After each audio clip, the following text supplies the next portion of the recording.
Welcome to Let Me Bore You to Sleep.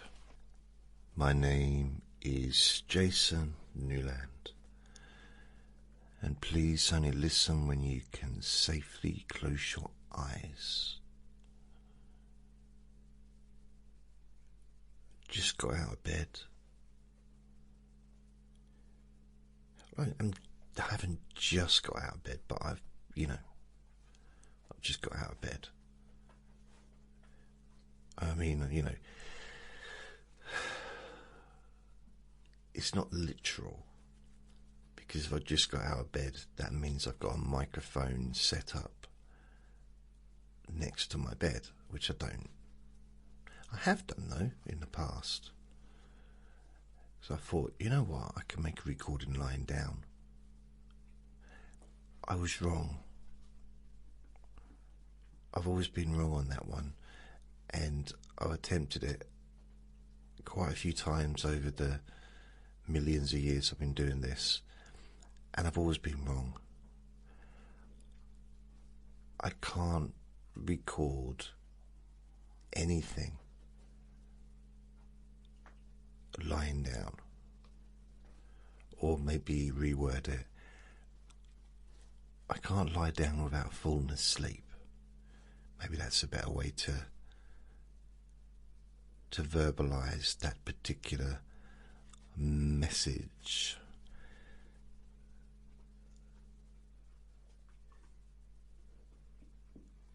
It's even worse if I was making hypnosis recordings.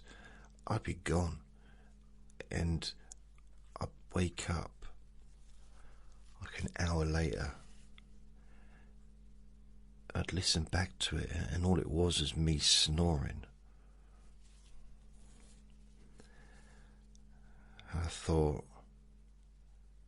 I wonder if anyone wouldn't notice. But then, in reality, I can imagine that. Can you imagine? Oh, wow. If I released a recording of me just starting off normal and then snoring for like an hour. 4 times the volume of me talking.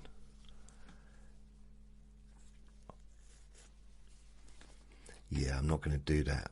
In fact, I did do it once. But I think it was a live YouTube broadcast. And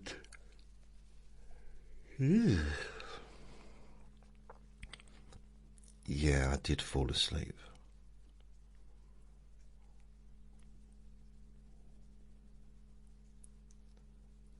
Anyway, today is Thursday the 6th of August. And yesterday, it was 3 weeks to my birthday. Now it's 1 week less than 3 weeks to my birthday. So how many days is it? 1, 2, 3, 4, 5, 6, 7, 8, 9, 10, 11, 12, 13, 14, 15, 16, 17, 18, 19, 20. So in 20 days' time, I will be 33.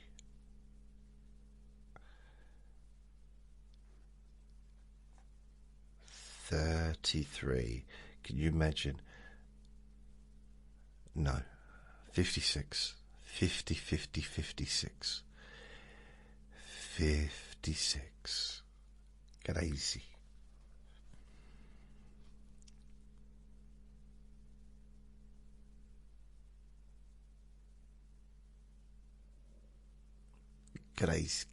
Crazy. I can't believe it.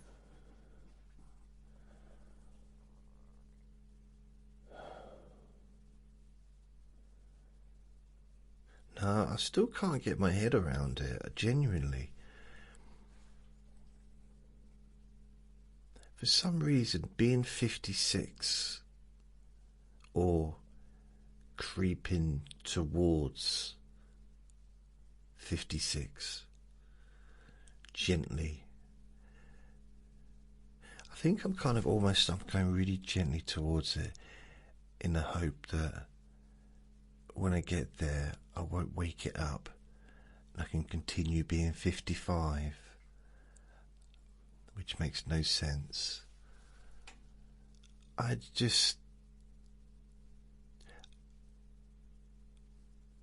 don't think I was that bothered about being 55. But I might be wrong. I mean, if I was to go back and, well, not go back, but go back in the sense of listening to old recordings. But I was about to say, if I go back and listen, I won't be going back and listening, I'll be going forward and listening, won't I? I can't go back and do anything.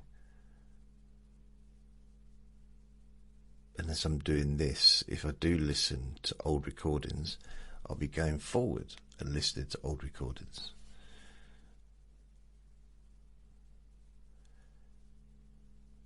Bit pedantic though, isn't it? Me. And maybe I was moaning then. Well, I'm not moaning.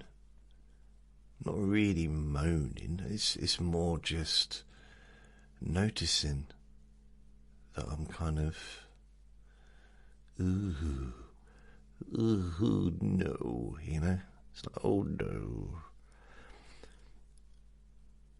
I mean, I want to be 56. It's not like you know, I welcome every day that comes. I don't really, but you know, I want to.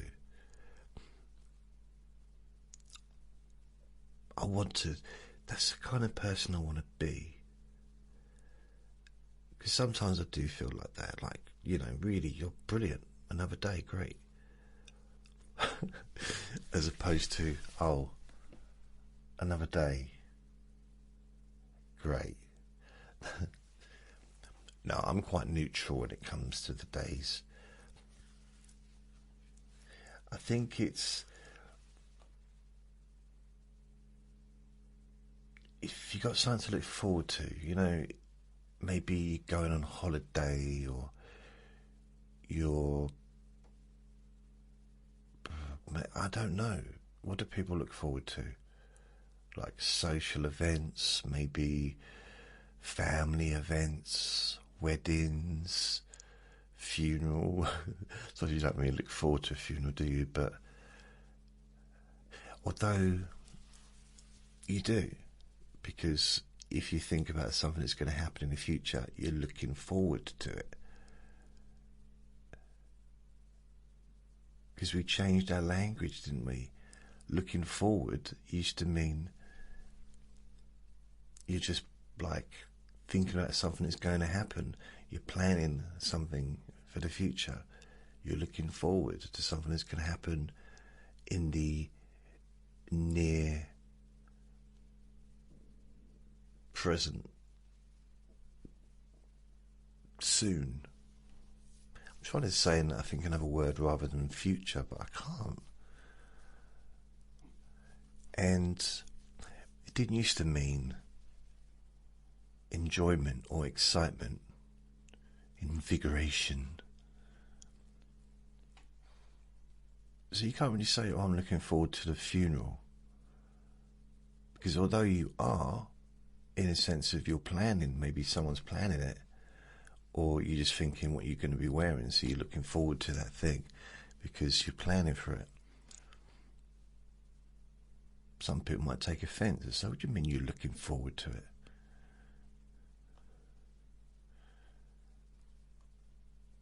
Weirdo. So yeah, language is confusing, isn't it? Well, it can be. I'll tell you this very famous story. You might have heard of it, but if you're not, yeah, there's going to be some people that have never heard of it. So this was in, I think, the 60s. Might have been, no, it was in the 60s. I think 50s or 60s, England, in London, I think. And it just goes to show how language can be misinterpreted, like it's extremely. So there's these two, I think they're like two criminals on the roof. I'm heading a roof for just drama, but they're on a roof. I think they're armed robbers or something like that. And there's a policeman there. Now back then, the police didn't have guns. There was two police and two armed robbers. Only one of them had a gun. One of the policemen said to the armed robber, so they got them cornered, they couldn't go anywhere. Unless, of course, they wanted to. And one of the policemen said, give me the gun.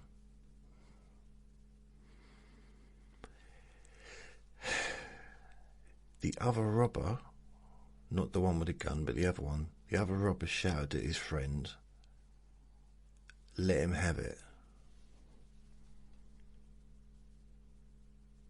And the robber, the one with the gun, pulled the trigger, which led to really big story back then.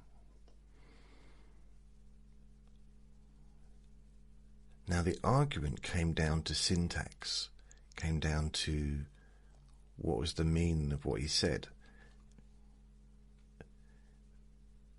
Because the sentence, let him have it, some argued, well, he's saying to his friend, let the policeman have the gun. The policeman's just asked for the gun, let him have the gun. And let's all go home and have some cocoa and watch Top of the Pops.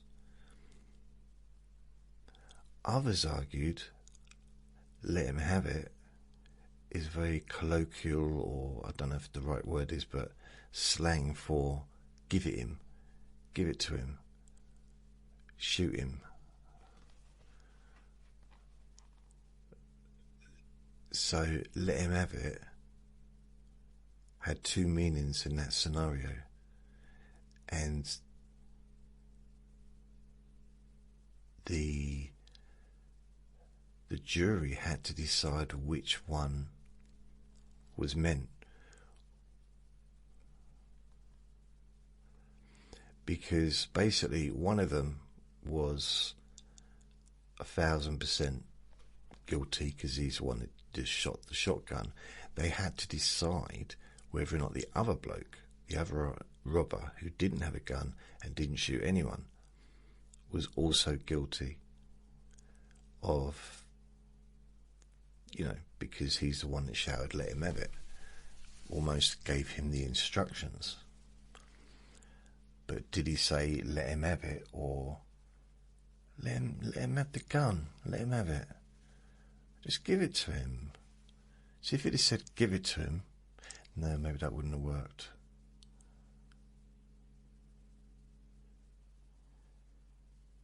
I don't know, it just would have been easier if it just said shoot him. But then he would have been guilty anyway, wouldn't he? So that wouldn't have, yeah, maybe not.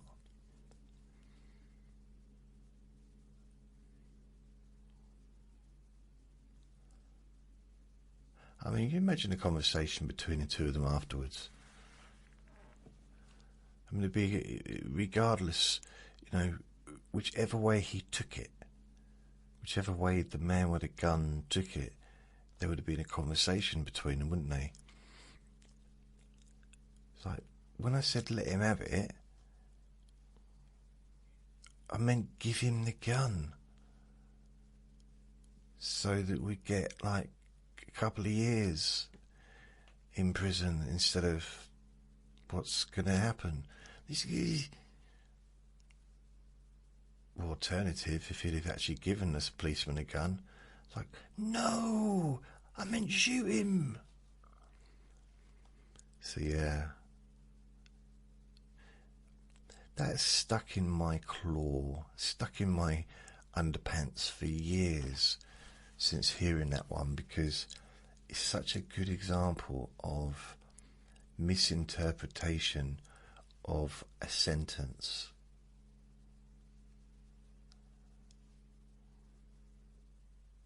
And how that can have a really huge impact, because all these let him have it and stuff like that, it's like, it's not useful.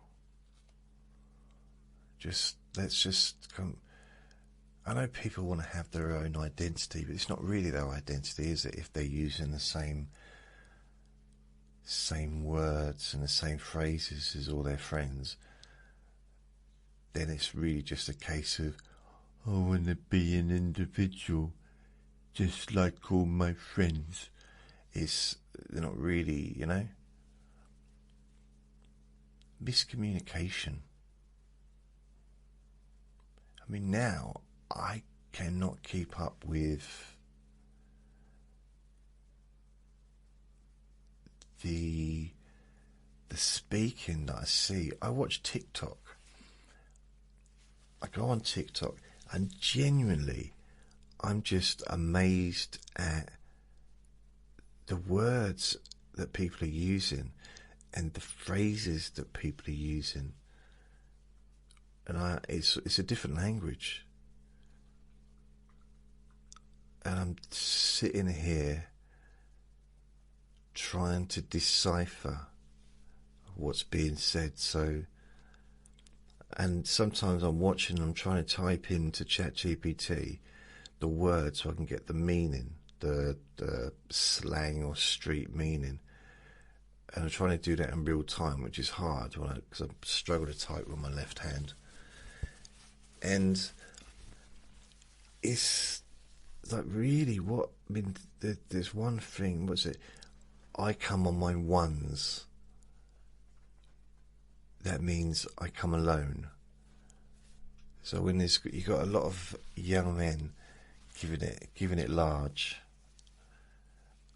on TikTok, and it's like, oh, flappy ears. Don't look over there for the water, Vinny. The water's in the bedroom. You know it is. You're the one that followed me into the living room. You should still be in bed. In fact, if I closed the door, you would have still been in bed. I left him on his own yesterday. I didn't have to, but I met up with a friend, and I left here 10:15 in the morning. Got back about 12:30, and I'd recorded him, so audio-wise, I recorded him while I was out, and apart from initially when I closed the door, he let out a whimper. Nothing. The whole time, it didn't make a sound. Now, I'd like to take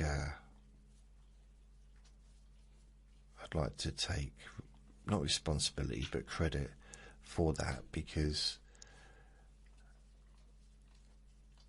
I just think that I'm the king of the world, basically. I deserve the credit for everything that goes well. Yeah.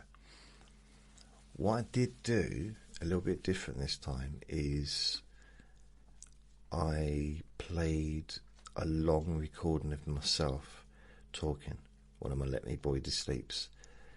So that particular recording lasted for over 2 hours, and I put it up to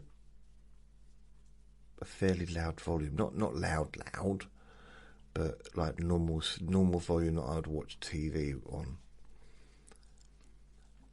And I left that on, and the theory of doing that was, I thought when he closed his eyes, he'd hear my voice and he'd forget I wasn't here. because that's what he hears when I'm making a recording. You know, he sit there, he might be on the floor asleep, or he's licking my ankle right now, and I'm thoroughly enjoying it. I don't care what anyone thinks. It's nice. Yep. Some people don't like having a dog lick them. I love it. My feet. Oh, I love having my feet and my toes licked. It's not a weird thing. I mean, just by a dog, I've never. You like having your toes sucked? I don't know. I've never had it done. I mean, no, of course I don't. Weirdo.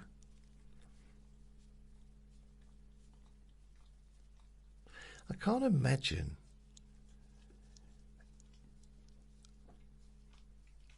I mean, it's never happened, but I can't imagine. I don't think any woman's ever looked at my big, massive toe, my big toe, and thought, oh, I got to have that hairy mouth.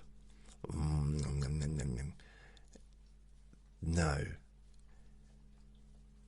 I mean, I can only see it from 5'8" away, so I've never seen it close up. But from where I can see it, it doesn't look edible. Doesn't look like something doesn't. It does its job, but it doesn't. I mean, it's not supposed to turn me on, is it? My big toe, but it's not an aphrodisiac for me. You know, so I'm in a relationship and I run out of Viagra because I'm so old now, I need Viagra. And I was like, oh, what am I going to do? What am I going to do? And then I remember a little voice in my head goes, just look at your big toe. That'll do the job. That'll get you nice and ready. Like, no. And by the way, I've never taken Viagra.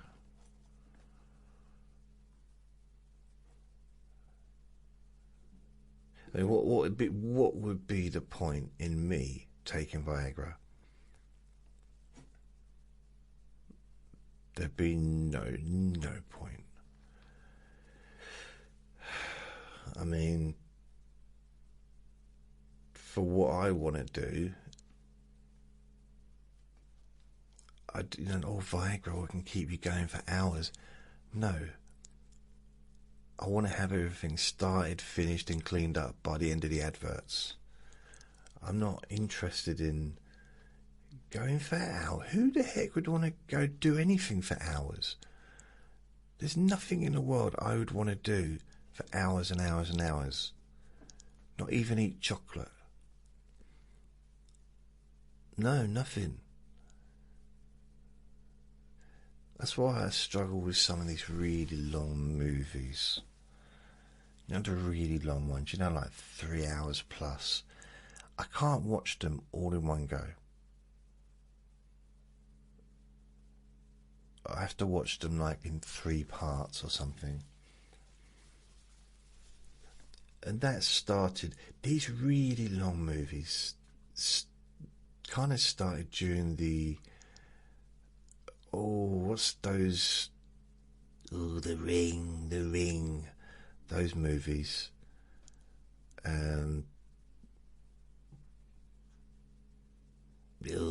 The precious ring. Yeah, it's precious. You need to look after your ring. That's right. What is it called? Not War of the Worlds. The ones with the wizards and stuff. Not Harry Potter. And I remember I bought the video of the first one. And I sat down to watch it.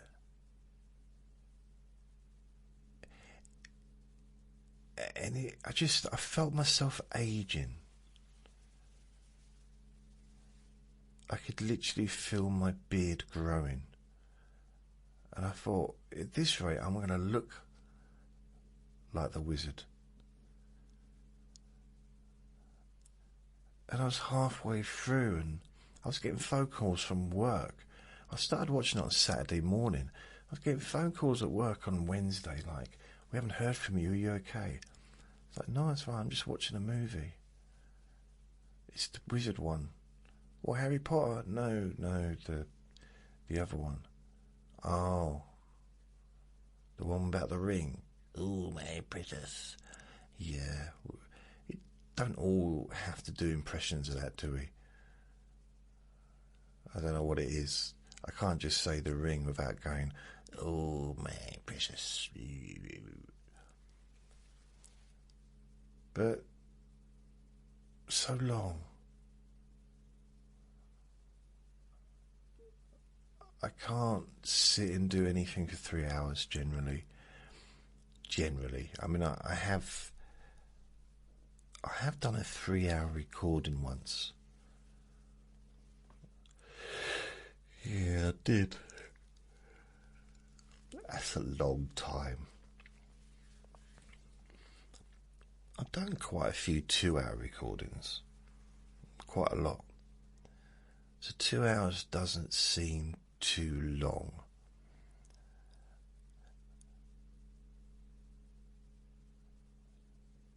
It does depend, really does depend upon the day, how I'm feeling. Because you know, sometimes if you're chatting, time goes by fairly quickly. That's something I noticed when I was talking to my friend yesterday. I found myself telling him stuff that I don't normally tell people. A bit of honesty, not about him. You know, I would only tell someone honesty about themselves if it was nice stuff. Because I'm no one's judge.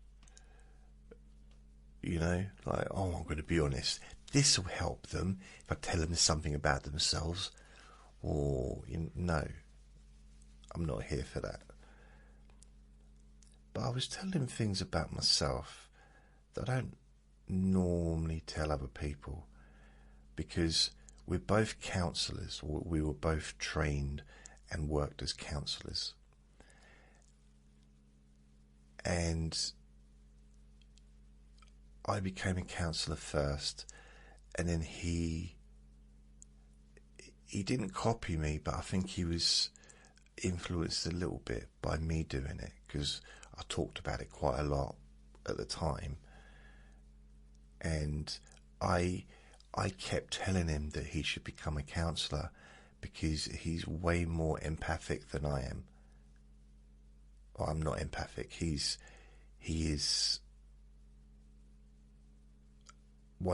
just an amazing person. He'd be the kind of counsellor that I would want, I think, if I got counselled by a man. But I would choose a woman to get counselled by. It's just a preference. I've had both, but generally women. I don't know. I've always got on, not always, but generally, from the age of 30, I don't know why it started at 30, but I started to make quite close friendships with women. But just friendships, nothing else going on, just friendships. I think it was because maybe in my 20s, I realised that actually what I really wanted, other than the physical side, is I wanted to be able to be friends with a person, but I never really, I don't know, I don't think it kind of worked out that way. But if you take away the physical side, or what I did, when I took away, or rather when the physical side was not introduced, and it was just purely monotony based relationships, and no hanky panky, no kisses, no holding hands, that kind of stuff, no romance. It just seemed to be a deeper friendship, a deeper relationship, a more honest.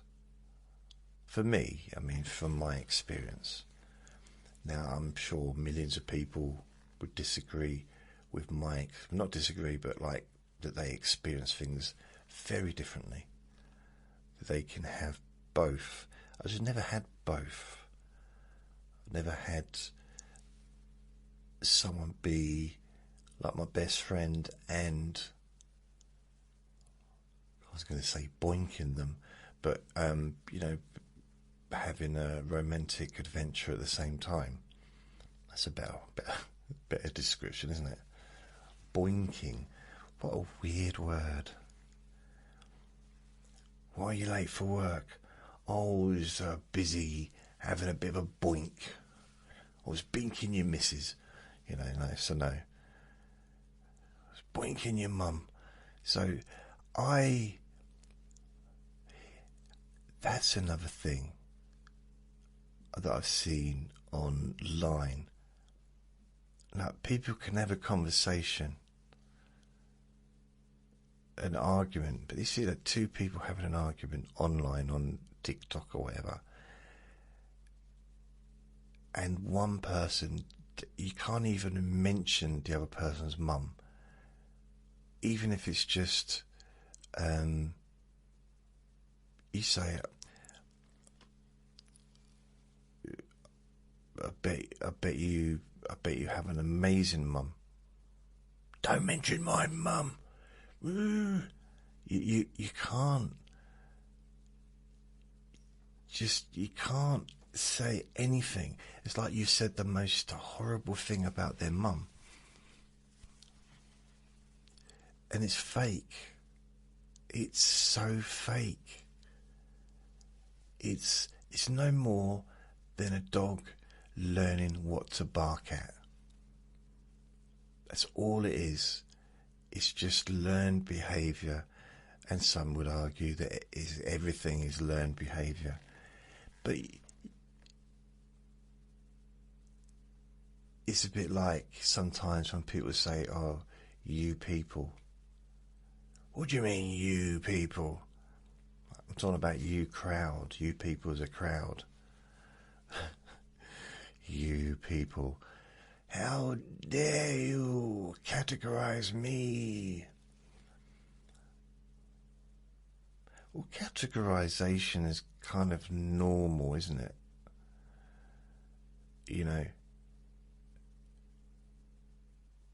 Especially if you have to describe somebody. A lot of comedies are made of that. Like trying to describe someone that's, to a police person, that's committed a crime, and you kind of, so what do they look like? Well, they had eyes, hands, hair. And like you're just going through it, like we need more specific details. How tall were they? Oh, don't know. Were they tall? Were they short? No, I didn't really notice. So you wouldn't have noticed if they were 4 foot tall. No, I don't know. What about 6'7"? I don't know. You would have noticed that. And then these other physical characteristics. It's like, oh yeah, he had a tattoo on his forehead. Oh, great, now you tell me. My friend used to have tattoos on his face. And I think that used to be called, in the 90s, it used to be called job dodging. or there was another word like basically you're not going to get a job. If you turn up at an interview with tattoos on your face, at certain parts of history, I mean, maybe not now, but back in the 80s and the 90s, maybe 2000s even, you wouldn't have got a job, depending, unless it was a tattoo artist, then yeah, you would have got the job probably. But a lot of jobs would not, they wouldn't, you know, which is prejudice. But then I suppose some of it is like, well, I mean, I did say that to someone once when I was working in the call centre. Like, they said we have to wear a shirt and tie and trousers. That's the thing that annoyed me. What do you mean? Why have I got to wear pants? Ongoing theme. And I said, why have we got to wear a shirt and a tie? The customers can't see us. They're on the phone. So we're sitting here uncomfortably dressed. Actually, a little while after that, I realised I could just wear baggier clothes. I didn't have to wear tight clothes to show off all my muscles. You know, it wasn't a fashion show. I remember my manager taking me into another room and just saying, look, can you wear some baggier clothes, because your amazing physique is actually distracting everybody from their work, and it's not good. We need people to work, not just drooling at the sight of you and all your amazing body. And then he turned to me and said, yeah, can you wear some loose stuff as well, because you're fat. Oh, I forgot to tell you, there was two of us in the room. There's my friend and me. I did notice that. I started wearing loose shirts recently, and people are saying, oh, have you lost weight? It's like, no. Actually, if anything, I put weight on. Thanks for noticing. Ooh. So I think from now on I'm going to be wearing a lot of very, very large tent-like, because that's what what's her name, Billie Eilish did, wasn't it? She wore really large clothes to hide her body. I didn't realise that was the reason. I just thought because it was a fashion, wasn't it? And so I really liked her when she came out. What is it called? In fact, I only know one song that she's ever done. That's terrible. There must be some song. Because she kind of does whisper singing, doesn't she?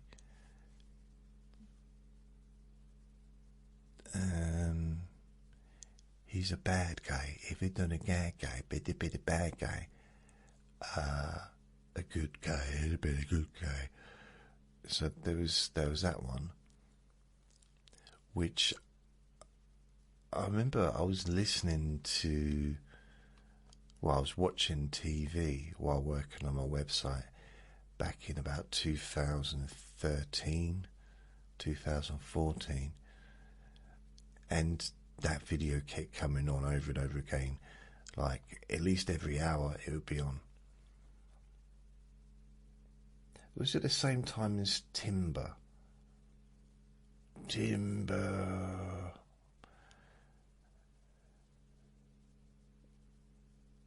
wonder what other songs were around at that time. I can't rightly remember.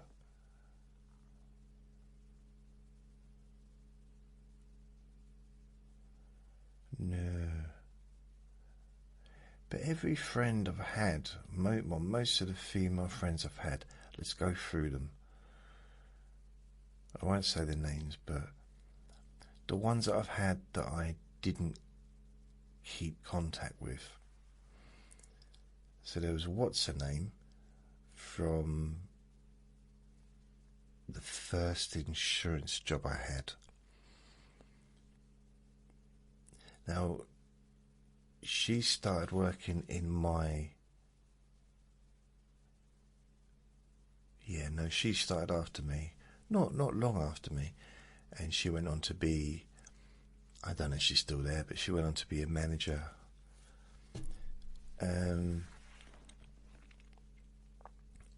We just hit it off, me and her.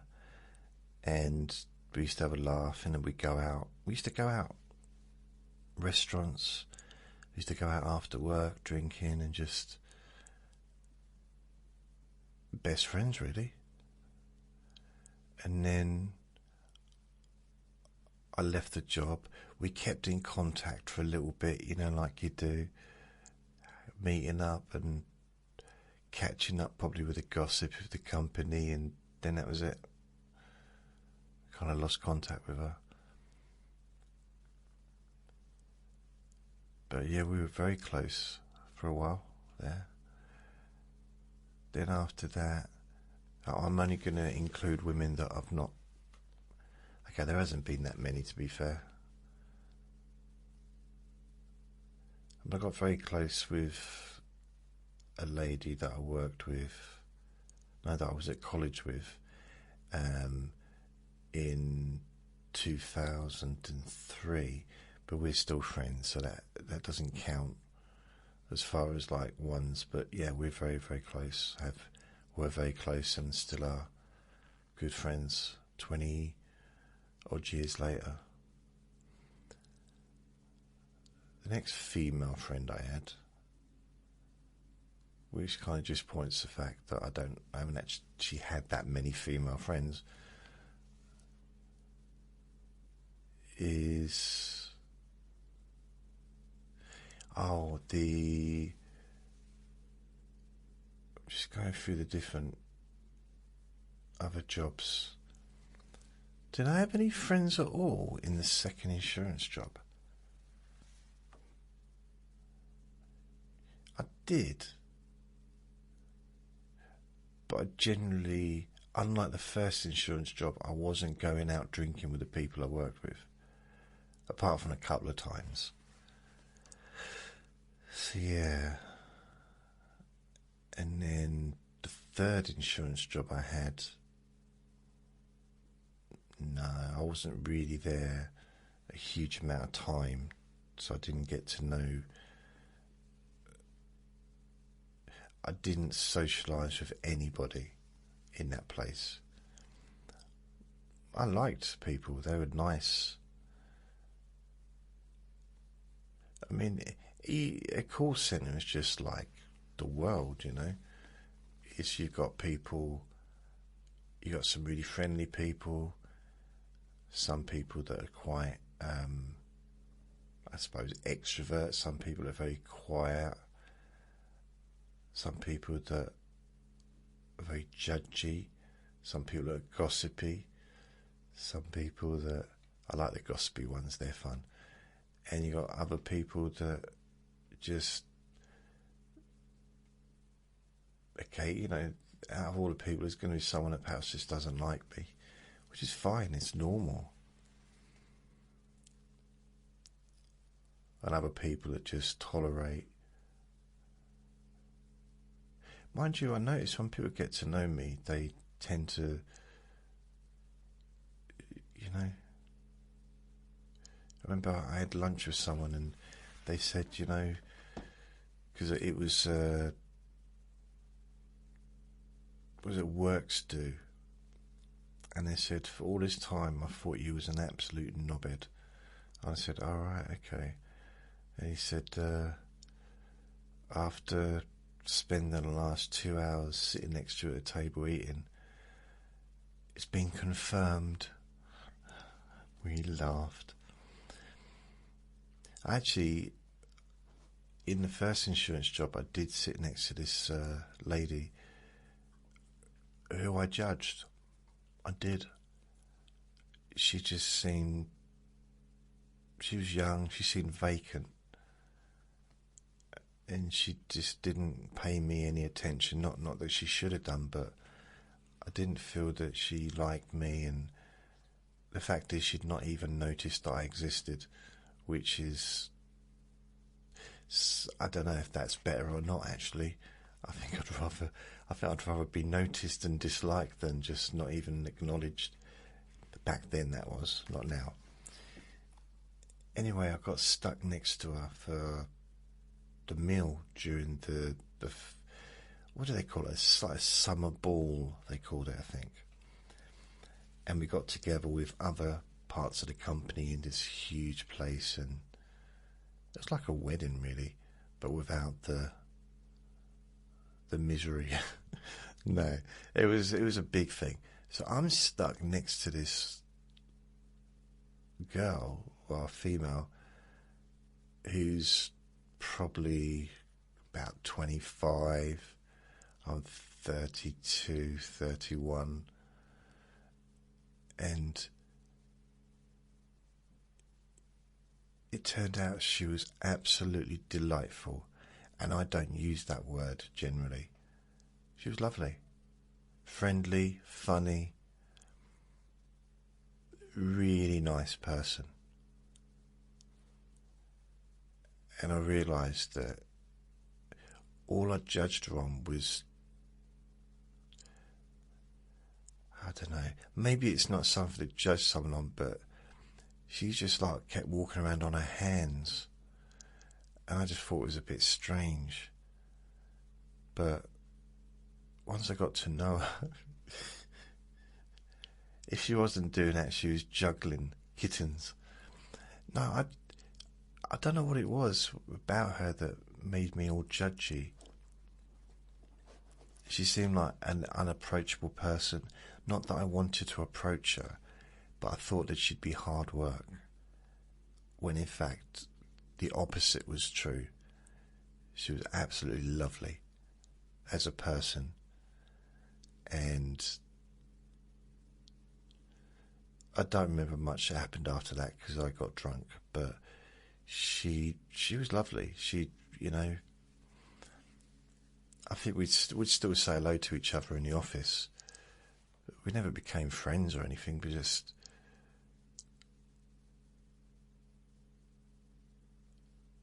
I don't know, it just showed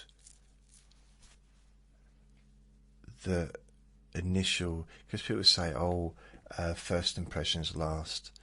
Yeah, if you never see the person again, they'll last. But if you see them again, then unless your first impressions were correct, they won't last. So if you meet someone and the first time you meet them, they're having a really difficult day, and you might think, what a knobby. Now, if you don't see them again, I realise I'm just repeating myself now, but if someone ever mentions that person, you say, nope, they're a knobby. No, they're nice, really. Nope, they're a knobby. But then if you're kind of, let's say you're stuck in a well with them, and I don't know why you would be stuck in a well, but just go with me on this one. And people are chucking popcorn down the well for you to eat. And you get to know each other and like, oh, you're not so bad. You're quite a nice person, actually.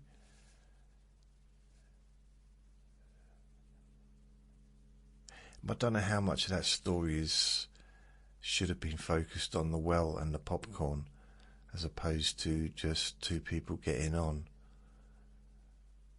Doesn't sound like the most comfortable of scenarios. And no one's explained, first of all, why they're down a well, and secondly, what's popcorn got to do with it? It just seems another needless, random thing. Why? Oh, why? Oh, why? Oh, there was another friend.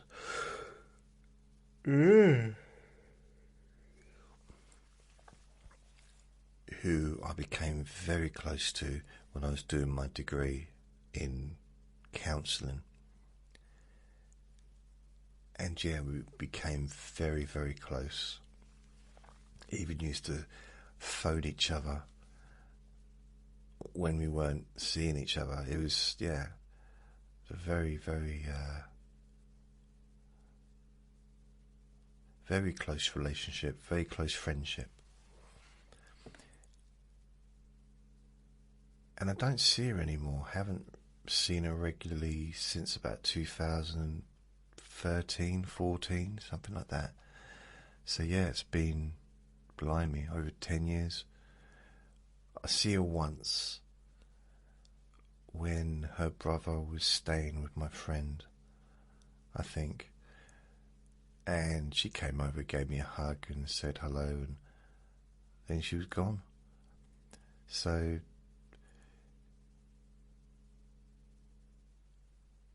probably, yeah, among the best friends I ever had, ever.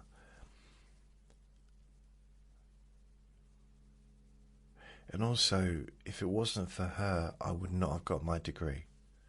It's as simple as that. You know, I suppose I can be as arrogant as anyone else, but sometimes facts are just facts.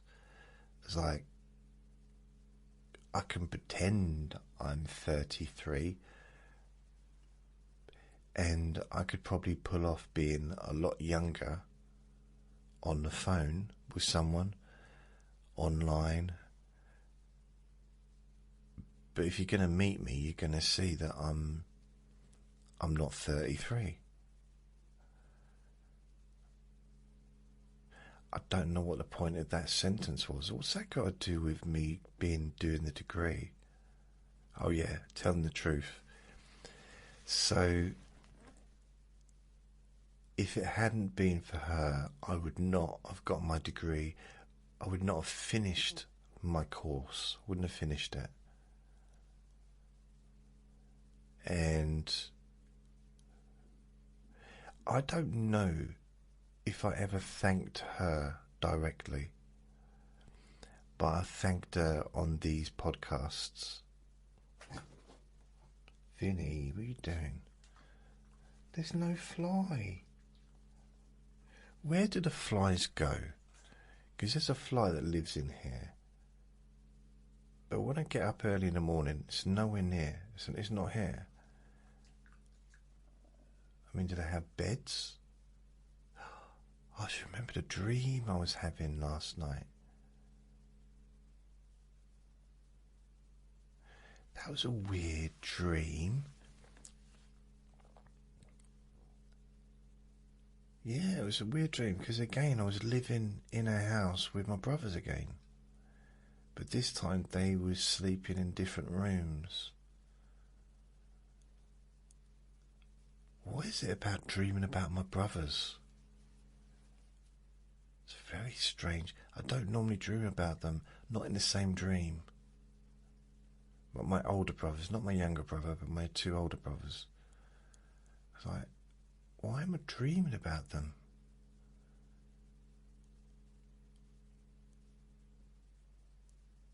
Oh, I don't know. Maybe it's because I'm coming up to my birthday, and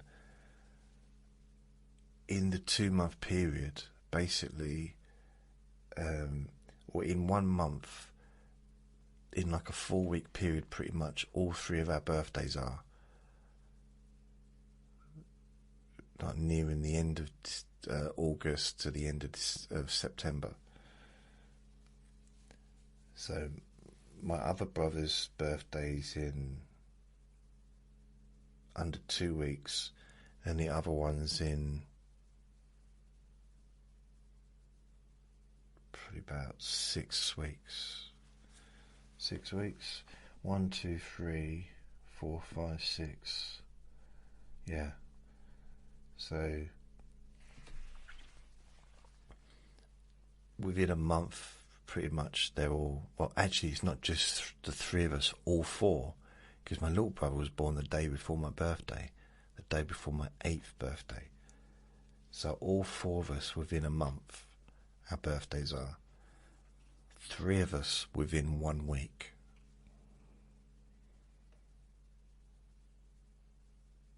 That used to be quite good, actually. Because even when it wasn't my birthday, it was still technically it was still a celebration for them. I mean, not for me, but, I went along with it. And it was still birthday cake, and it was still kind of nice vibes. So that was good. It didn't have the same meaning because it wasn't for me. But, it was still a better day than a normal day. And because I was born 26th of August, I always had my birthday during the summer holidays, like when I was at school, always.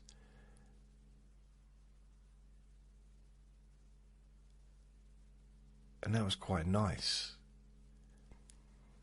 I mean, when I started going to work, I decided that I was going to have the day off, my birthday off, every year, because that's what I'd done throughout school.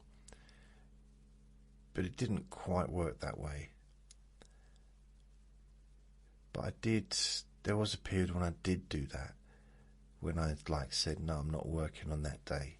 I'm having that day off every year. I used to have a little routine when I was in Stratford. I would get ready. It's really weird. I'm just trying to think of my routine and just trying to remember what it was like living in that room in Stratford. Oh, it was a grotty room. It really was. Oh. But I didn't seem to care. I didn't even have a colour TV. I just had a black and white portable television. Wow. It's strange because earlier, early 1991, I had a job, an okay paying job in the bakery, and then I went into the bakery itself and was earning, really good money. I could have bought the best TV there was. Okay, maybe not the best TV in the world, because that probably would have been thousands. But I could have bought a really decent TV, a colour TV. But I didn't. I don't know why.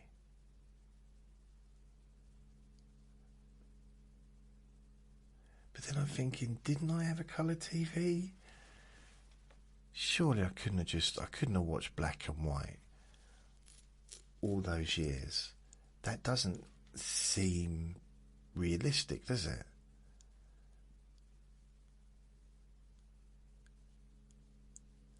No, I must have had a colour TV at some point.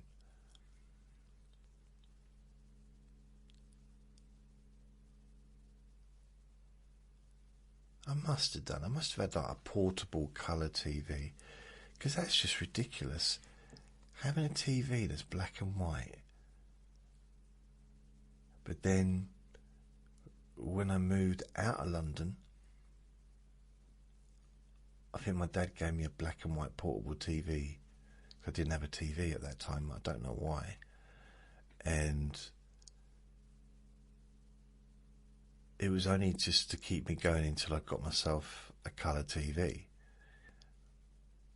But then I didn't get a colour TV for ages. I just stuck with a black and white one. And at this point I was earning fairly good money. Not for the first, what was it? It was the end of September I started there. Well, not the end, it was the beginning. In fact, it was the, what was it? It was the 10th of September 2001. 10th or 9th. either the 9th or the 10th that I started working there. And I didn't really earn any money until the end of that month. So I earned a little bit. And then the end of November, I didn't really earn much. The end of December was the first proper paycheck that I got, which included bonuses. But there wasn't a lot of bonus because I didn't sell much when I first started. I wasn't very good. So that was mainly, I did quite a bit of overtime in December. And then January, I had a good paycheck because I'd done the overtime. February was kind of normal. March I started to get good. March, April, May, June, July, August. I don't know why I slurred August then. That's when I kind of started to get, a decent amount of money coming in. And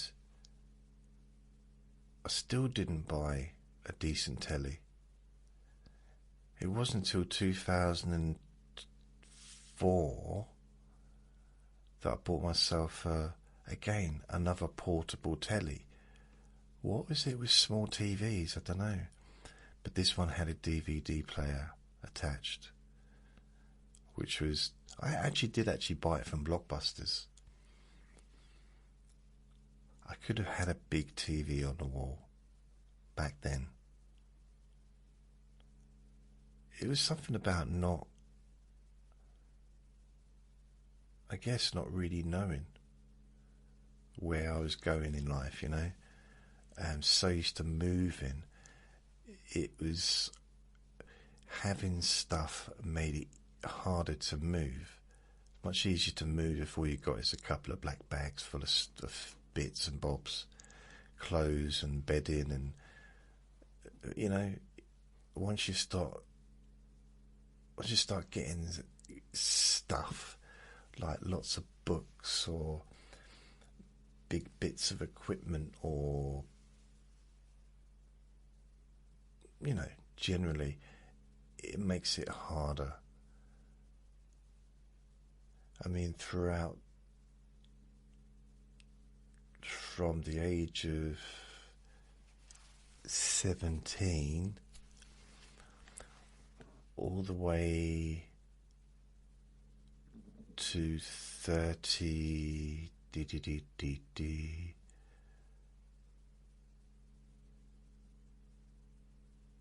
yeah, 34, 17 to 34, I'd never bought really any furniture. It's not true, I bought desks and stuff, but this was the first time I needed to buy a bed, because I rented this room and it was completely empty. Now about. I was like, what the heck? Not even any radiators. It wasn't a very sensible idea of mine. I'm not. The radiators wasn't my idea, but I don't think it's even legal to rent a room out that doesn't have central heating. Crazy. But anyway, I only lived there for a year. But it was empty. Before that, all the rooms I lived in had beds.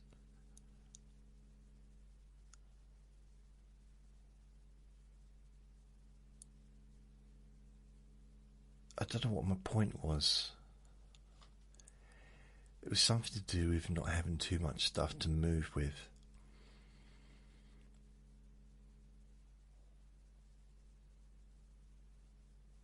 Yeah.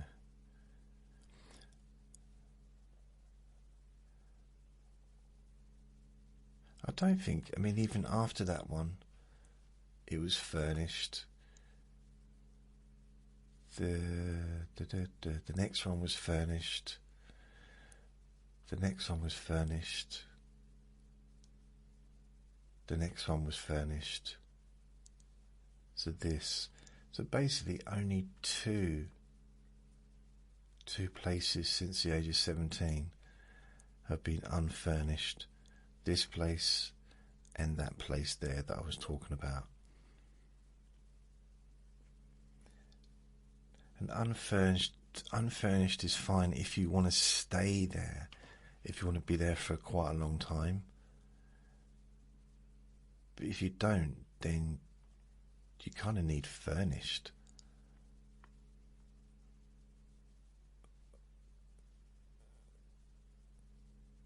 Because filling a room up or a flat up with furniture and then moving. Wow, that's a kerfuffle, isn't it? A kerfuffle, beduffle. Anyway, I met my friend yesterday. It was nice. That was really all I wanted to say. It was that a nice little, had egg on toast. 2 fried eggs on 2 pieces of toast. And I did have a bottle of Coke. I don't normally drink Coke, apart from when I go there and I meet people, which is probably maybe 3 or 4 times a year. But I don't drink Coke any other time. Wow. It's really weird because when I came out, a neighbour said, "Oi," so I went and saw them, and I literally let off the biggest fart ever. And the bubbles, the Coke really kind of, I suppose, it was a mixture really, wasn't it? It's quite a toxic mixture. Eggs and Coca-Cola. Yeah. Things were outside, so the smell wasn't too bad. Oh, how lovely. What a lovely way to end the recording. Hello, Finley. You alright, darling? I can't believe how good he was. Mind you, last night he started barking while we was in bed, so I don't know what he was barking at. I need to look at the camera. But he started barking, but he doesn't normally do that as well. I don't know what it was. Oh, flappy ears. Oh, he's begging now. What is he wants? Do you want some food? Are you hungry? Thing is, I've got no TREEEEEEETS for him, and I can't get any till tomorrow. And he's so used to just eating them. Like, he can't understand, I don't think. Well, actually, I don't know what he's thinking, do I? I'm just pretending to know, but I think he's got treats on the mind. I said the word, didn't I? The thing is, yesterday when I left here, before I left, I said to him, "If you're a good boy, I'll get you a treat." But I didn't. I was going to go to the pet shop and get something for him, but I didn't. I forgot. I just did forget, and it was just, I went home, and also it would have meant trying to cross that road, which is very difficult. Didn't fancy it. But I feel like I've let him down, and he was such a good boy. You're a good boy, aren't you, Vinny? Sometimes. Right.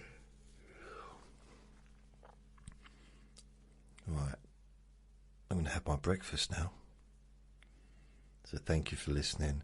Remember to be kind to yourself, because you do deserve to be happy. And be gentle with yourself. You deserve to feel safe. Lots of love. Bye.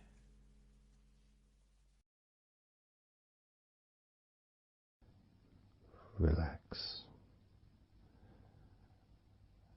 in a more deep and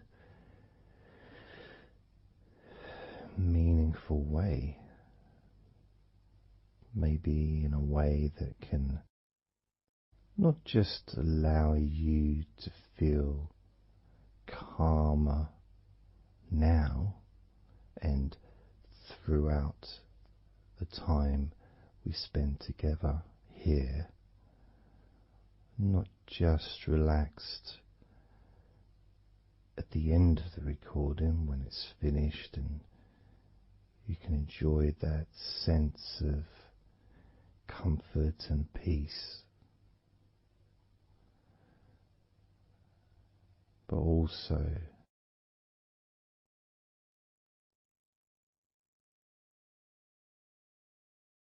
I think it would be nice to have those feelings of relaxation continue for longer after the recording is ended, so that you can still benefit from listening to my voice, maybe in a few hours' time, perhaps tomorrow.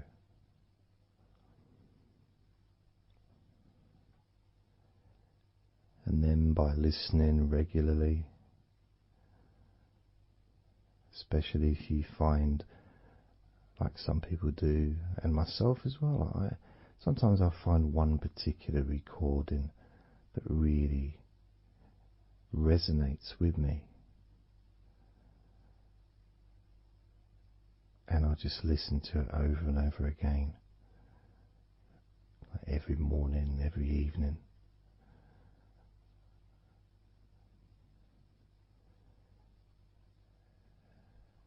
There was this recording from, we're going back to about 1999. It wasn't hypnosis, but it was a guided visualization, so it kind of was hypnosis really. And I managed to find it again, and it still has the same effect on me. And part of it was the person's voice relaxed me. Just felt so peaceful, and I'd look forward to listening to her in the morning and in the evening.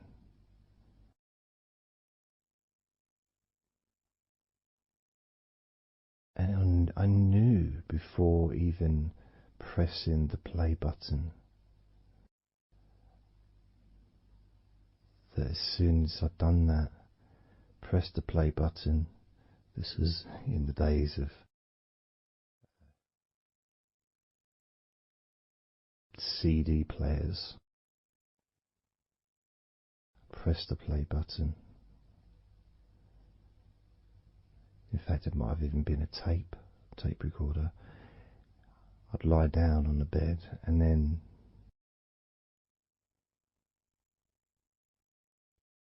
even without necessarily listening to her words, because I had them memorized really, it was as if my body knew exactly what to do. And the muscles just almost went into automatic relaxation.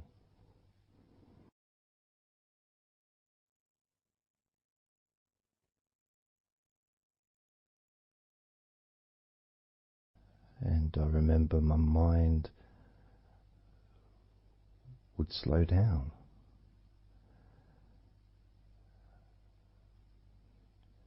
Now, I was listening to this recording in the early days of learning hypnosis, and long before I ever made any videos or audio recordings myself, because I didn't start doing that till 2006.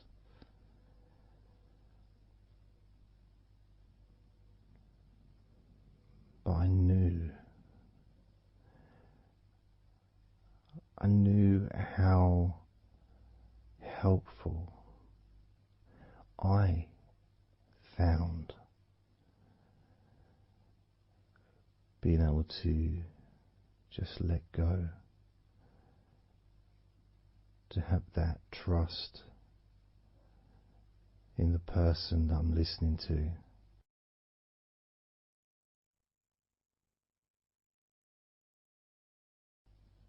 Knowing that it's going to be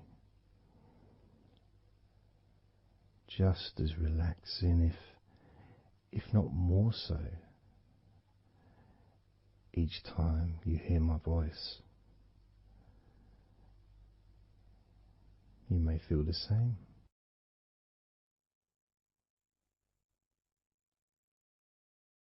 Some people have been listening to me for over a decade.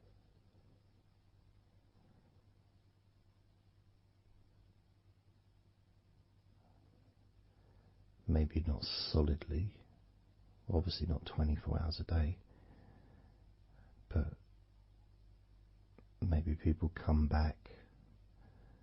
Some people maybe listen every day.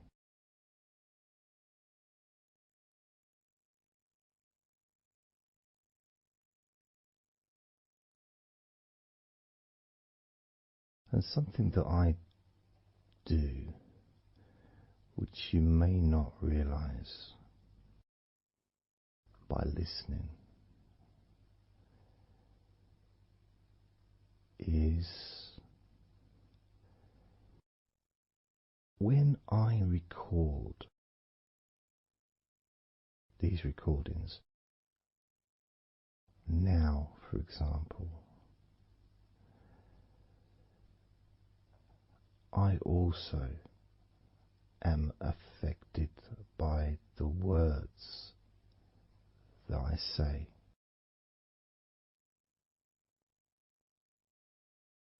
So if I said to you, focus on your feet, notice your feet relaxing, I will be focusing on my feet. I will be noticing my feet relaxing.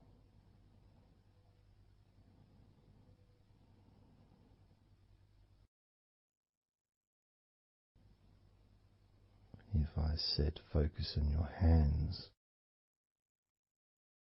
and maybe notice the difference between each hand.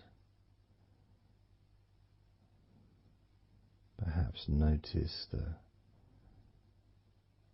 air in the room, the temperature of the room on the backs of your hands.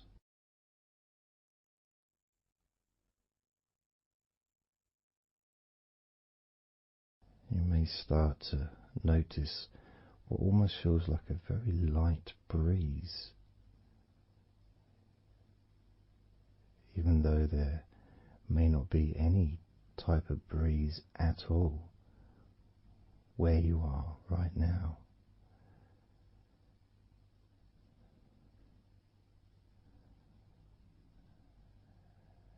And as you become aware of your hands,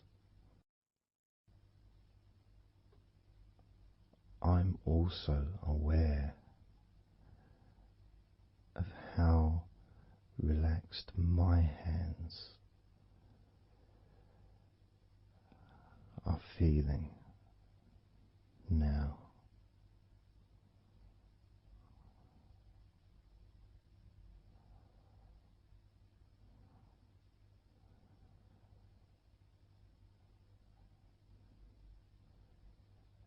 And when it comes to potentially drifting off to sleep, which may be the reason you're listening.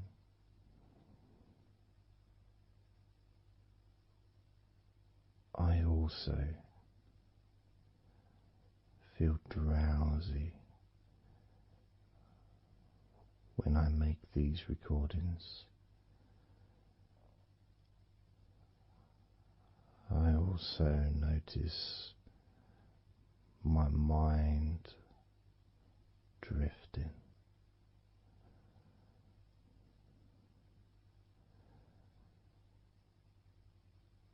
In fact, at times I've actually fallen asleep.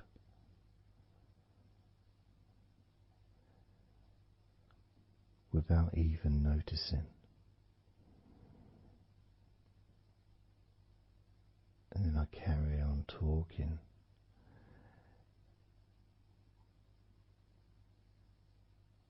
And it's only when I listen back to do the editing, I hear snoring. And I think, I don't remember snoring. I remember talking. Is it snoring or is a pig turned up? That's what I sound like when I snore.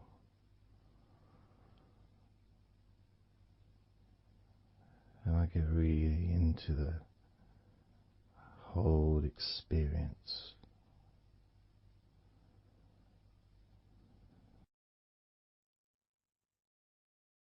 I don't know how you feel.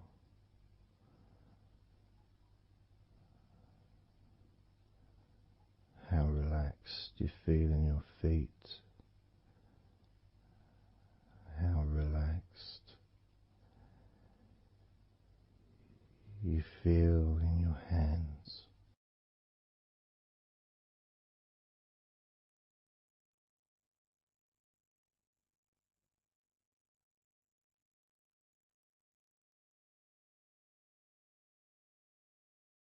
I have noticed more and more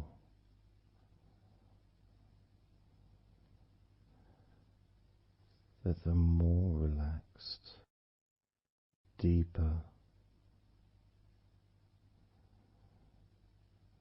level of comfort you feel, the easier your breathing becomes.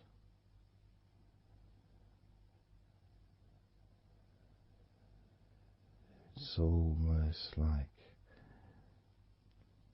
that additional muscle relaxation. So this allows you to breathe easier.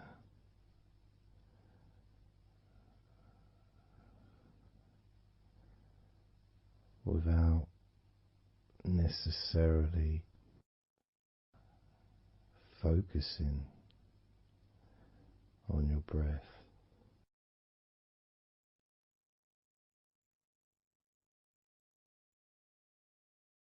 However, being able to notice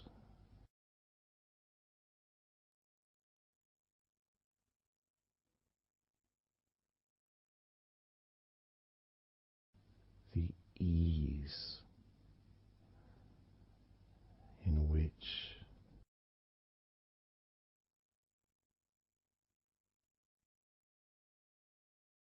you breathe so naturally.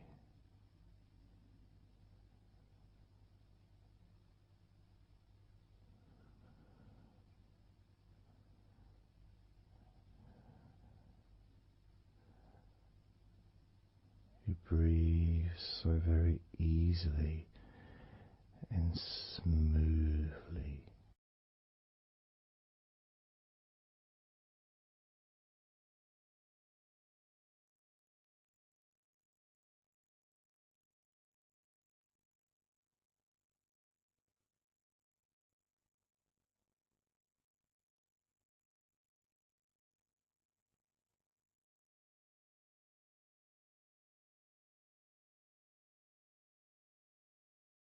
whenever I imagine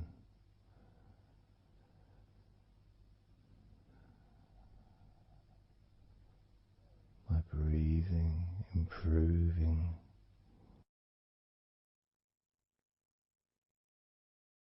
when I've got my eyes closed,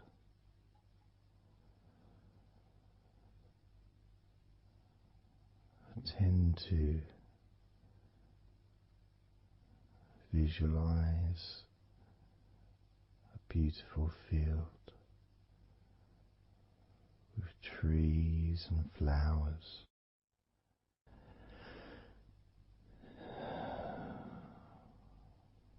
producing all that life-giving oxygen.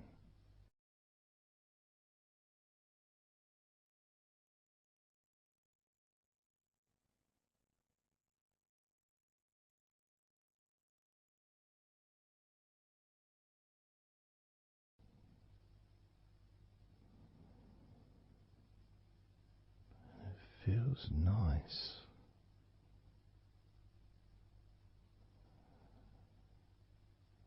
to, if nothing else, just taking some time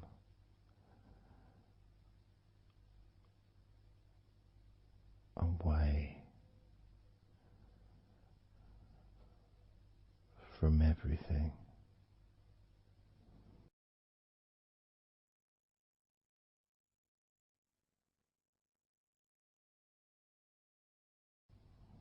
Enjoying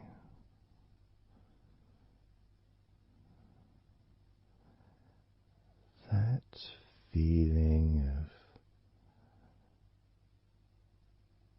peace,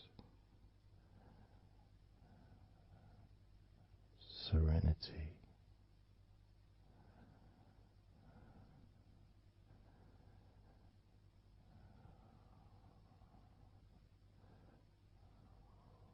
with a joyful heart.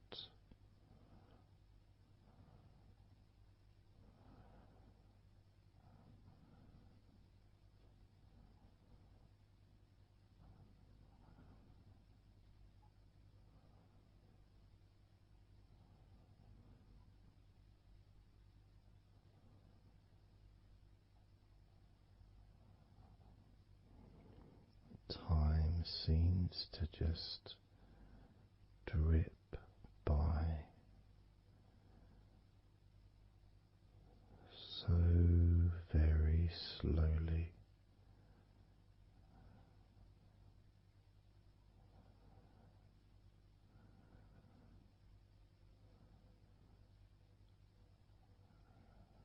Relaxed,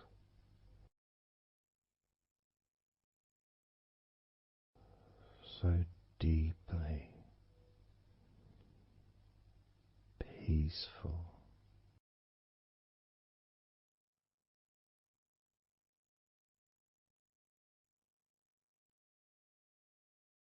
completely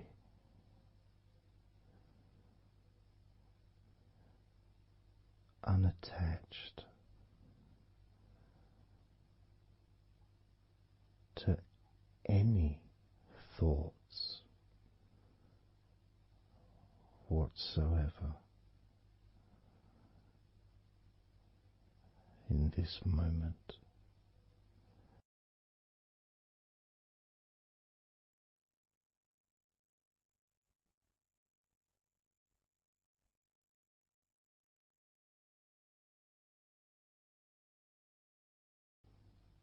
Completely free.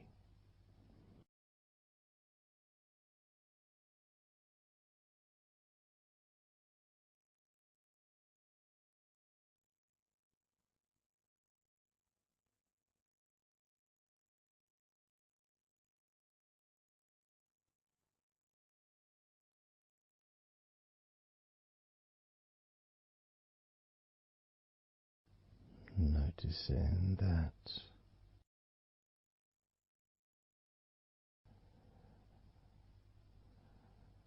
your mind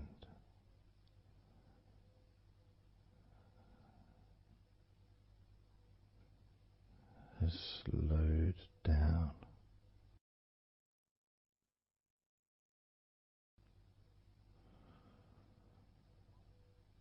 Slowed down.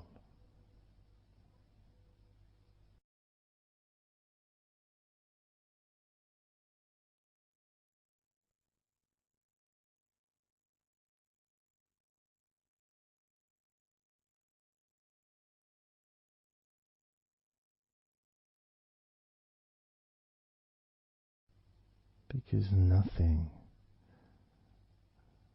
really requires your attention.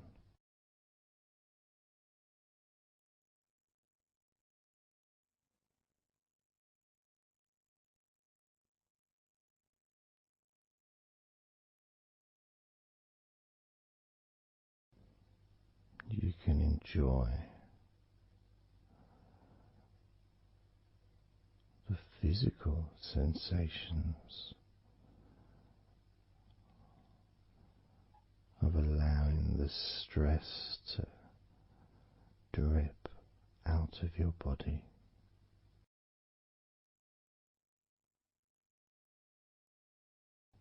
Drip in out of every part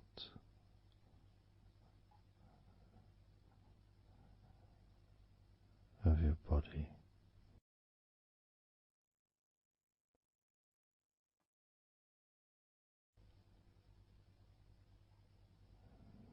And being released from your brain and your mind.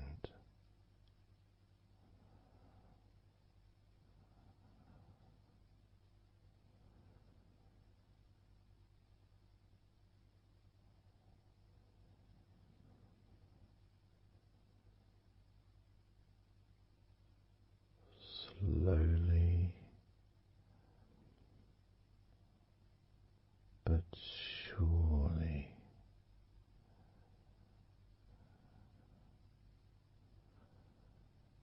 the muscles in your legs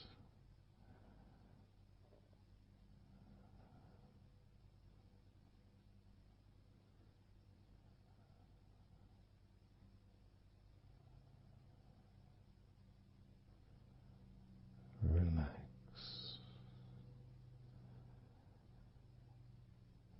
relax,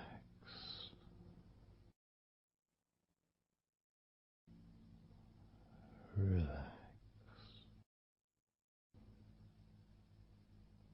so very deeply.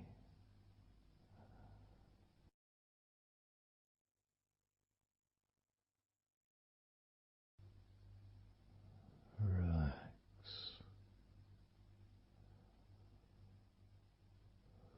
so deeply.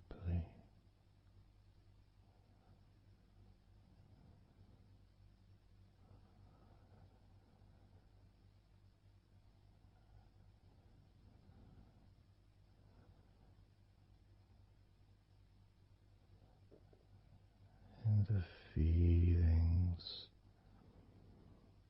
the pleasant feelings in your arms and shoulders,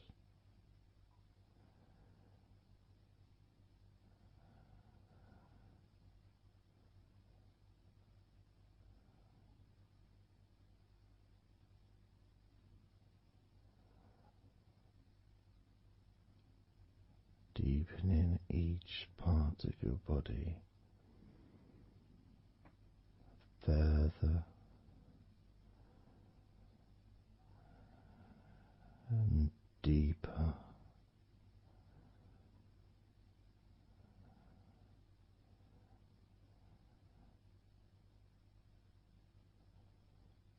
and deeper.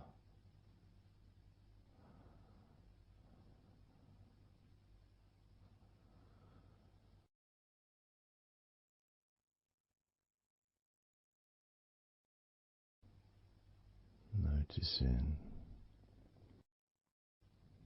the feelings in the back of your neck,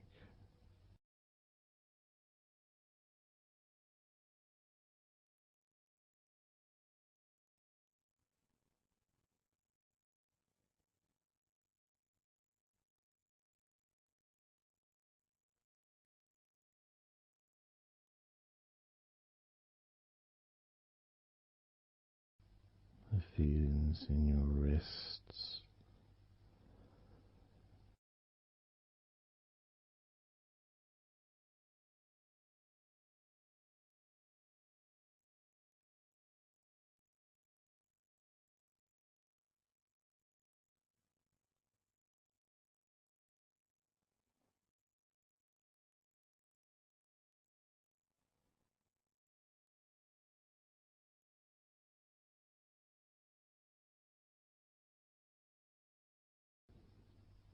the muscles in the front of your body,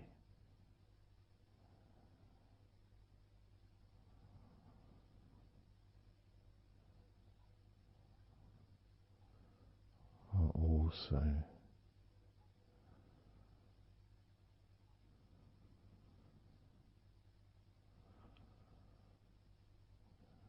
feeling peaceful.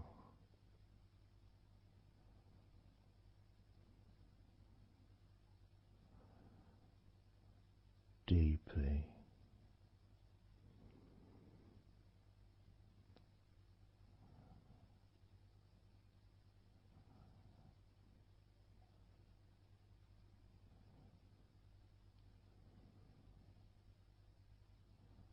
there's a sense of peace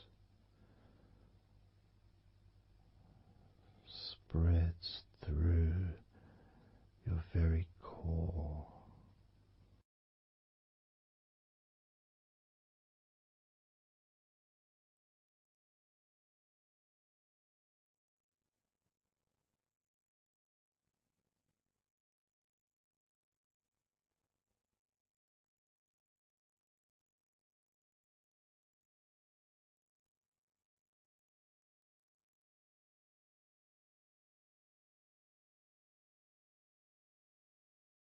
Even when you focus on your mind,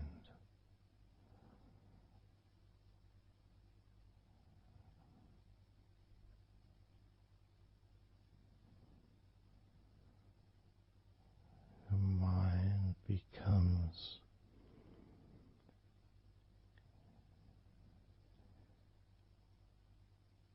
even slower.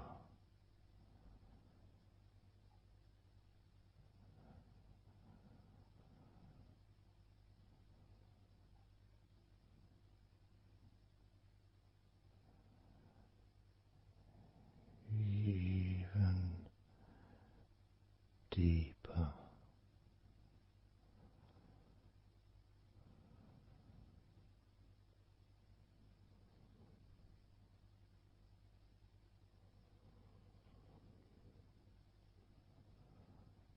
Relaxing.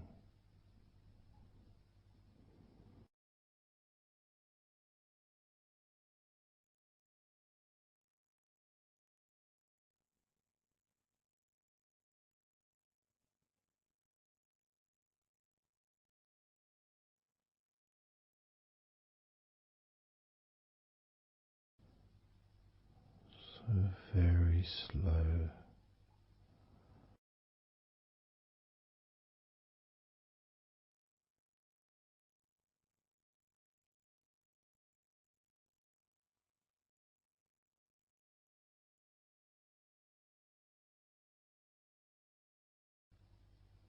Your stomach.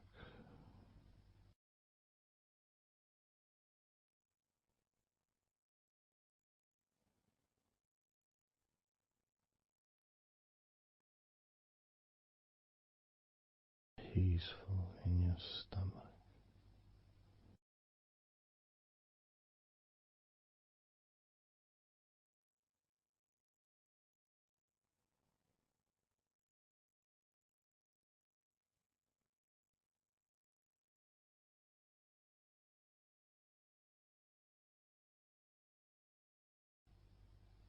Your back.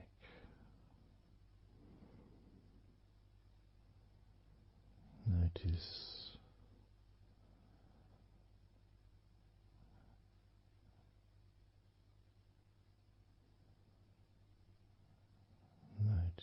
how relaxed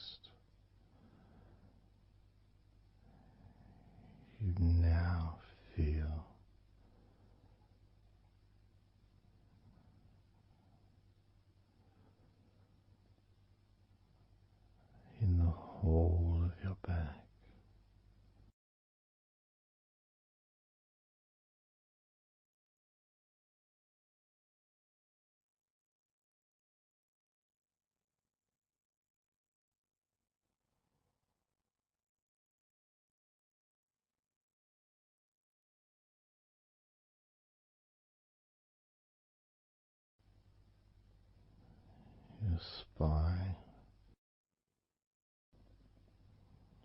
from your brain all the way down the middle of your back, sending and receiving millions of messages every day.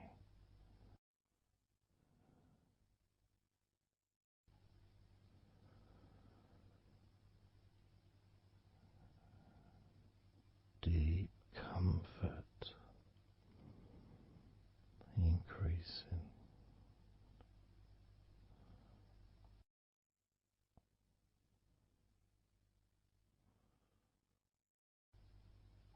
Deeply relaxed.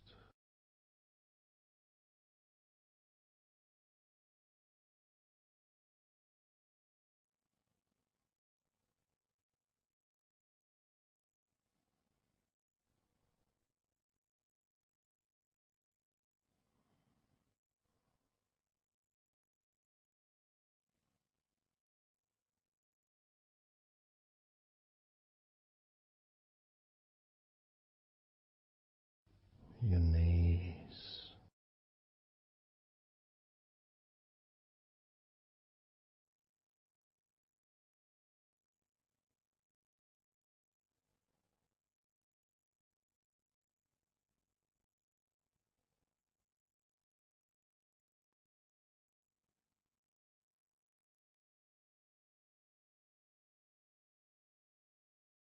relax, spreading those signals down your spinal cord into every part of your body.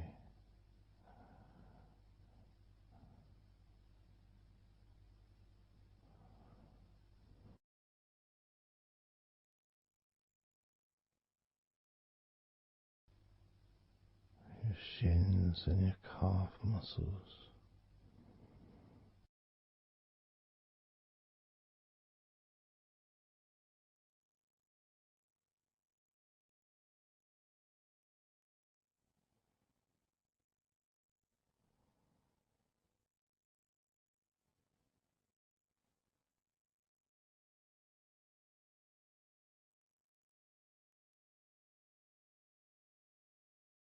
your elbows,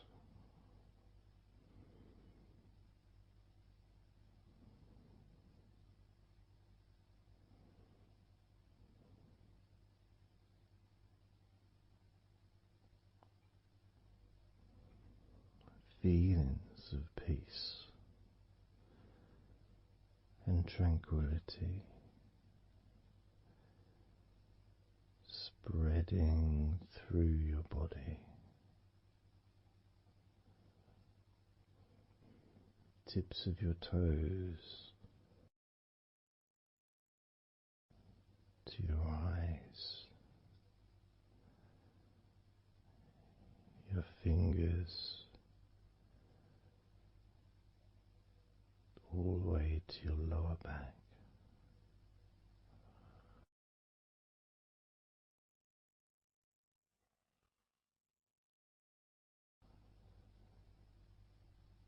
And letting go,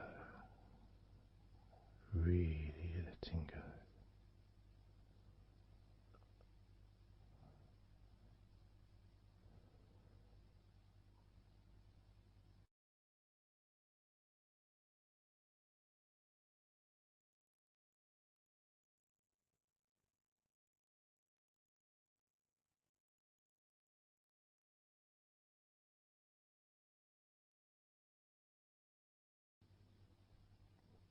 Peace,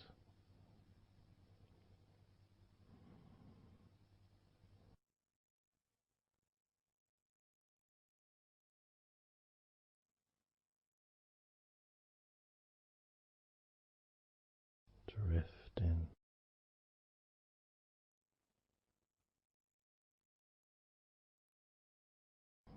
mind just wandering away,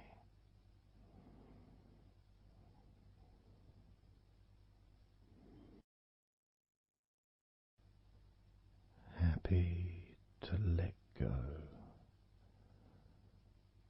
Let go completely.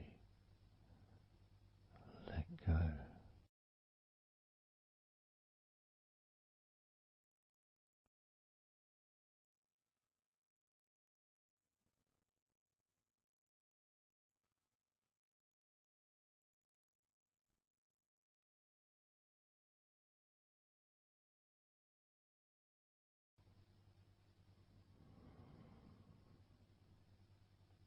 So tranquil.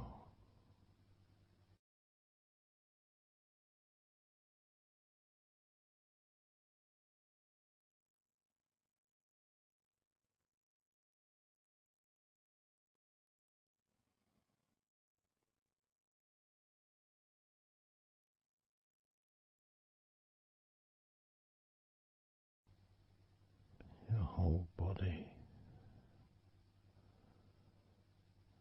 enjoying a sense of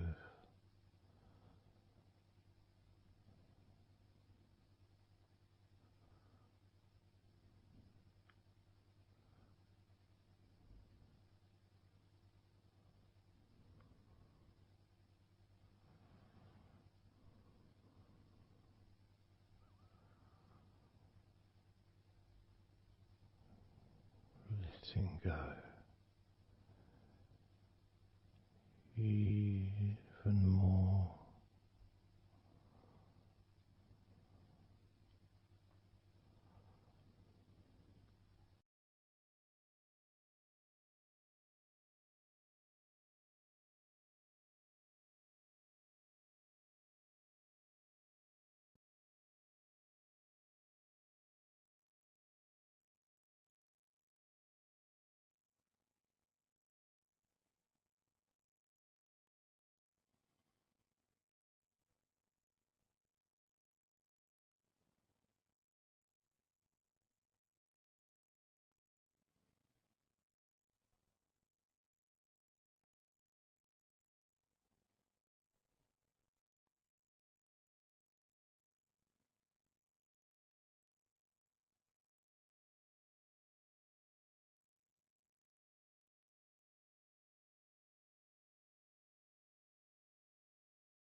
Peaceful.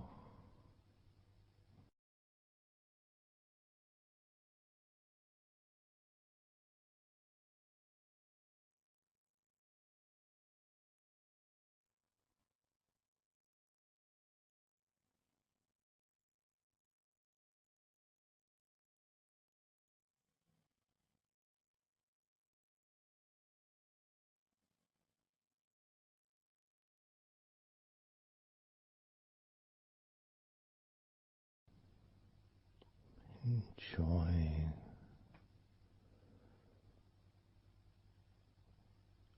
the space, this space of peace and safety.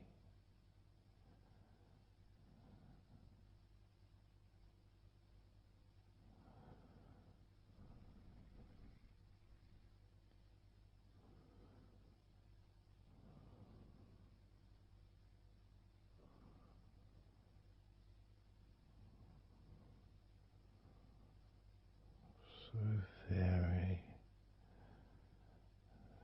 very relaxed.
letting go.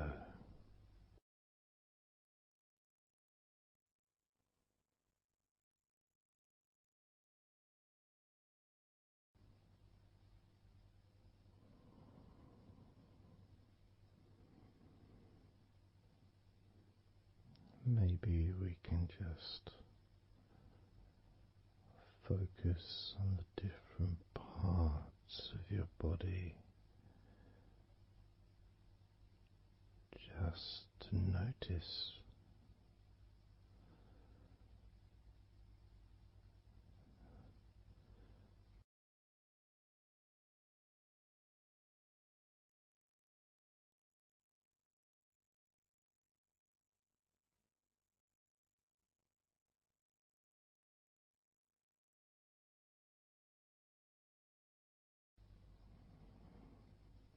your forehead and your eyes.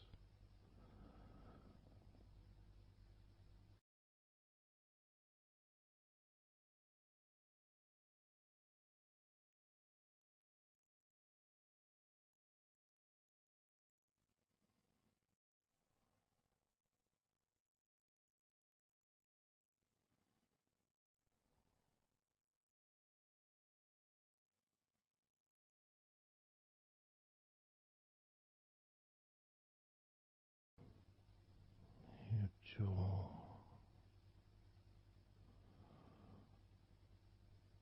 so loose.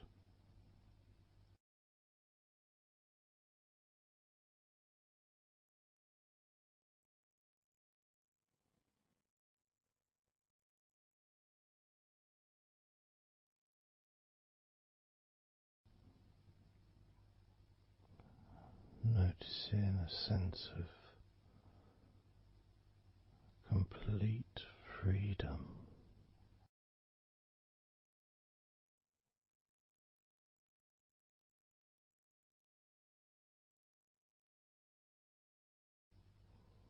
Absolute freedom.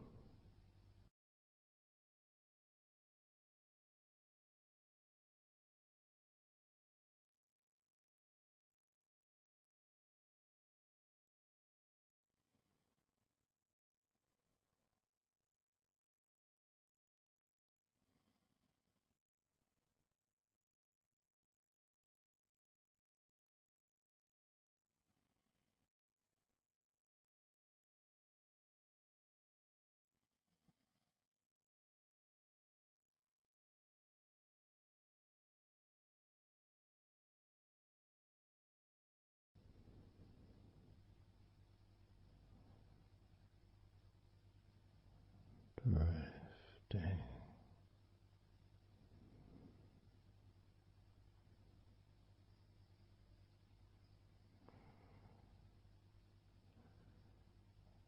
drifting,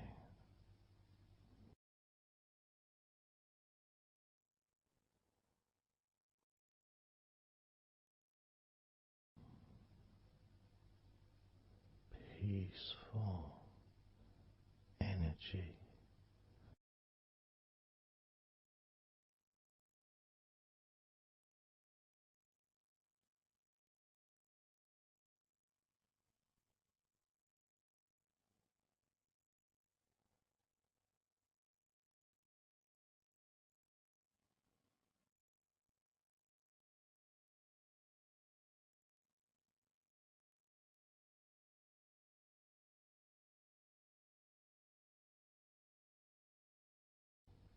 Peace to breathe,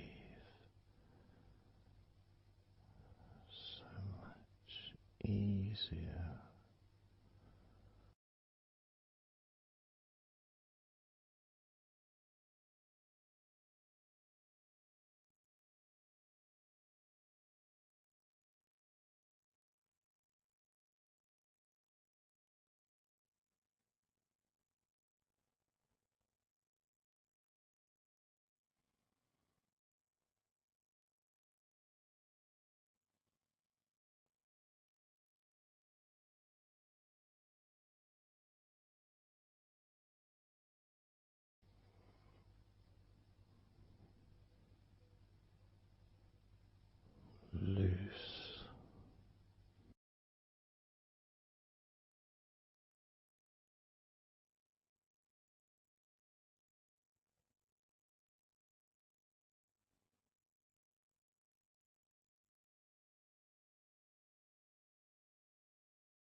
not have noticed your mind drifting.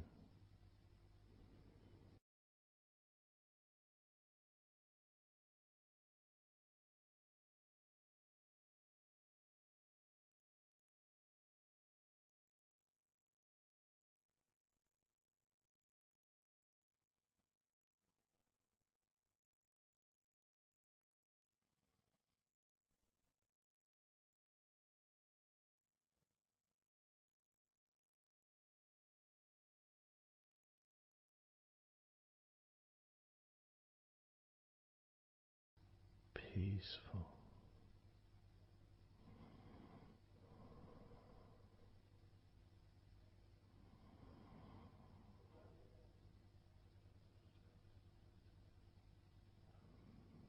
Moving even more deeply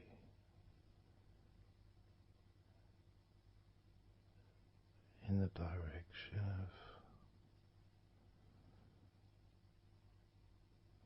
total blissful peace.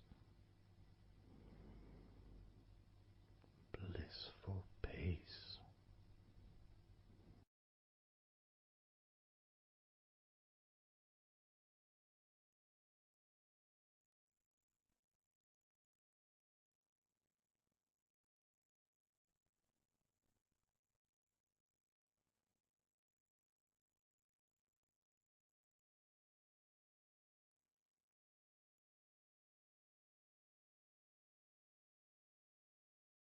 Drifting.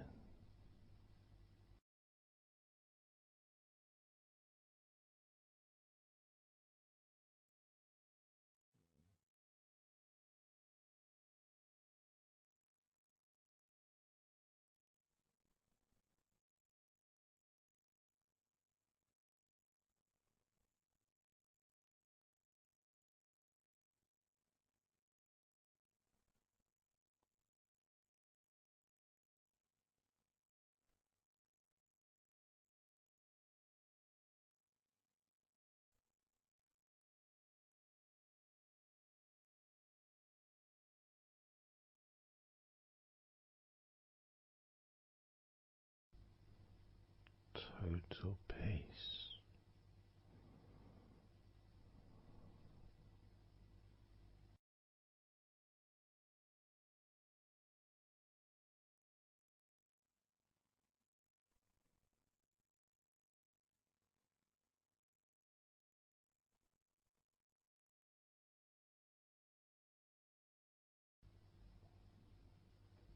Calm.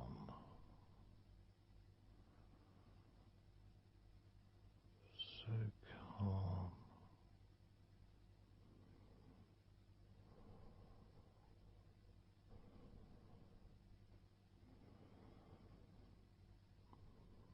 Letting go.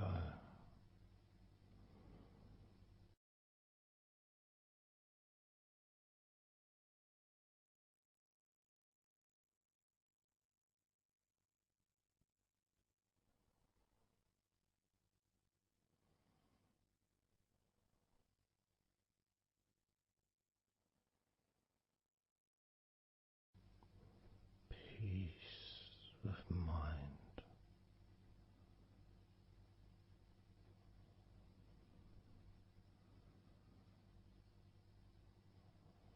Relaxed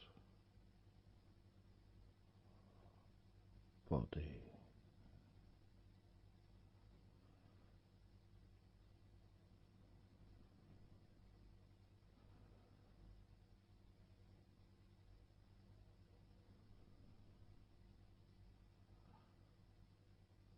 So relaxed.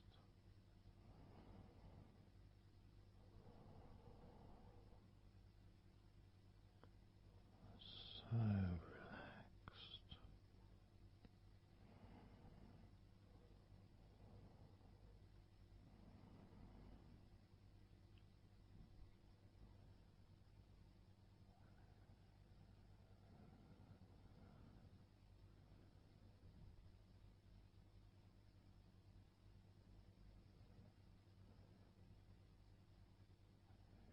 body feels almost invisible.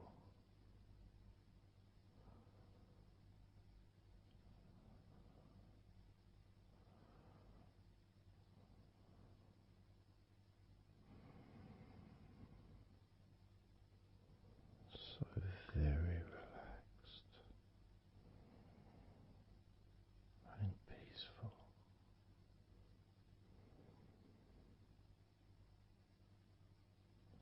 So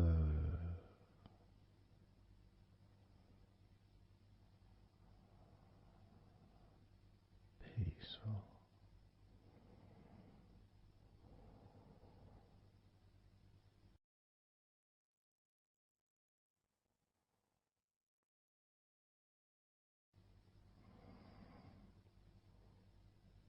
Relax.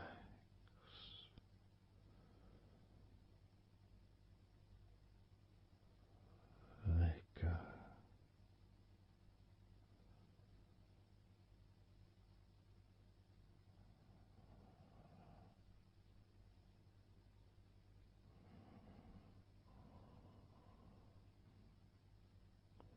So peaceful.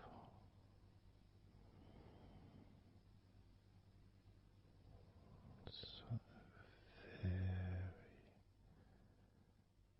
very peaceful.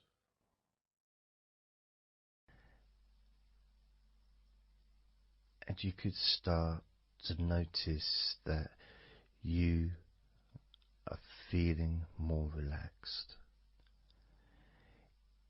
Even though I've not purposely focused your mind upon that sense of physical comfort that is growing within you throughout your body.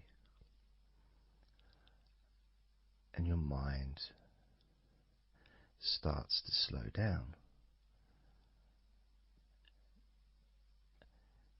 And that could be almost in recognition of,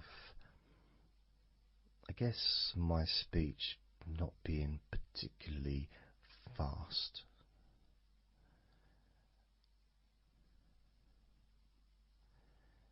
And things just generally feel calmer just by listening to my voice. You give yourself an opportunity to take a break from the day, take a break from your life as it is, and to give yourself a rest, giving yourself permission to take some time off and to allow your body to relax and allow your mind to slow down,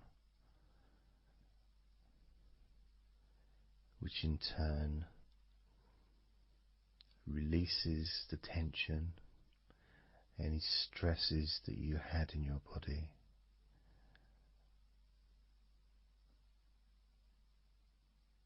It's almost as if the parts of your body just open up, allowing the negativity out.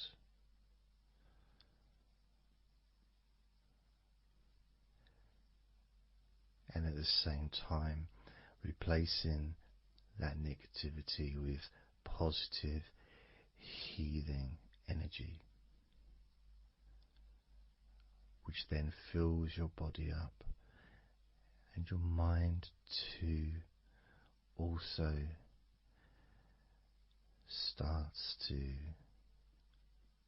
appreciate those feelings of increasing confidence and an almost uplifting feeling, positive healing, an energy that spreads through your body like a wave comfort. And all this comes from just allowing yourself a few minutes, maybe half an hour, however long you want it to be, to just rest.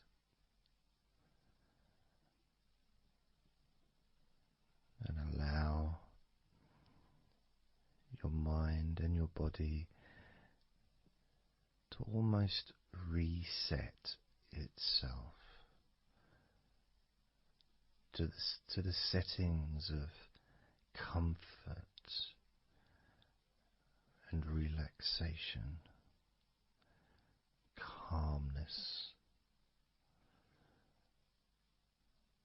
which allows more room for feelings of pleasure and happiness to move around your body and into your mind, almost as if your mind and your body are sinking together, almost mirroring each other with that growing positivity and calmness. And it feels nice. It really does feel nice to know that you are the one that has allowed yourself to feel more comfort and to experience more of this deep relaxation spreading throughout your body.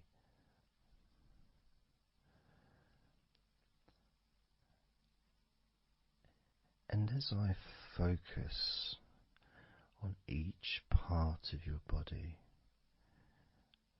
you can notice that that part becomes even more relaxed just by focusing on it. It becomes even more calm and comfortable just by focusing. And as I move down your body, starting at your head, the parts that you've already focused on will continue to relax deeply. And those parts that we've not yet focused on will just automatically release any remaining tension in anticipation of even more comfort about to come.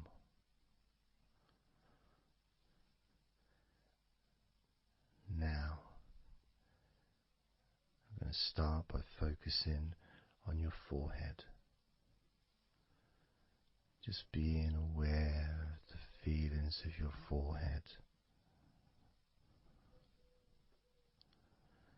and any background sounds, like Mr. Herbert the pigeon, can just allow you to feel even more relaxed.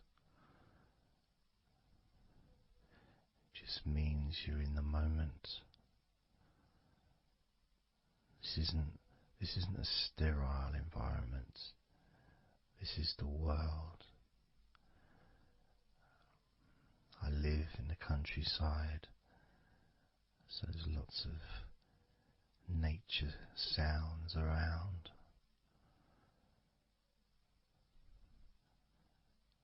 So as you focus on your forehead, just notice how it becomes even more relaxed as you focus only on my voice and that part of your body.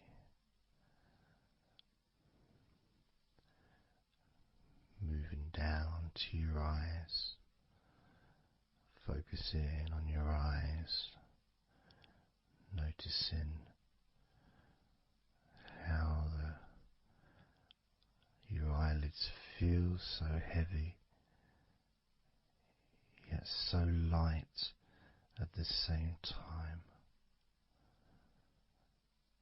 and all the muscles around your eyes relaxing completely. Moving your focus down to your mouth, your lips, your tongue, your teeth and your gums, and the whole of your mouth relaxing, calm and loose. As you focus now on your jaw, not just the part of your jaw near your mouth, your chin, but all the way up the sides of your face to your ears, that whole of your jaw, feeling more relaxed and calm.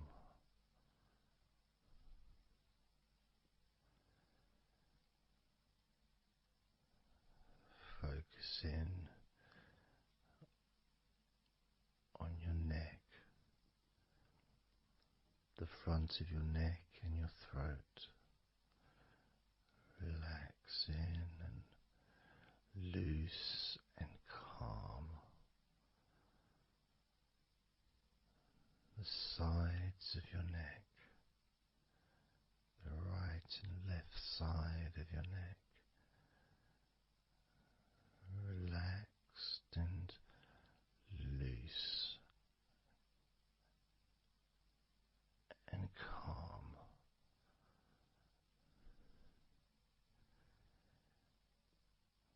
And now the back of your neck,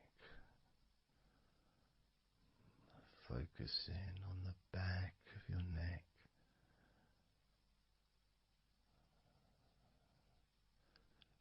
letting go of any tension that may have been there before, and enjoying that sense of increasing comfort and release that you can experience in the back of your neck.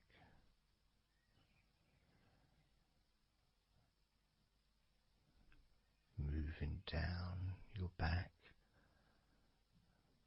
and moving either side of your spine, right from the top of your back all the way down to the bottom of your back.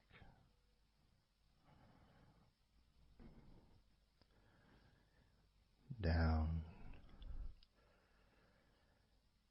to your lower back.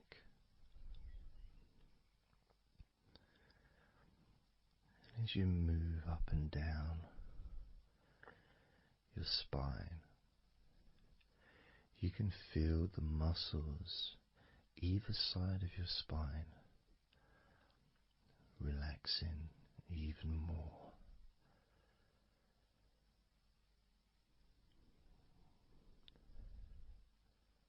And as those muscles relax, that sense of comfort starts to spread outwards from your spine into both sides of your back. The top of your back, the middle and your lower back. And as you scan gently gently and slowly up and down your back as the muscles in the top of your back relax and become looser. The muscles in the middle of your back also seem to just almost divide from each other, separating and almost melting.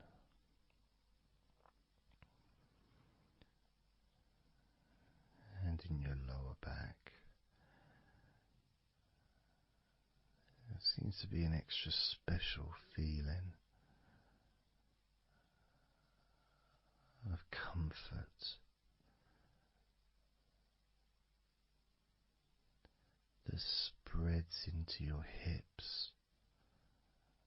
So down your lower back and into your hips, into the area where your coccyx are, and into your buttocks. And all those muscles that spread from your lower back into your hip area start to melt, start to really let go.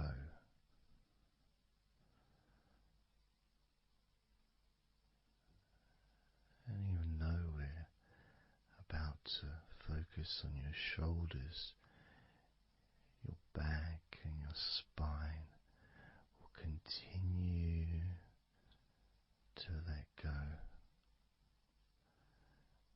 Continue to relax so calmly. And as you focus on your shoulders, you may notice that they're already feeling really loose. They're already feeling calm.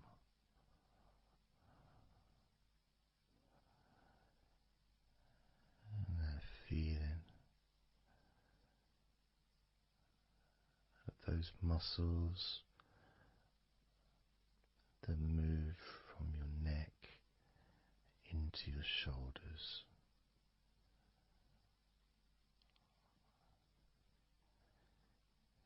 Feel so soft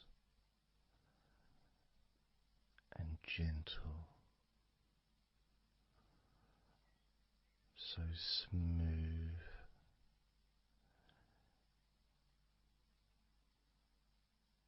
and calm.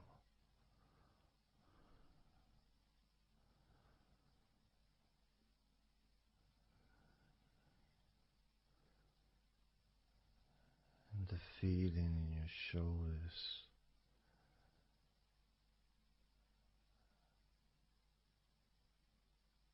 seems to spread deep into your shoulders.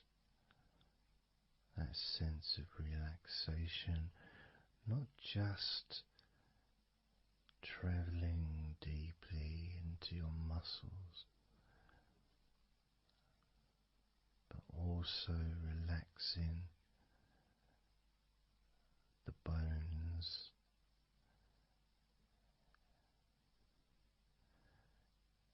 and moving all the way to underneath your arms, relaxing that whole area between the tops of your shoulders and underneath your arms, healing.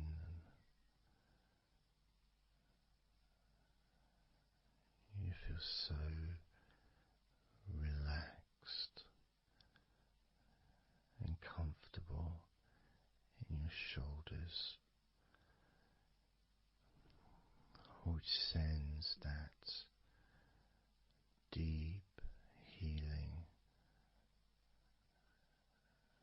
message into your arms.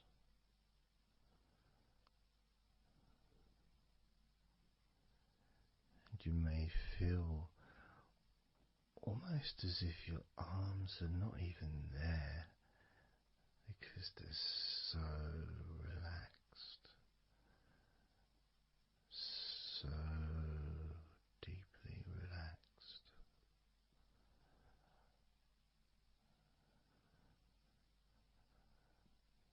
So,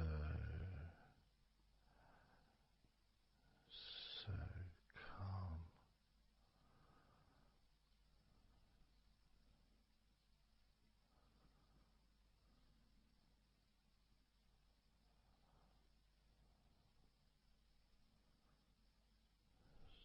So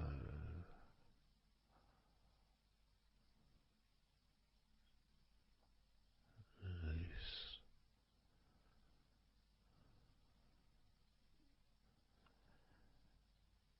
That feeling spreading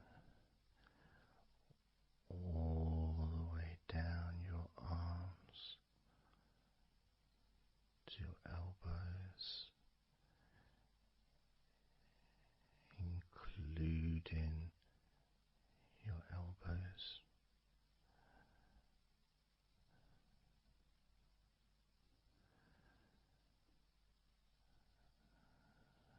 Circumference spreads all the way into your wrists, your forearms and your wrists,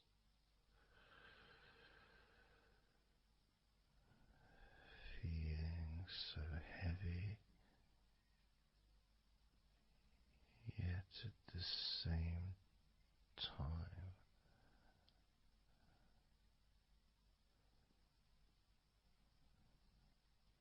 so light and gentle.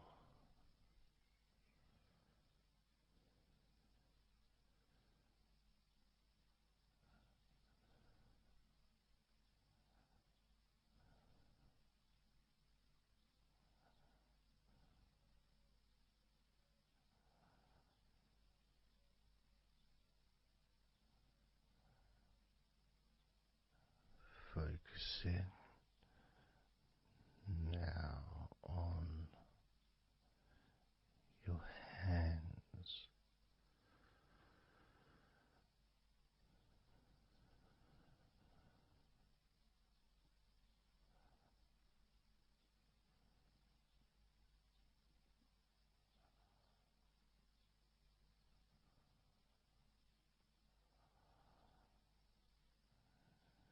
your hands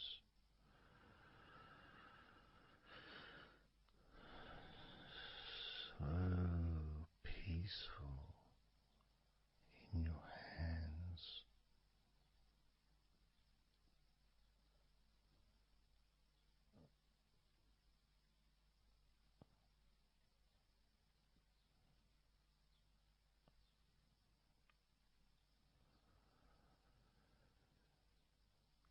There's a sense of real peace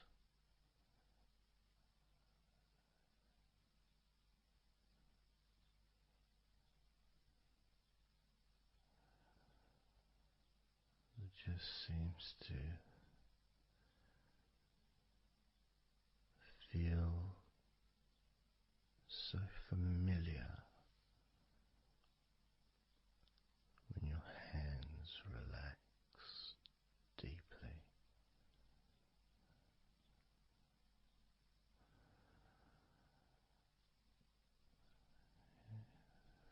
Feels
fingertips.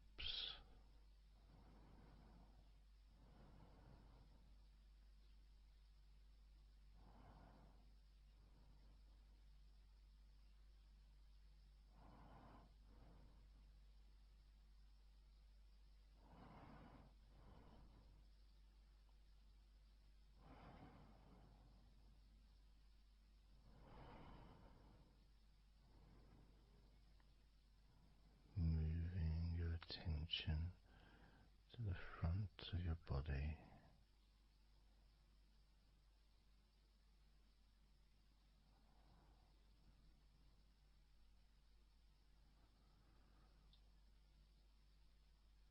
so comfortable.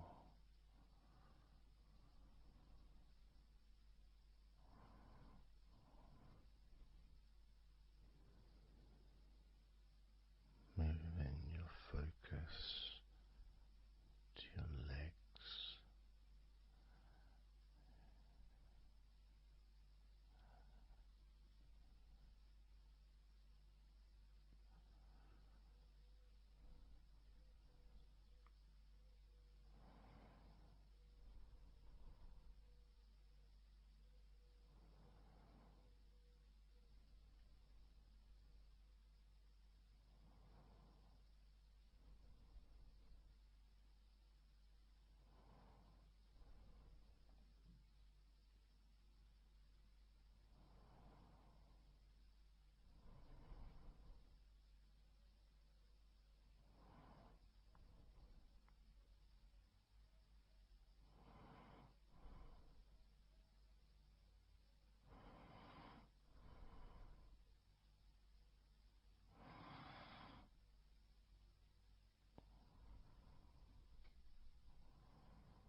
all those muscles in your thighs,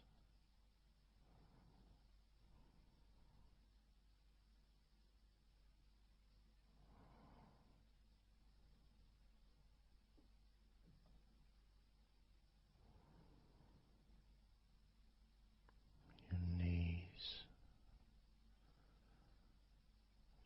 so relaxed.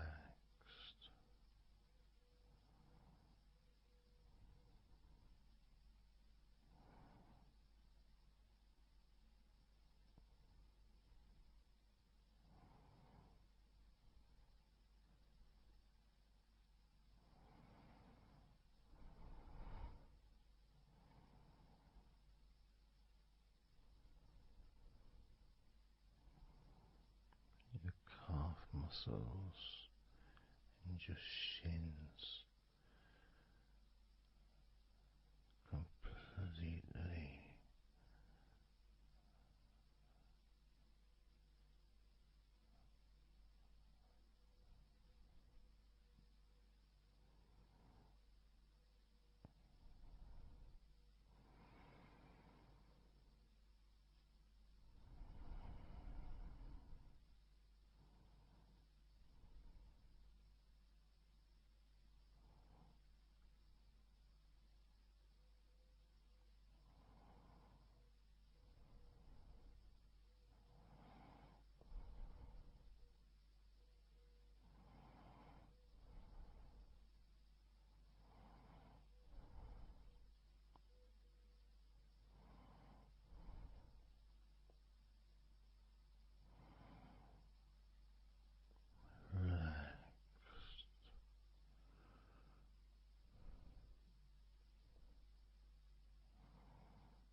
feeling in your feet.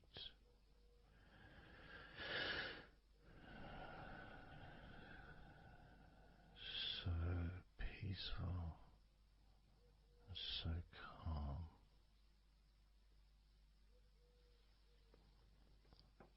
so peaceful,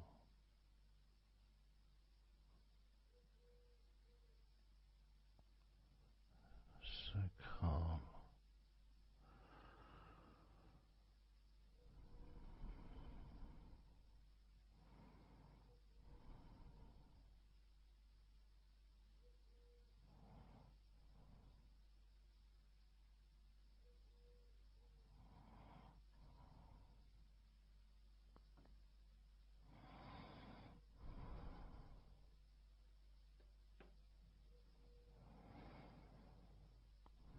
So peaceful,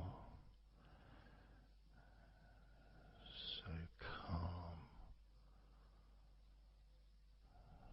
so peaceful,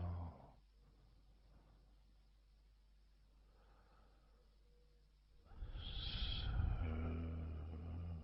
relaxing,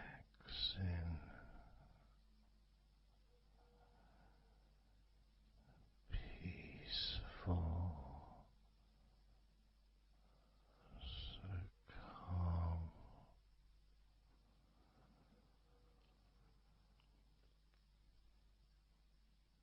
Allowing that deep relaxation to spread to your chest and your stomach. So relaxed.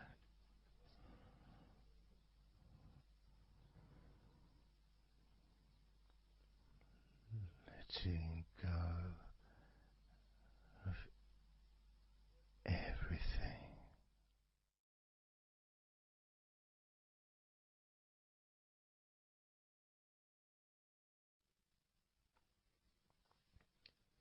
So I'm going to start counting down now from 20 down to 1.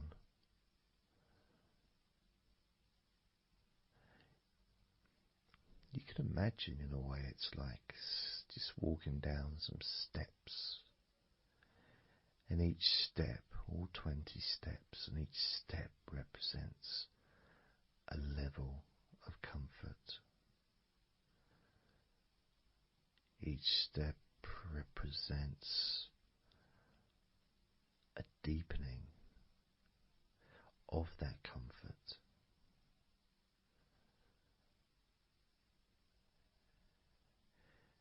And the further you walk down those steps, the deeper and more relaxed you feel.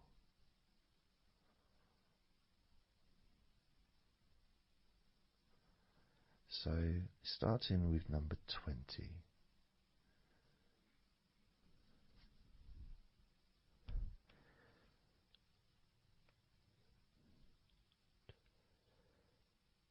Twenty.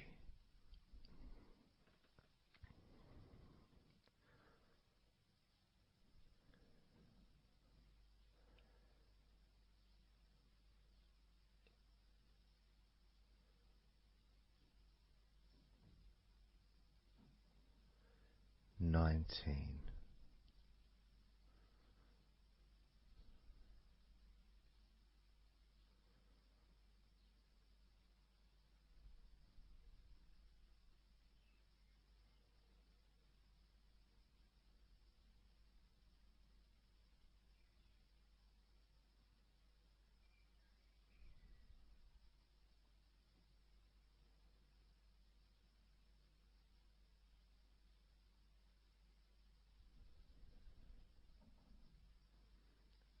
18.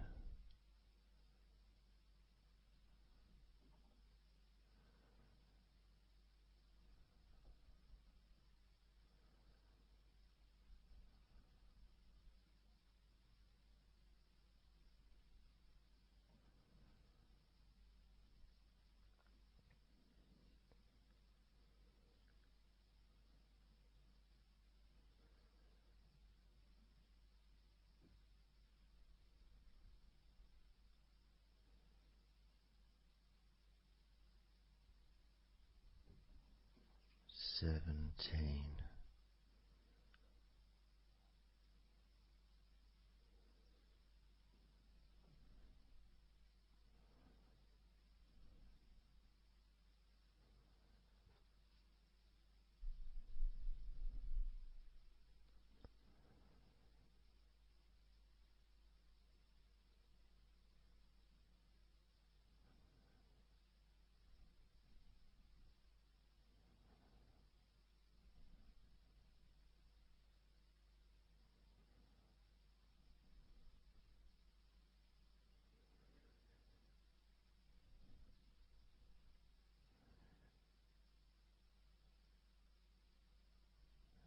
16.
15.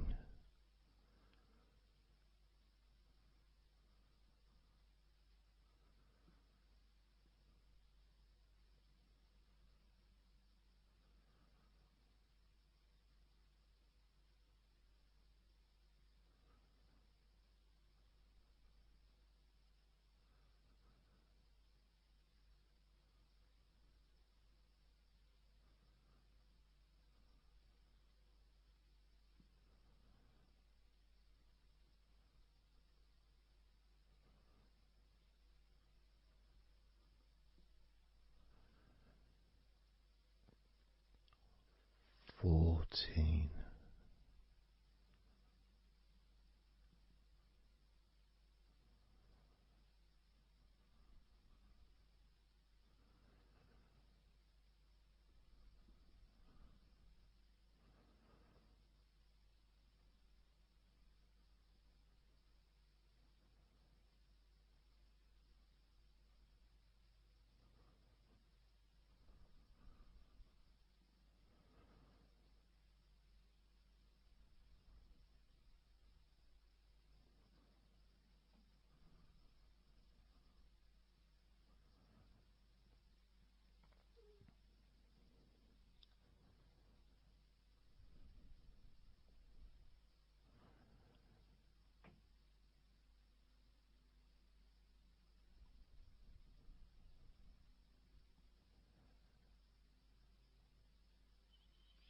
13.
12.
8.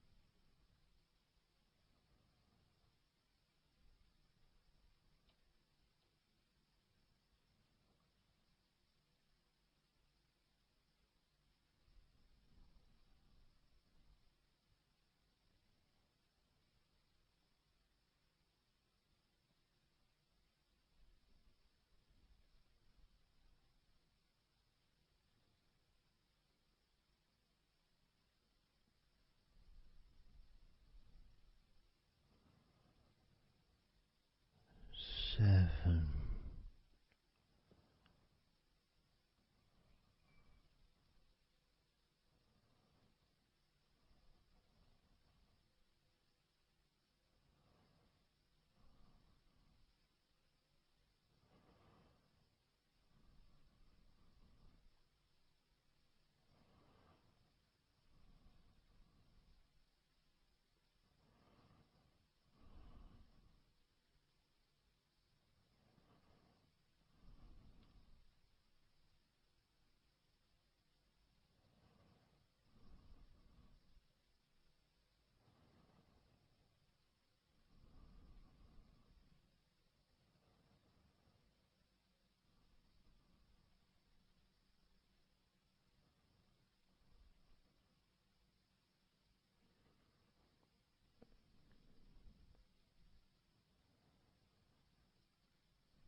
6.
4.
2.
1.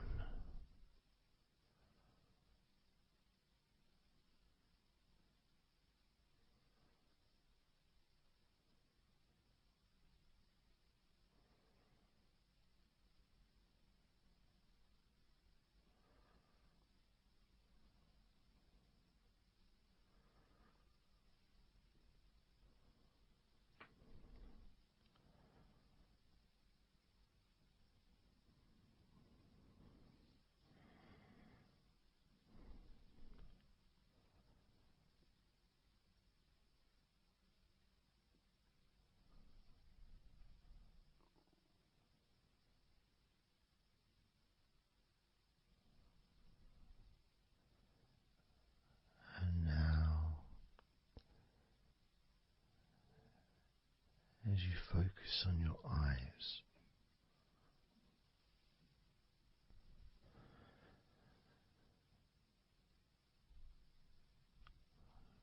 we're going to count down from 10 down to 1.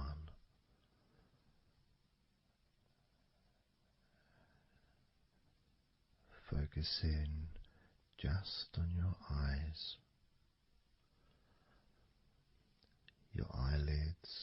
muscles around your eyes, your eyeballs themselves, that whole area that makes up your eye.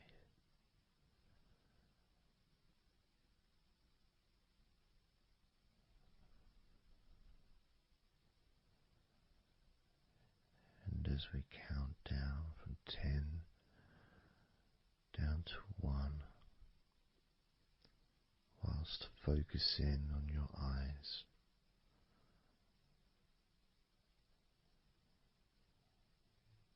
you will become twice as relaxed with each number counting down.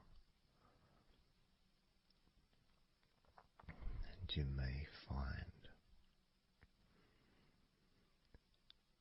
that all you want to do is just drift off to sleep. And if that's what you want, then just allow yourself to do that.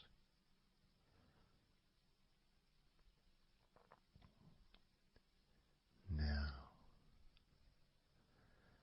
focusing on your eyes, I'm going to begin counting down from 10 down to 1 right now.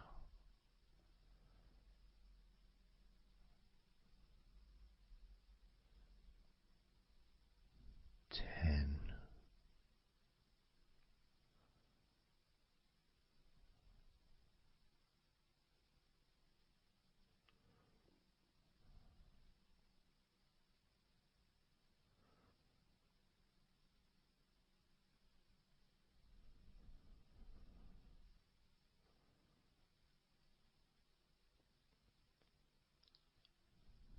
9.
2.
1.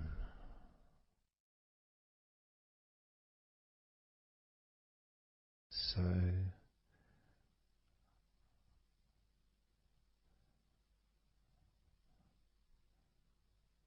counting down from 10 to 1. 10, 9, 8, 7,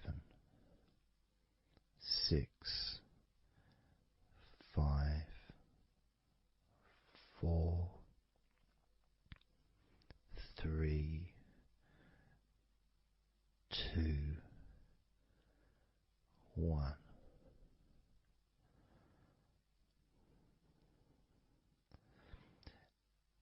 And maybe that was a bit too quick in order to relax. Maybe it's a bit too fast for you to notice the calming of your body. Maybe even a little bit of pressure there, like you're counting down from 10 to 1. What do you expect me to do, man? You expect me just to go all floppy just because you're counting down?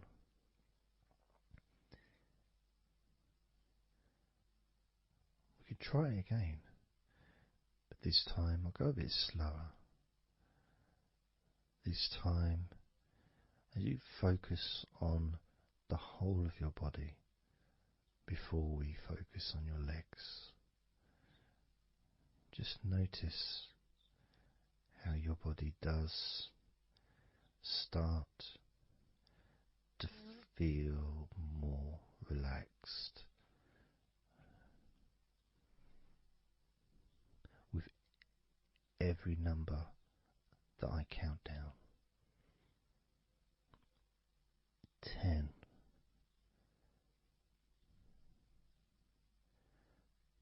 9,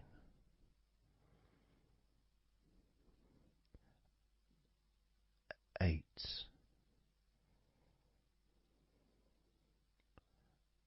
7,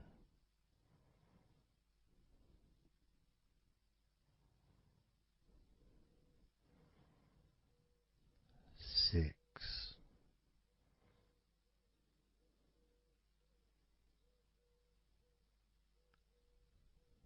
5,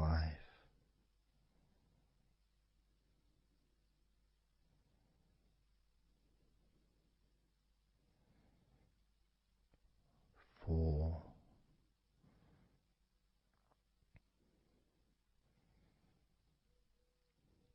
3,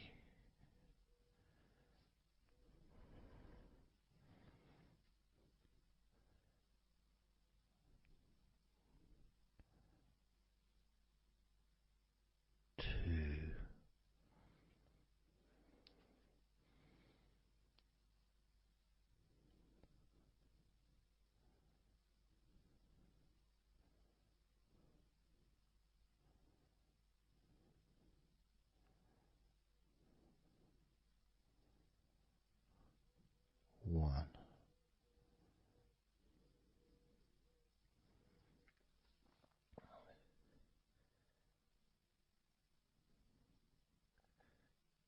And just notice how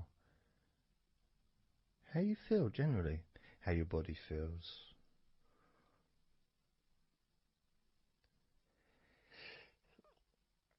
It's not necessarily even about counting down from 10 to 1. It's that space that you have, that space between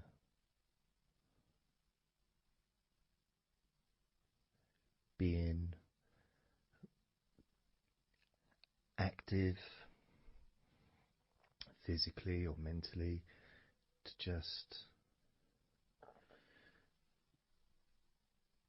sitting or lying down, just being there, not doing anything, not saying anything, not needing to think about anything. So it opens up a space, a bit of a space, a gap.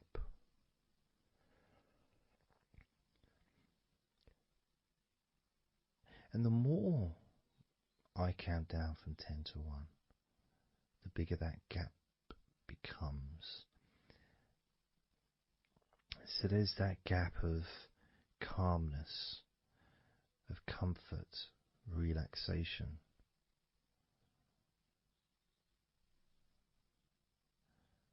It's a nice feeling.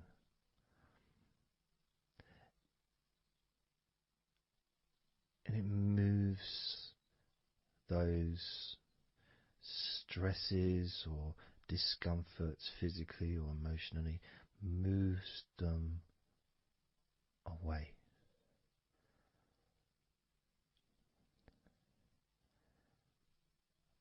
Allows you to just slow down. So I'm going to count again from 10 down to 1 and notice that gap widening. The gap. And as it widens, it's almost like the stress and attention falls into the gap.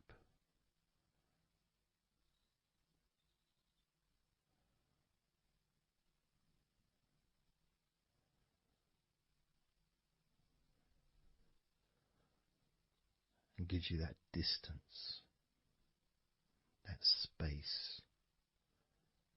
Now, 10, 9,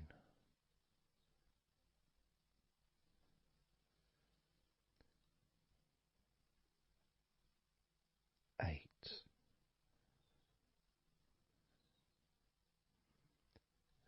7,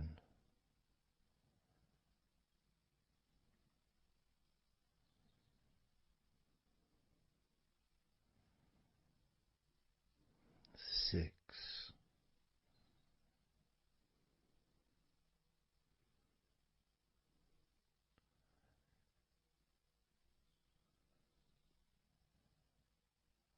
5,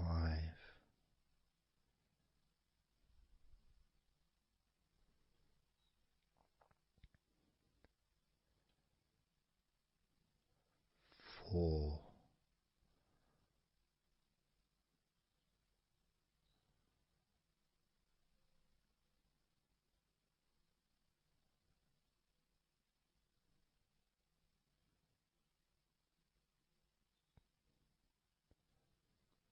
3,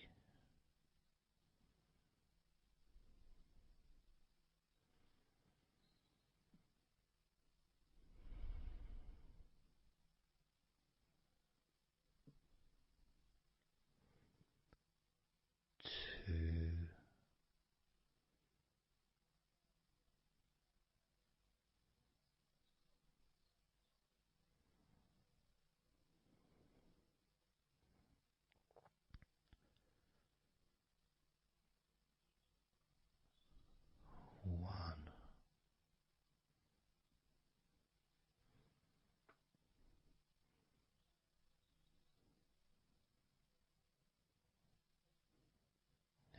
how does your body feel now?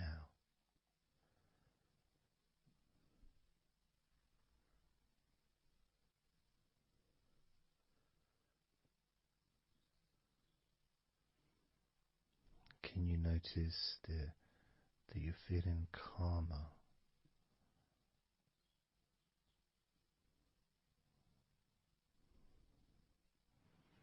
That you're feeling more relaxed?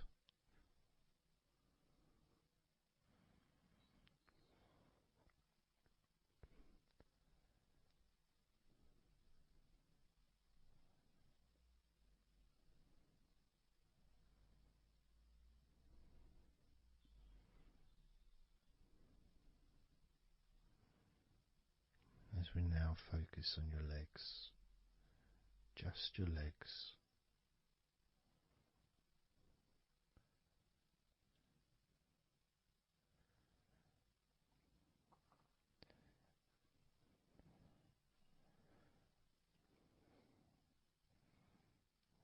We're just going to start with focusing on your thighs.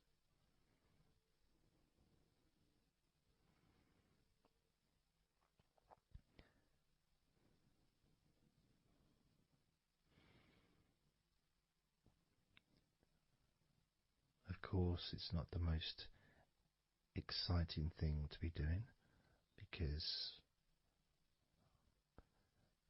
I'm sure, like most of your body, there's not a lot going on right now.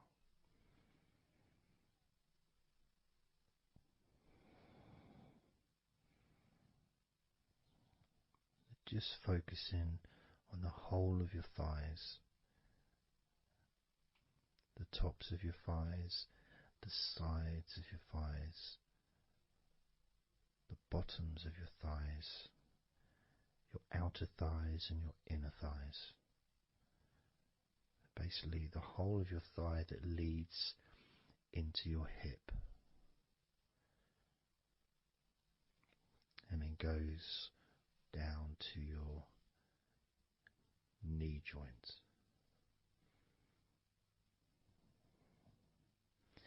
Now, this is a big area. It's a very heavy area. It's very strong. Probably the strongest muscles in your body are in your thighs.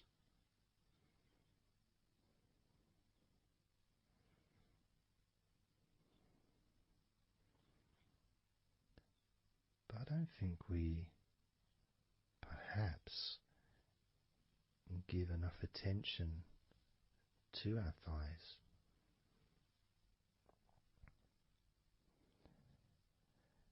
Perhaps we don't acknowledge how important our thighs are to our lives.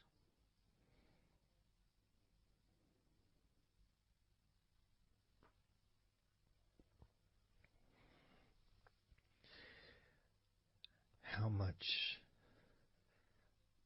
they actually do for us all through our lives.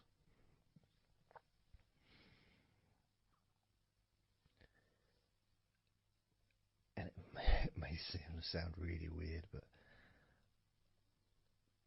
I think that all of our body parts, especially our thighs, need some TLC. A bit of love shown, a bit of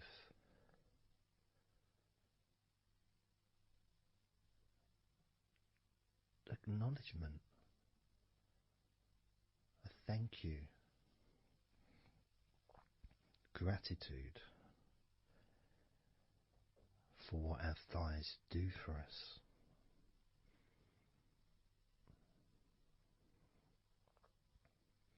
And I know this may sound a bit strange. Maybe you think, why am I? Surely I should be out in the garden hugging a tree or something. Well,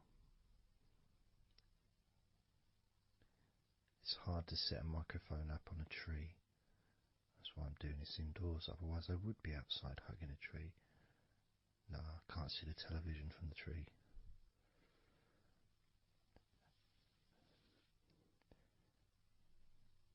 If you move down to your knees, again, such an important part. And I think we don't necessarily, I'll speak for myself here, I don't necessarily appreciate all that my knees do for me until I have a problem with my knee. So occasionally if maybe I bash it or it's aching for some reason, it's then that I realise how much it does. You know, the benefit of being able to use my legs without any kind of physical discomfort is a beautiful thing that's possibly not appreciated until it's temporarily removed, you know, that comfort. But as you focus on your knees, regardless of how your knees feel, you can add that sense of gratitude and love to your knees for all that they do for you.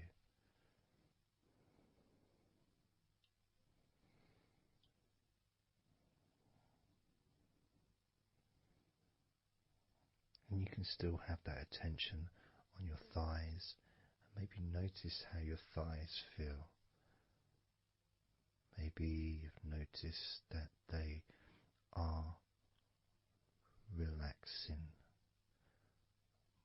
more deeply.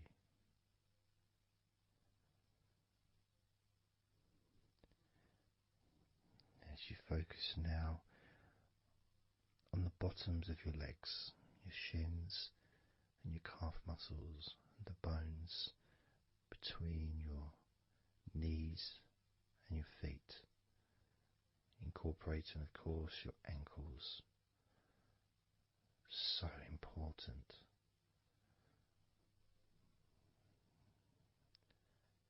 You know, anyone that's had even like the slightest sprain of an ankle knows how much we take our ankles for granted.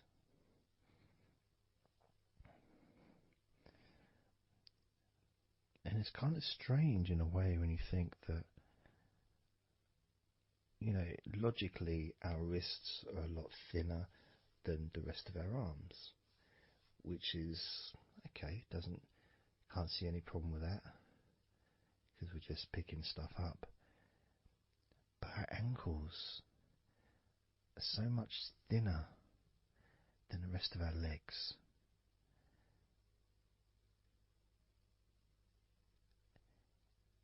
And from a physics perspective, or logical even, it doesn't really make sense that all this weight would ultimately be resting on your ankles, then leading to your feet. That thin area, thin bone, yet it does so much great work.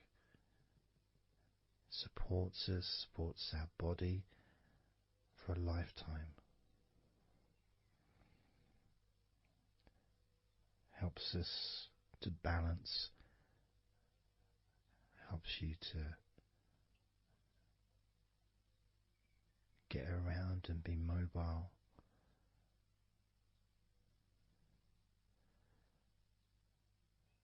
And there's the calf muscles, of course. When I was younger, I couldn't see the point in calf muscles. It didn't seem to do anything. Okay, if I walked around on tiptoes, then my calf muscles get some work. But of course, that's not true. The calf muscles are being used whenever we use our legs.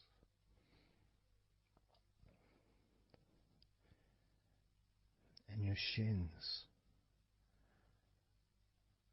there to protect your lower legs, shaped in a way almost as a protector for the bone.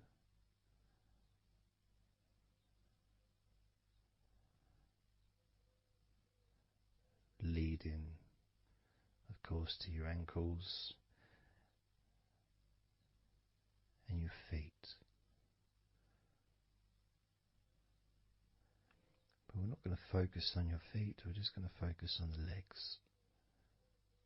And I realise that now that I've mentioned your feet, you're probably focusing on them anyway.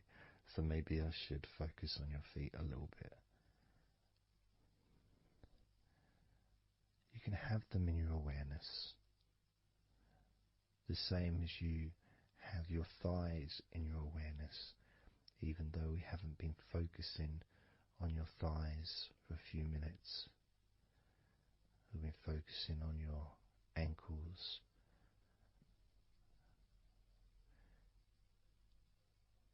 there's still that sensation of comfort in your thighs. And there's that movement of energy, because the thighs hold lots of different sensations. Of course, there's the muscles, the big strong muscles that we have in our thighs.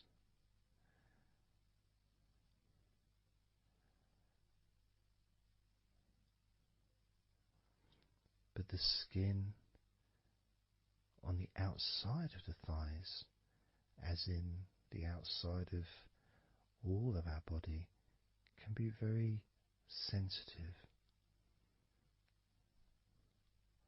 Sensitive to the touch, sensitive to temperature.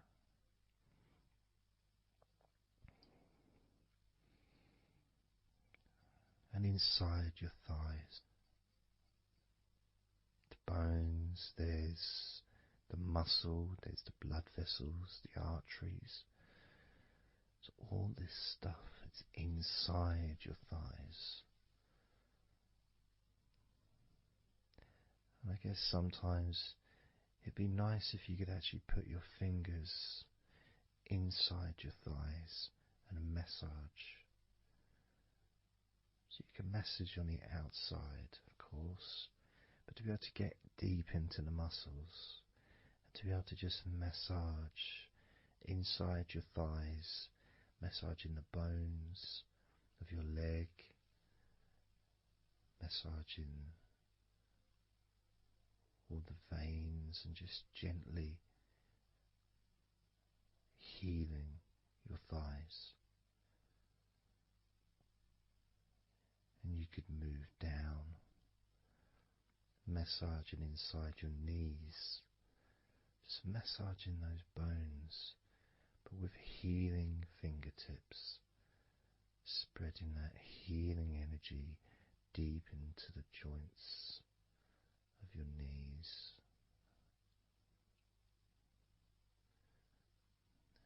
Of course, there's the back of your knee, you know, the inside crease where your knee is.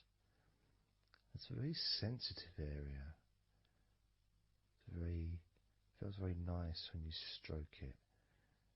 That might be because it's an area that's not really touched very often. It's almost like a hidden part, that crease in your legs. It's almost like a part that has a sensitivity which is a little bit different.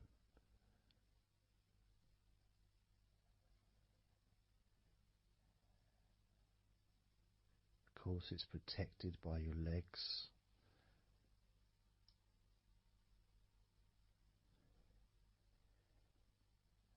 So you can imagine putting your fingers into that crease in your legs.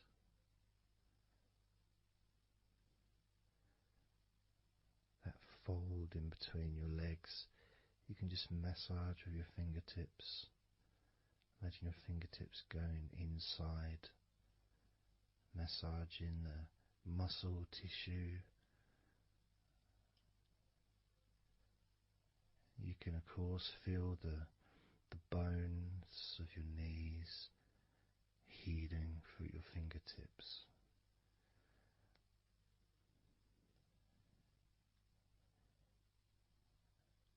And then as you go down to your calf muscles, now that's a part I'd like to be able to really put my fingertips deep inside my calf muscles, massaging every single tissue of that muscle, healing every part.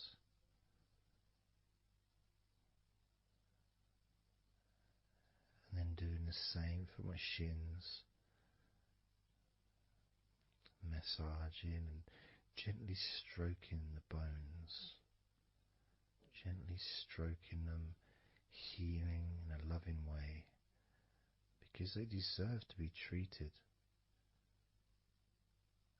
as the precious bones that they are, because our legs are so precious, as in all the other parts of our body. They're more precious than any jewel on the planet.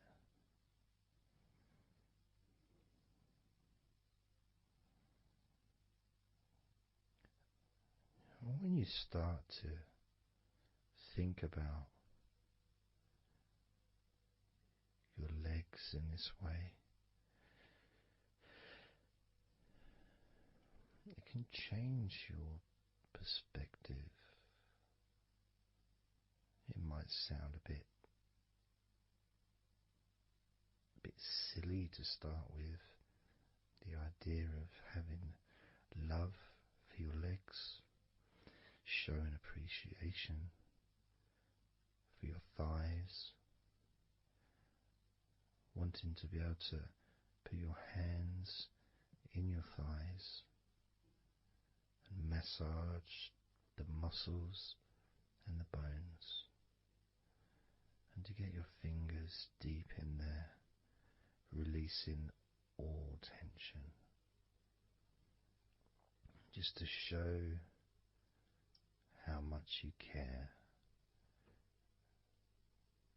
about your legs, how much you care for what your legs do for you regularly.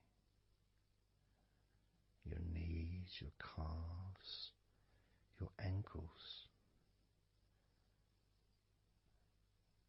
the strength of your ankles, considering how thin they are compared to the rest of your legs, especially your thighs. Yet they're so strong, so flexible, absolutely amazing things your ankles are. Truly a gift because of what they do for you.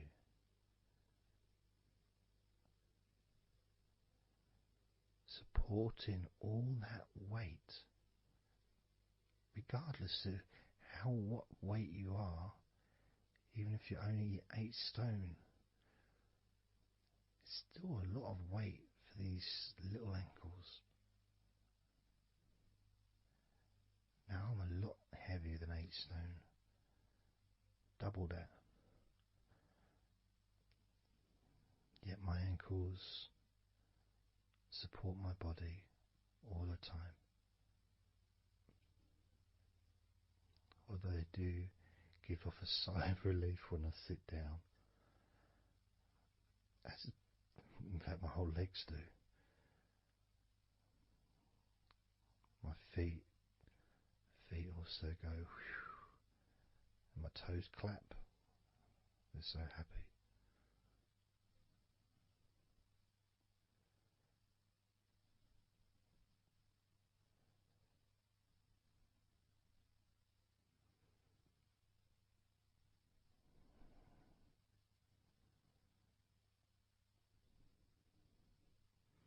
Your legs really are amazing. And I know that talking about your legs is probably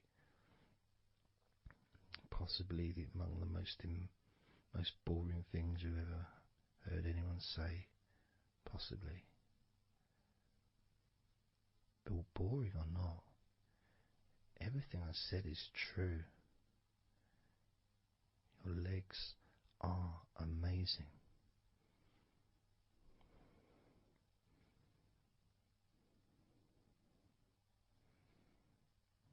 Your legs deserve not just respect,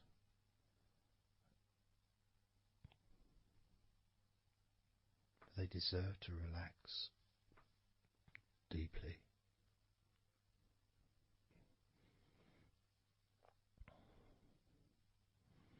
They deserve to take some time out of the day to just let go completely.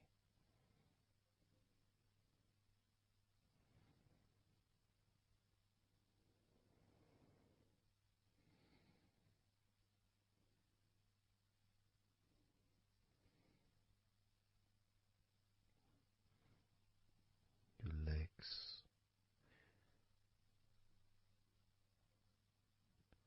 really can relax.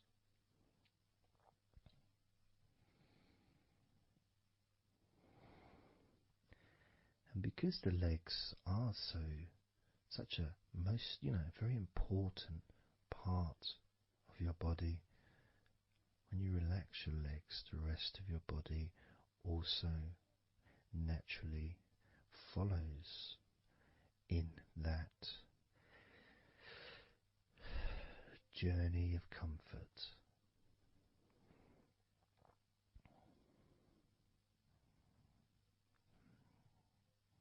I can feel it in my hips.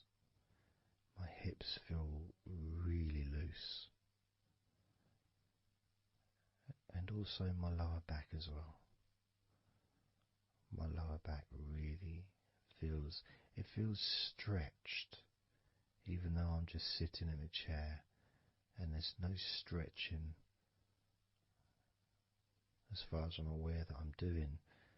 But it's almost as if the muscles are just relaxed so much that there is a natural stretch as the tension has reduced a lot.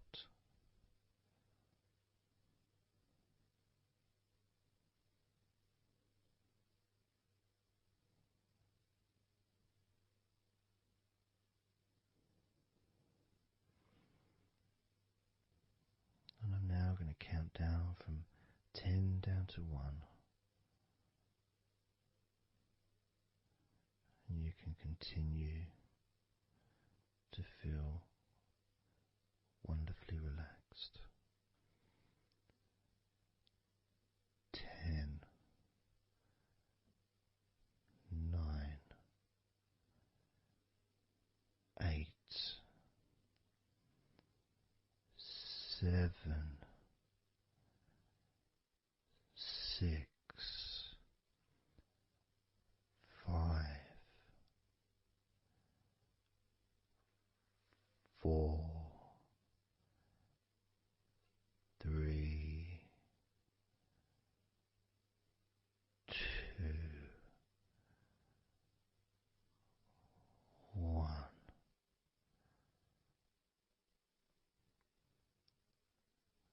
Relax.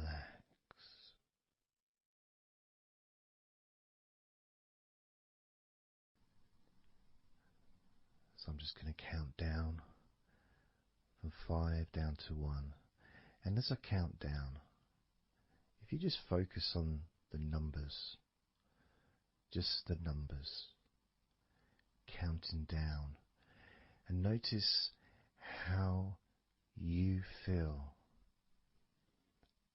in this moment as you hear the numbers counting down, knowing that those numbers counting down represent you feeling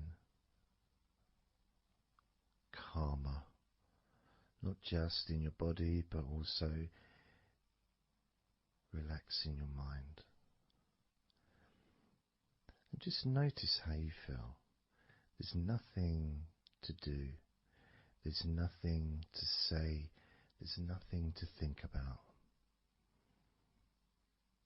Starting with number 5.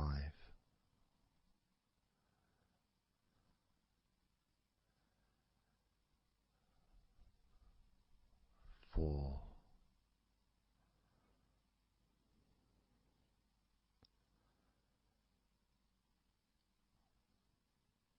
3.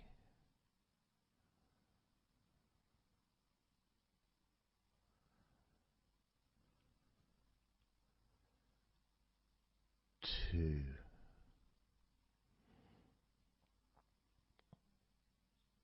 1.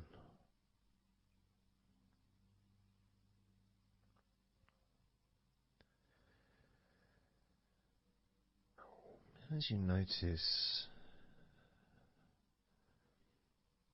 the gradual letting go of the tension in your body, you may also begin to notice and be aware of how your mind is starting to slow down. This is just a natural thing that happens. It's not really a special procedure.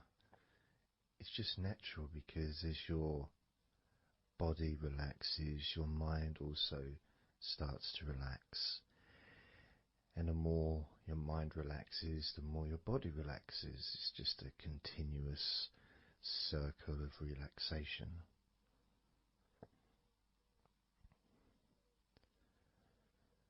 And there's that calmness that comes from relative quietness.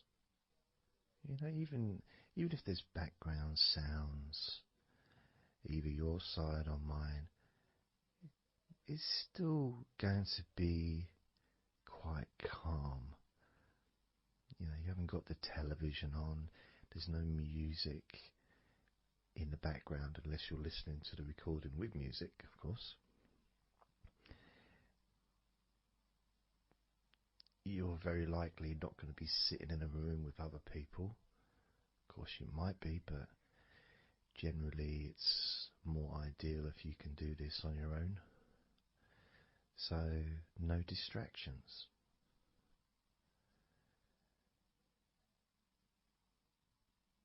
And when you stop thinking about stuff,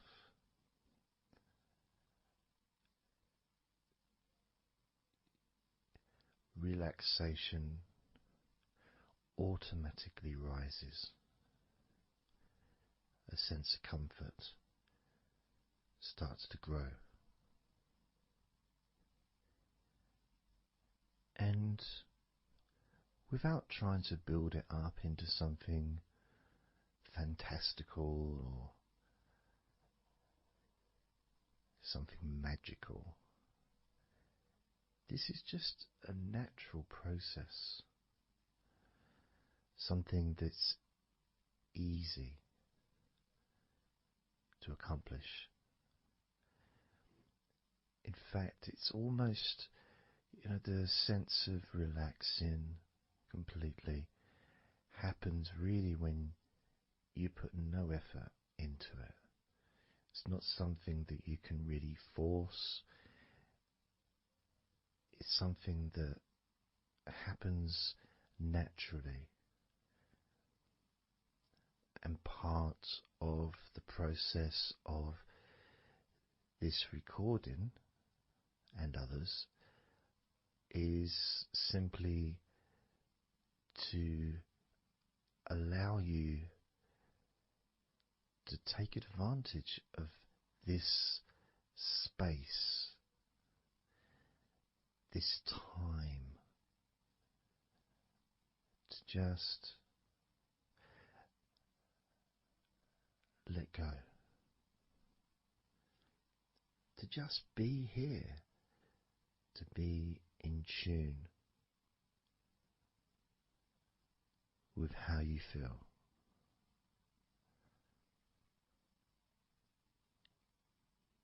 Yet with the intention of wanting to relax deeply,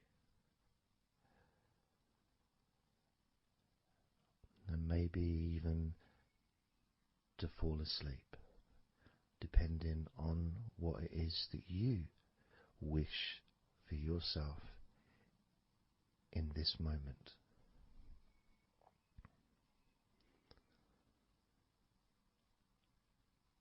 As we know, relaxing is the majority of the process of falling asleep. The actual falling asleep part is the tiny bit at the end.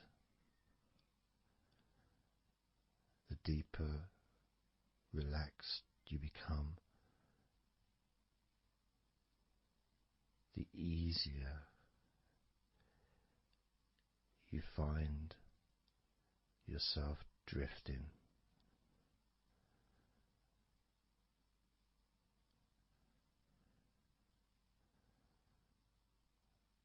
But you can also, if you choose, stay focused on my voice and really enjoy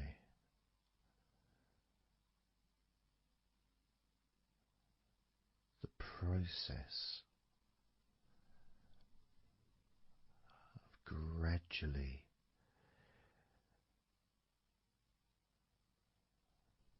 relaxing each muscle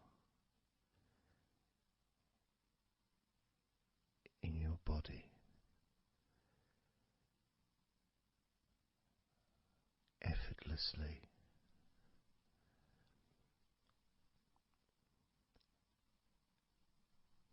and just observing the sensation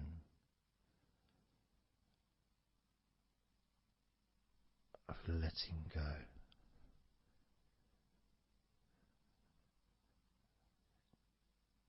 Completely.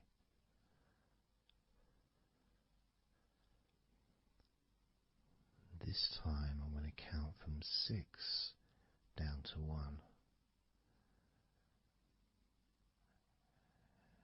And you can notice your mind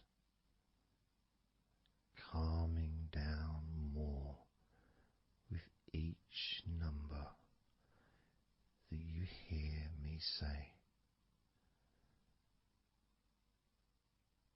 Naturally feeling calm and slow and peaceful.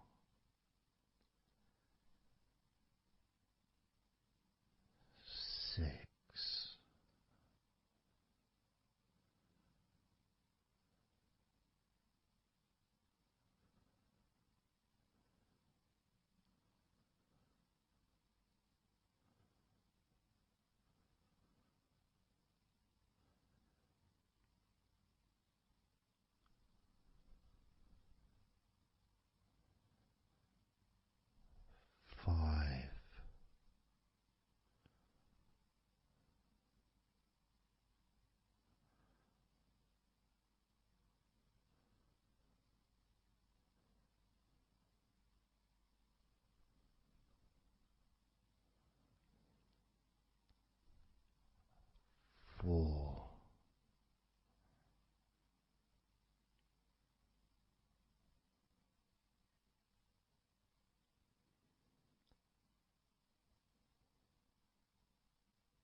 2.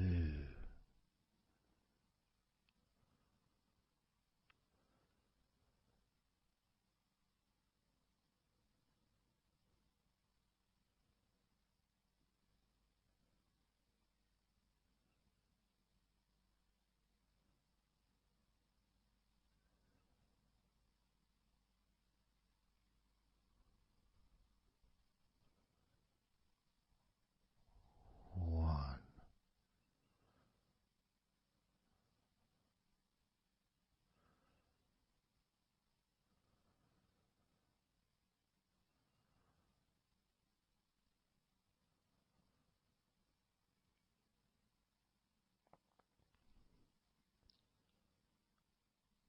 Being aware of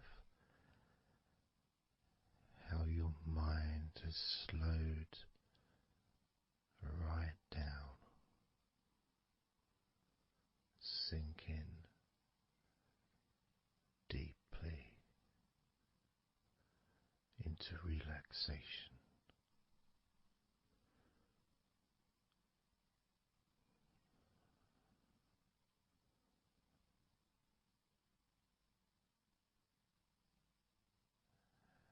And as you focus on your mind, you may notice that there are some thoughts still there, maybe some stubborn thoughts that for some reason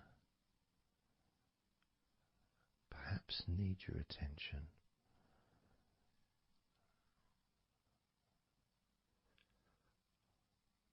So what you can do is send love to those thoughts. Sprinkle those thoughts with love, like little petals from a flower. Just sprinkle it over them. Petals filled with love towards those thoughts, to let those thoughts know that you're not abandoning them. You just need them. You require them to just calm down, slow down, quiet down for now.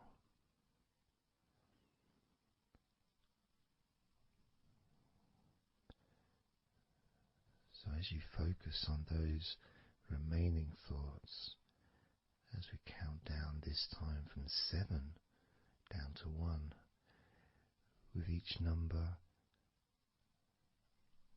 just imagine sprinkling those flower petals of love, kindness, gratitude over those thoughts, which will allow them to just melt away and relax deeply. With every number,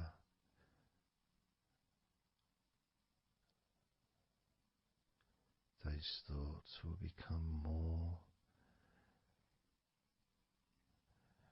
and more relaxed,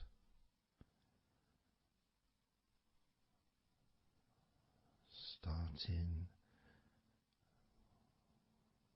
with number 7.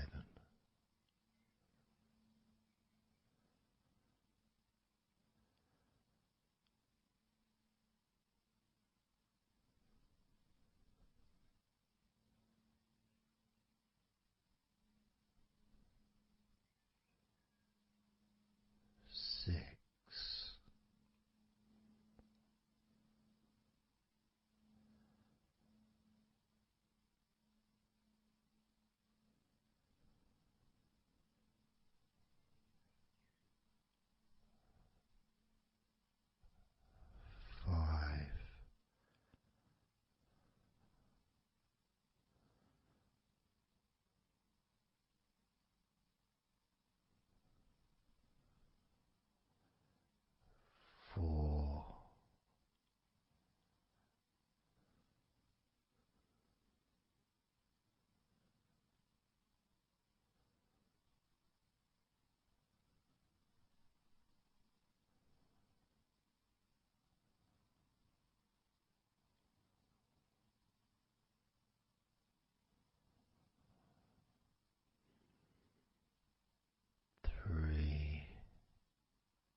as you now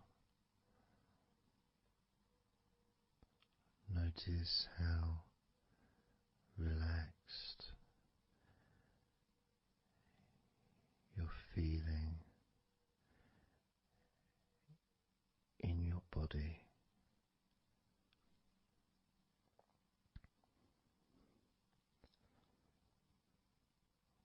We're going to focus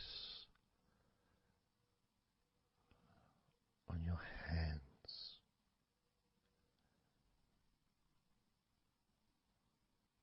Because the more relaxed your hands are, the more relaxed your body and mind are.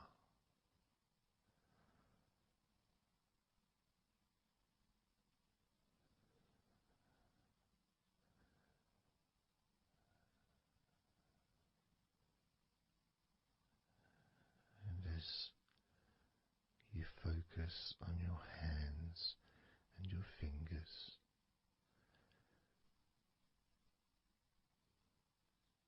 there's nothing needed to be done. There's no clenching of fists or tensing the fingers or anything like that.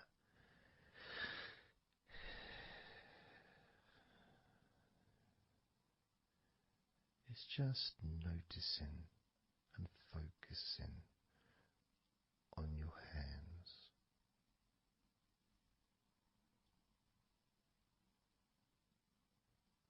Noticing how they feel.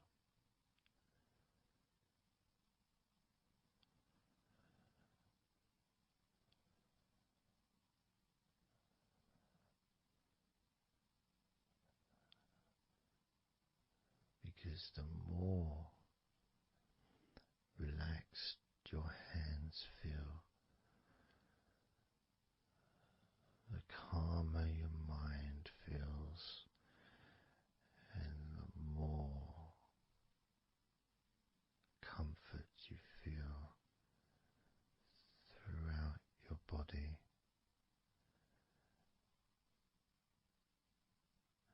And you may have already noticed that your mind is starting to drift.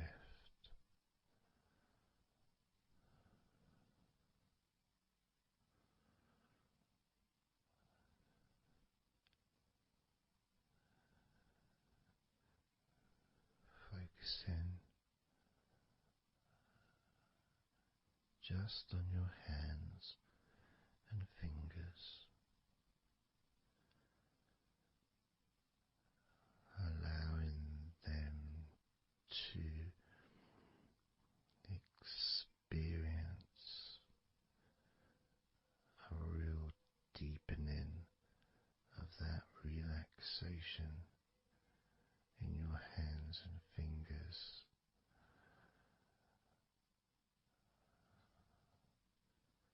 More and more relaxed with each number.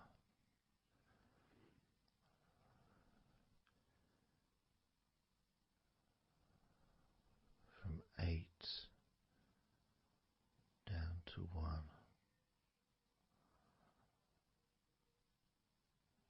You can almost feel that healing and relaxing energy spreading into your hands and fingers,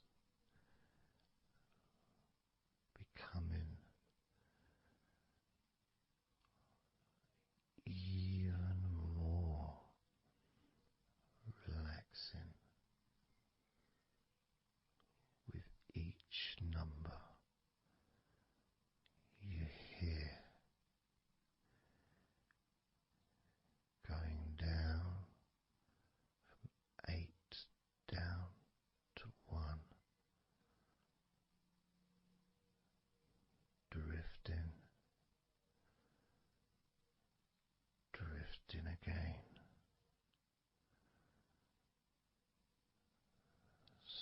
starting with number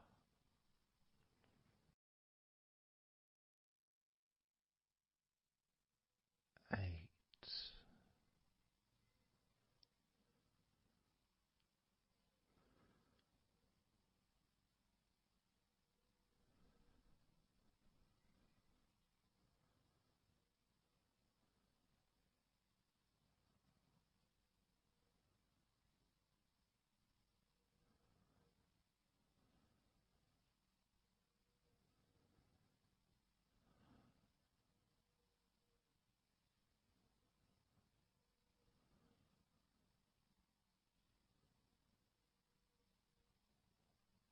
7.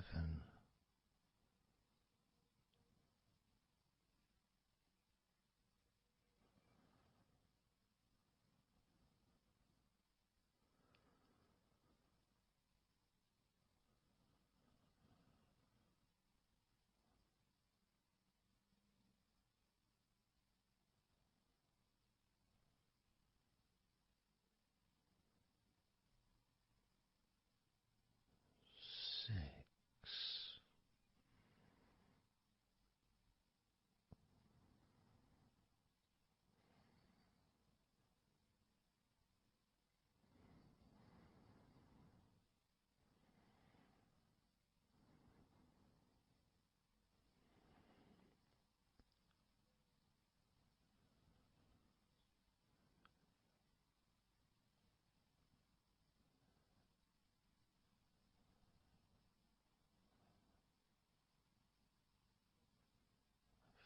5.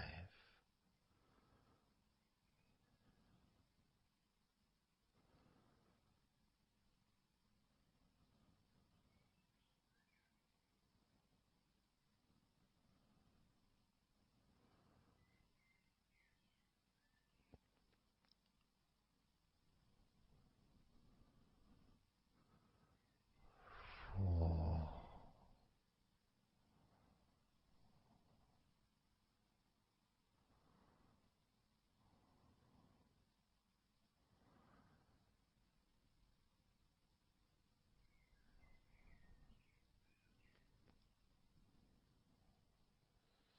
3.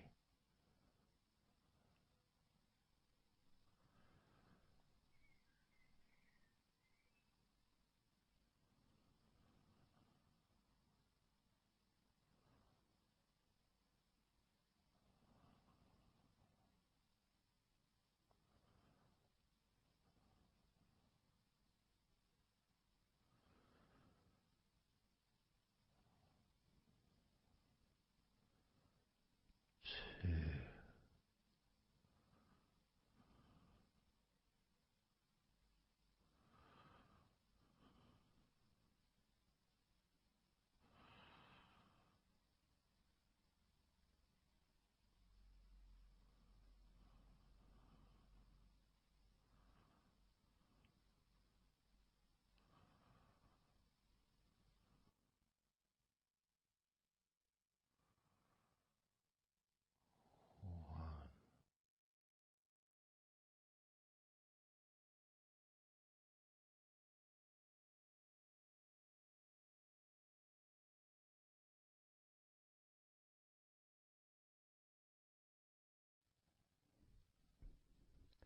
Just being here now. Nothing to think about, nothing to do, nothing to say, and everything just feels calmer. And this is your natural state of being. This is how you just normally feel when you take away all of that other stuff that we add. Things like stress and worrying and overthinking and anxiety, tension. generally thinking about stuff. When you take that away, which is what we're doing now,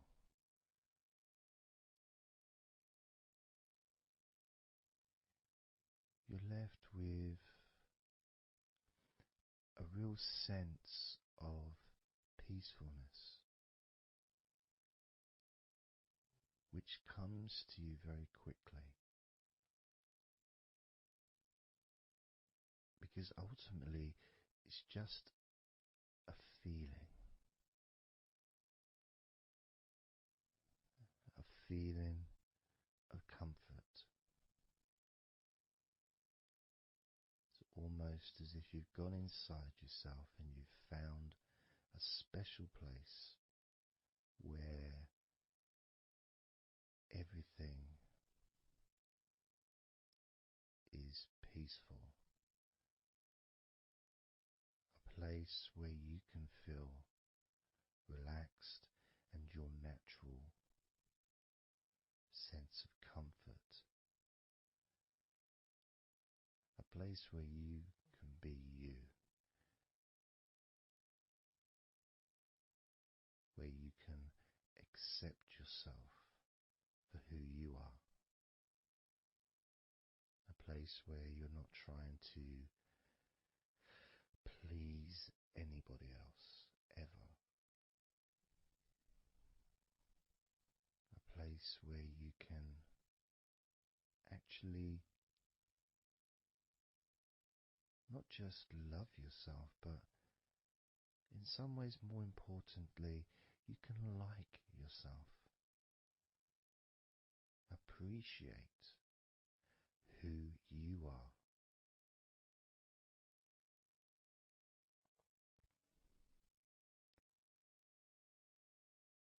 And that sense of gratitude is in the air all around you.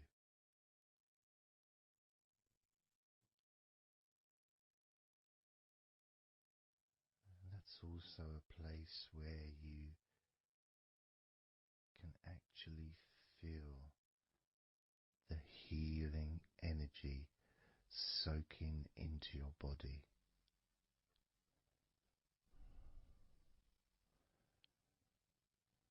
Healing energy soaking into your body. And that healing energy spreads through your veins,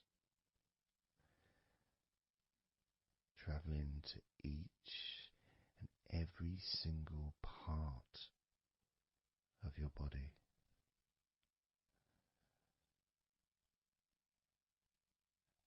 And you start to realize that actually that healing energy has not just entered into your brain, it's become part of your brain. And that spinal fluid is now mixed with healing energy.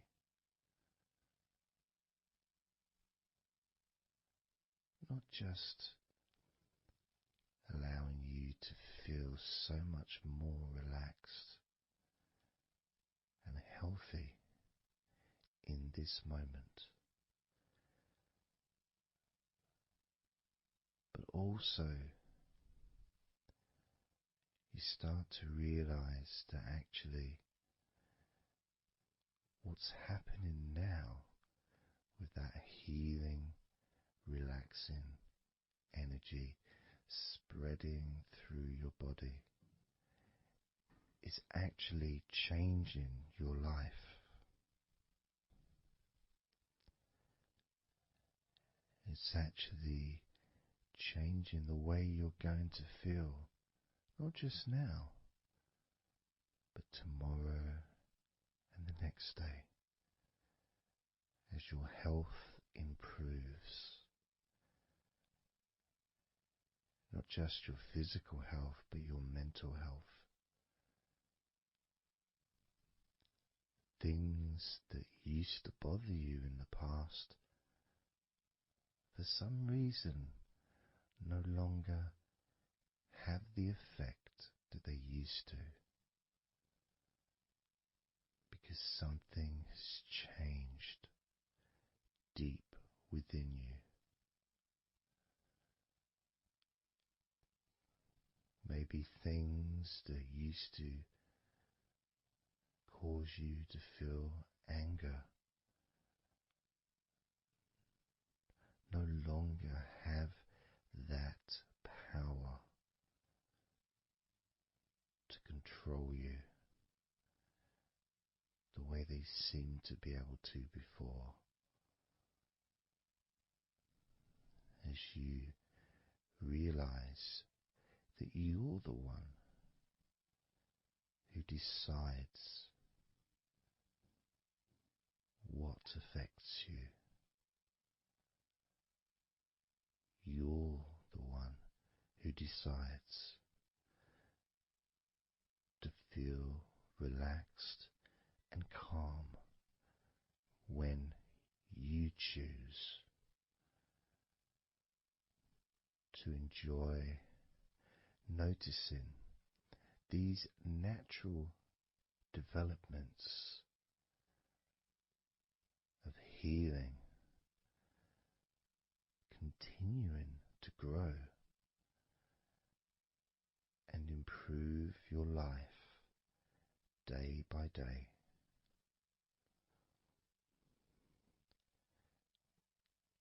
Including, of course, your ability to relax so much easier and sleeping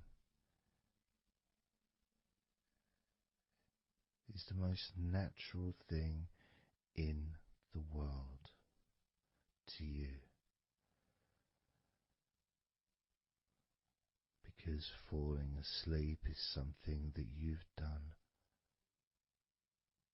so many times in your life,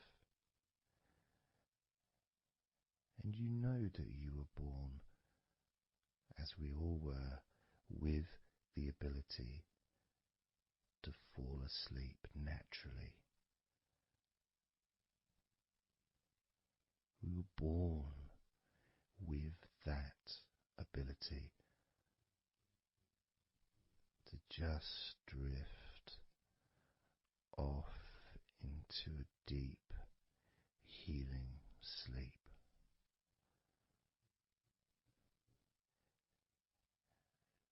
Even when we're kids, sometimes we'll fall asleep when we don't even want to. We try to stay awake. Maybe it's a birthday in the morning, or it's Christmas or holiday or something we look forward to. We don't want to go to sleep. But the more we want to stay awake, the more we just start to drift.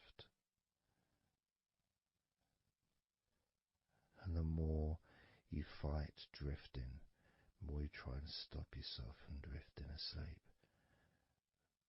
the deeper and stronger that drifting becomes.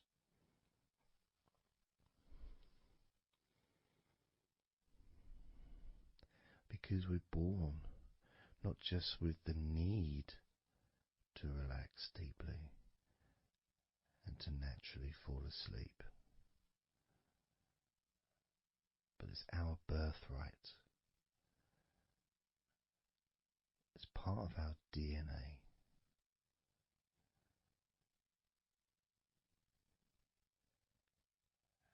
And sometimes as we get older in life, perhaps at times we have forgotten that relaxing completely is not only a wonderfully pleasant experience,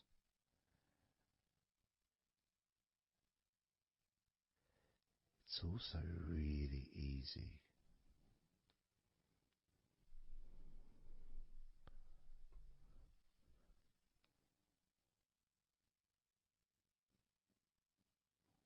very, very easy to let go, because that's all it is. It's just deciding to let go.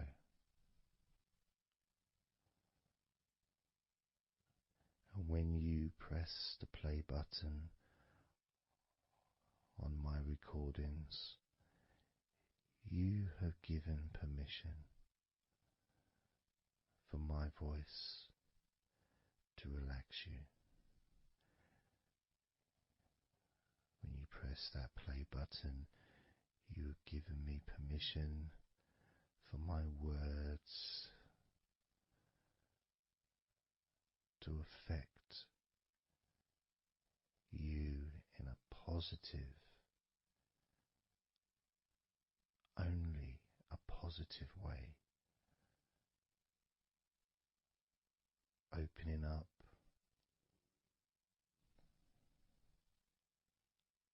your mind to useful and healing suggestions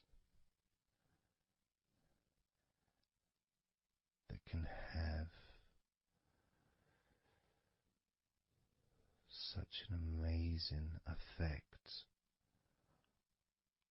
on how you feel right now, as well as those changes that continue long after the recording ends, those changes within you that continue to flourish and grow,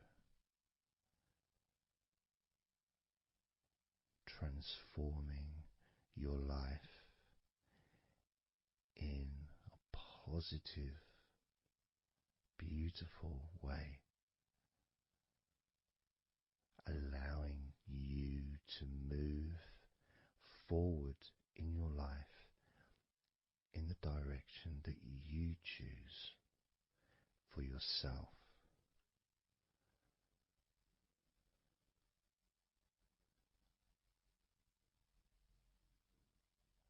And this feeling that you can experience of safety, comfort, calmness,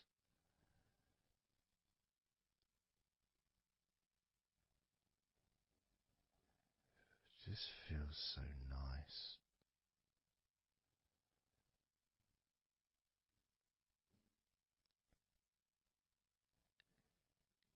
It's such a healthy place to be.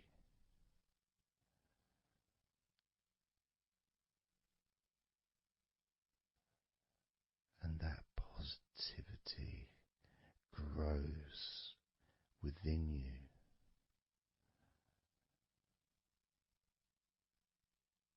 Each and every day,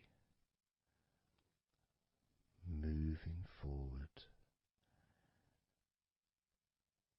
you're going to find that you're more relaxed physically and in your mind is more relaxed.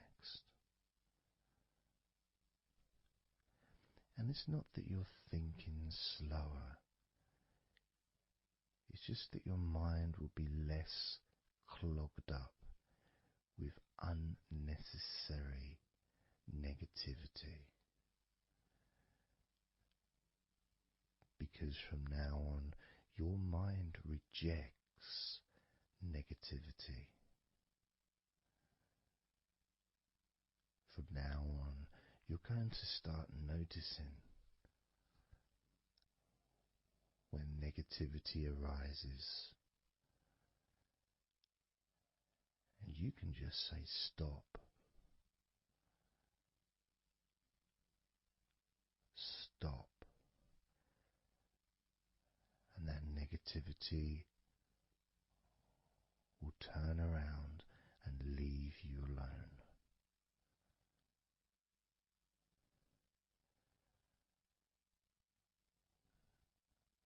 Stop, and that negativity will disappear.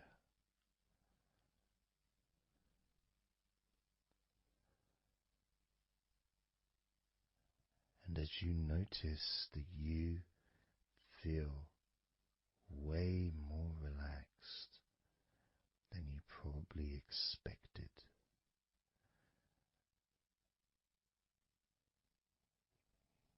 you can now congratulate yourself because you're the person that has done this. You are the one that has opened your mind up to the simple facts that you can feel more relaxed in your body and in your mind.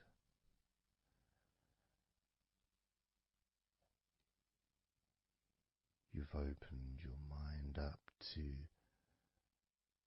the birthright of being able to just fall asleep easily when you choose.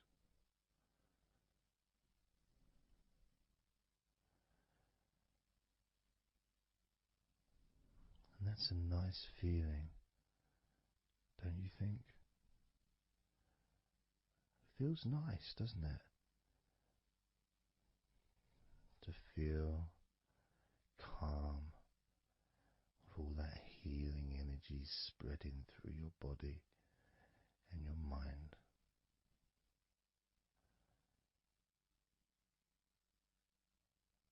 To spend time in that special place where negativity can no longer enter.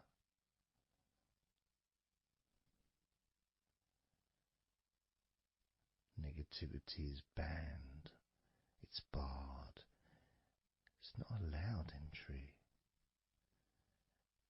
It doesn't deserve to be here, doesn't belong here. Negativity has no place in your life.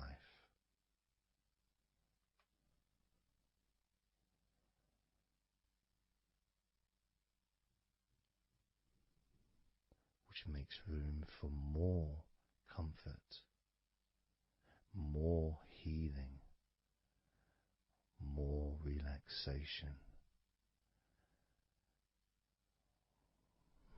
more peace.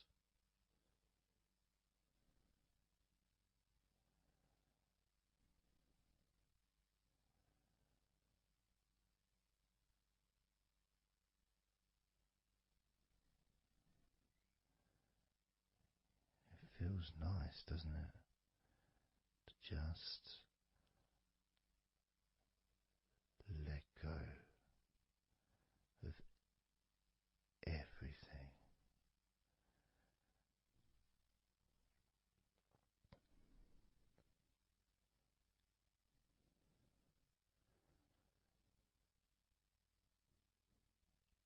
And I'm going to count down now from 20 down to 1.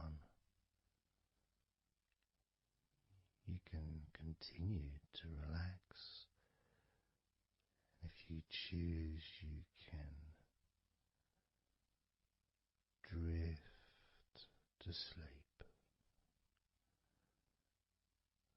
With every number you hear me say, you can feel twice as relaxed. Or if you choose, you can feel twice as sleepy.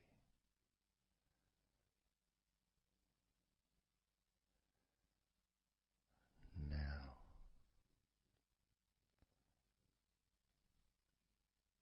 20.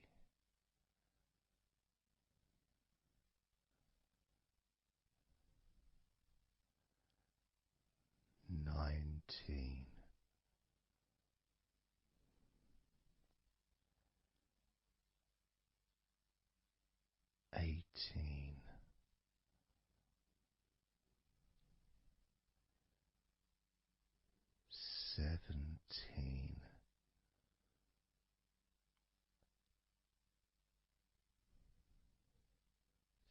16,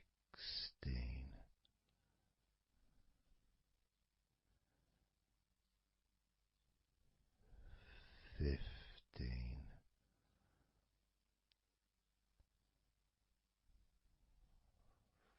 14,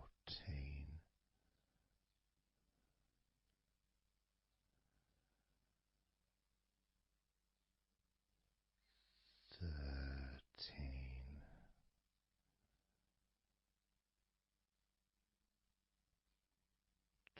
12,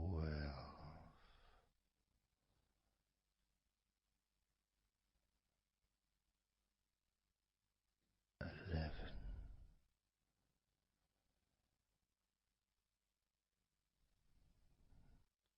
10,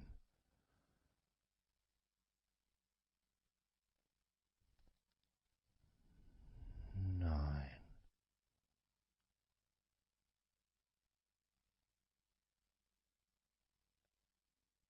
8,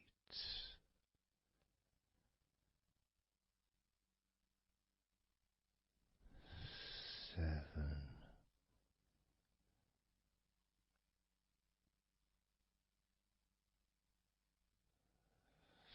6,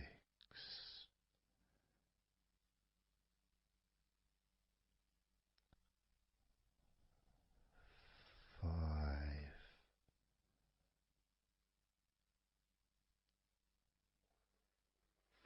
4,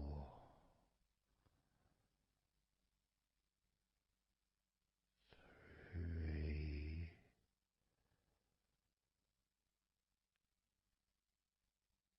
2,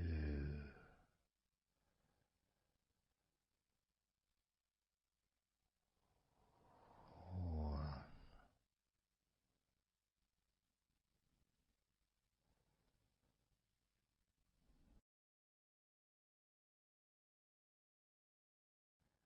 This is your time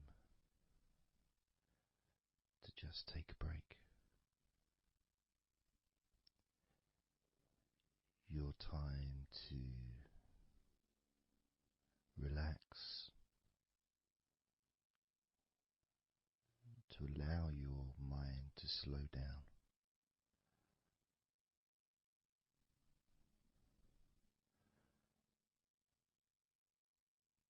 to give yourself permission to take a break from everything. And you're the only person that can make that decision. You're the only person that can actually tell your mind to just relax,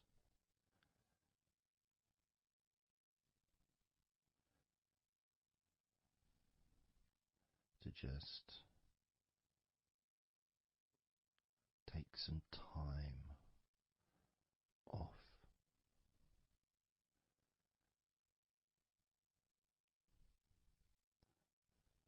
so that you can focus on your body, getting in touch with how you feel physically.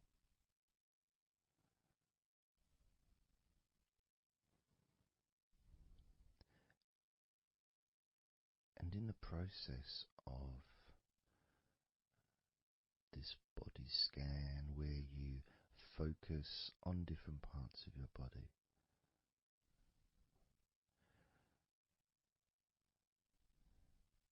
those parts that you focus on and observe,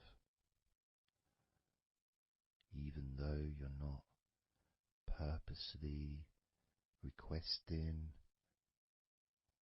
for those parts of your body to relax, it's kind of expected.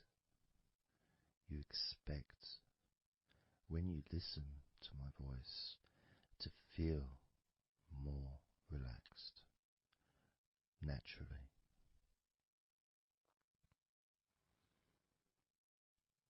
Because when you're listening to me, your attention is focused on my words, and as my words guide you to focus on those parts of your body, your focus increases,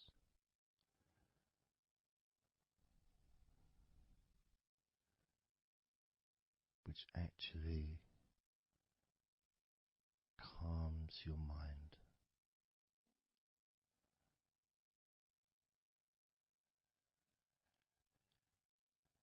And when your mind calms down, your body relaxes.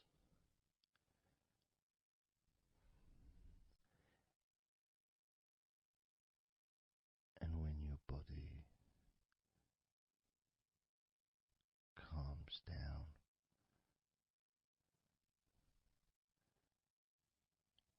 your mind relaxes.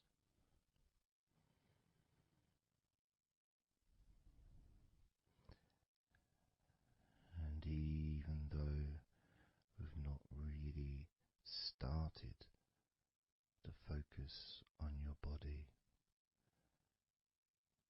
you can already feel that healing energy spreading through your body, pushing out stress and tension, healing all the parts of your body, including your skin, your bones, your blood, all of your organs inside your body, all of the muscles, all of the fat, all of everything. Every hair on your body is filled with that healing energy.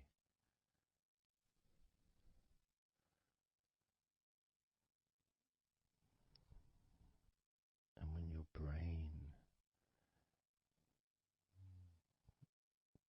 fills with that healing energy,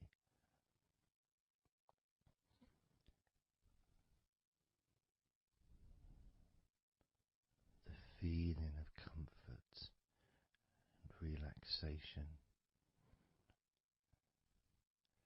increases.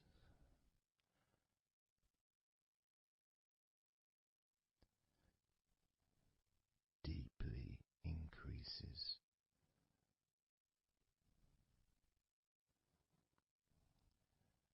In a way that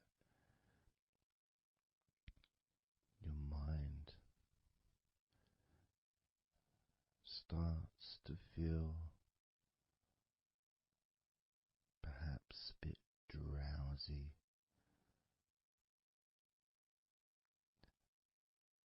because it's not needed,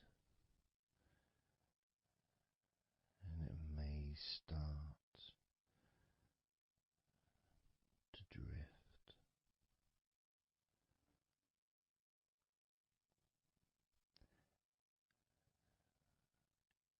If that's what's needed.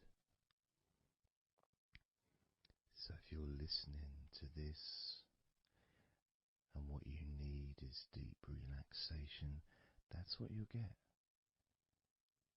If what you need is to fall asleep naturally and easily as your mind drifts, that's also what will happen.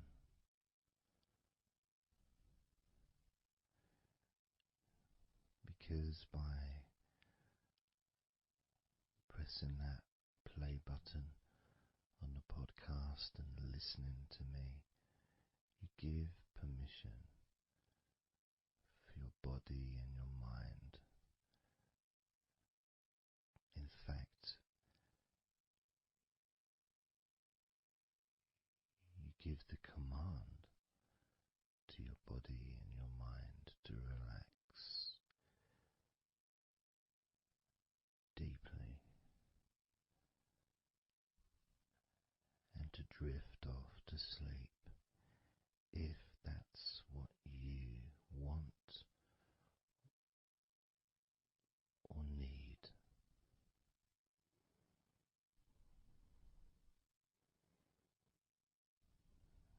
And as I focus on the different parts of your body, you may start to just drift,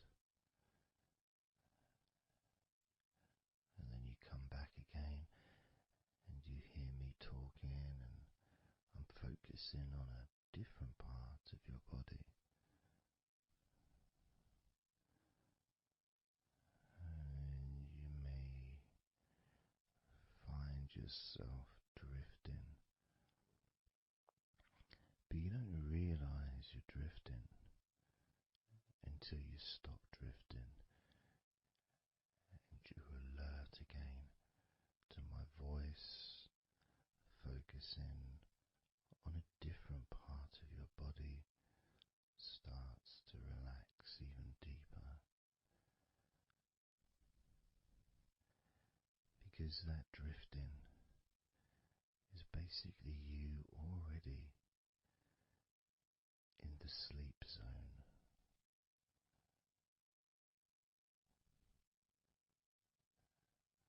And the more you drift, the longer you drift, and the longer you drift, eventually that drifting continues into sleep.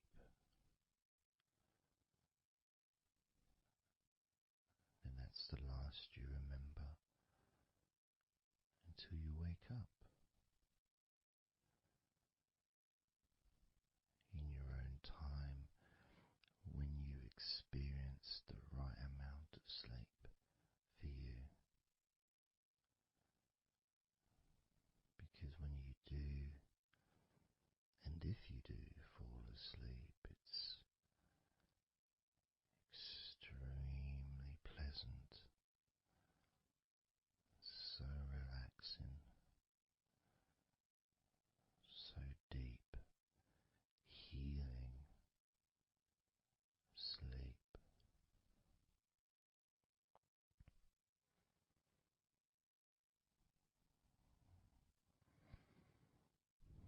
And it feels so nice to relax into your own body and mind as you feel that healing energy spreading through you, relaxing you so deeply,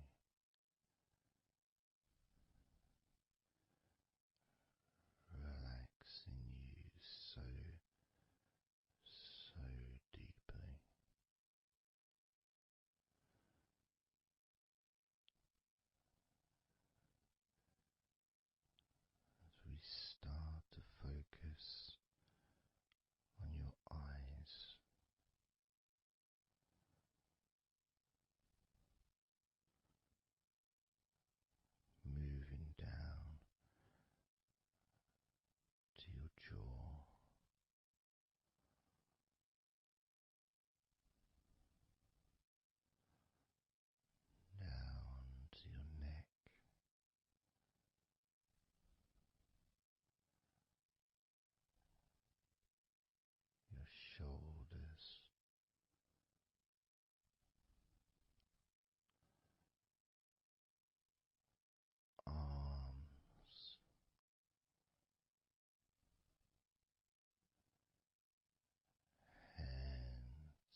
let's focus again on parts of your body. Focusing this time on your forehead.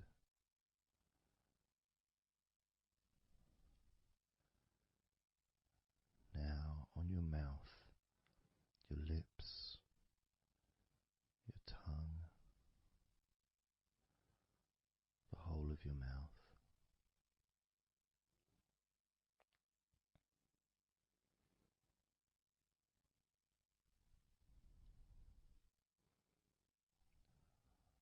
Focusing on your fingers.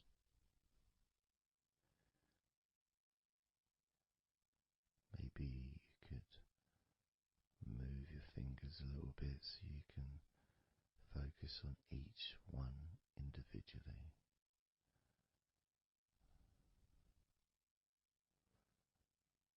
Both hands. And even though as you focus on both of your hands now, they almost seem to just melt into one.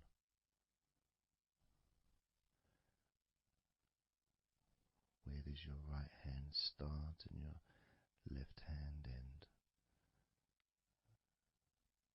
It's almost as if they just mix together.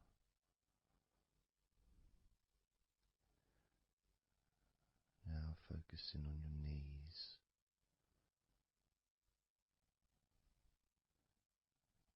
Just noticing how your knees feel.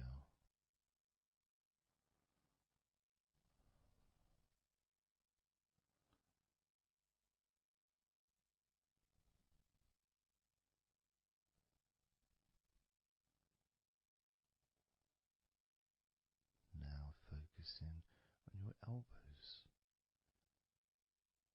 Focusing on both of your elbows.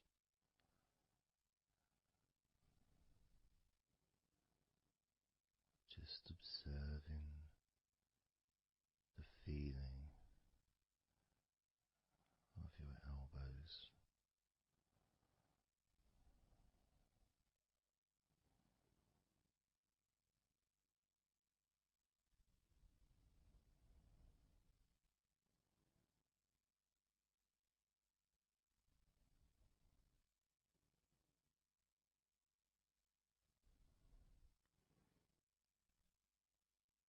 Now focusing and observing the back of your neck.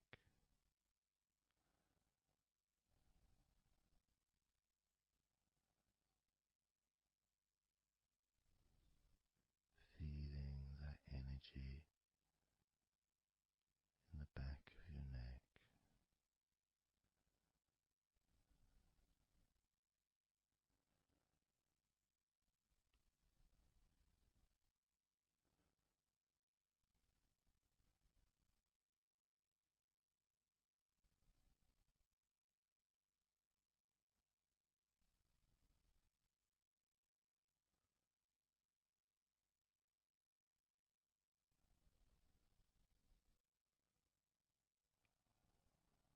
Observing your ankles.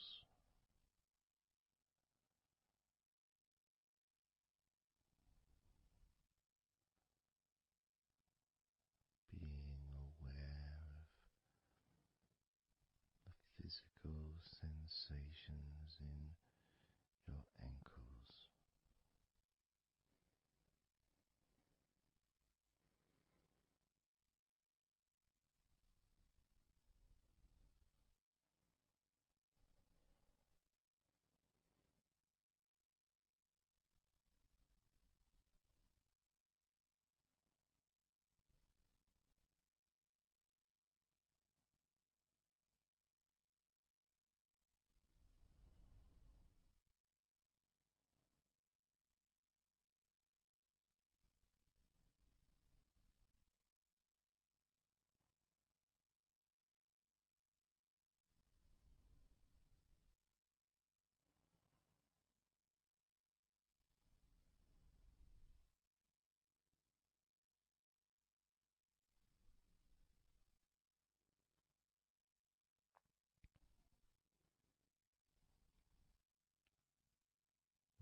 entire body feels.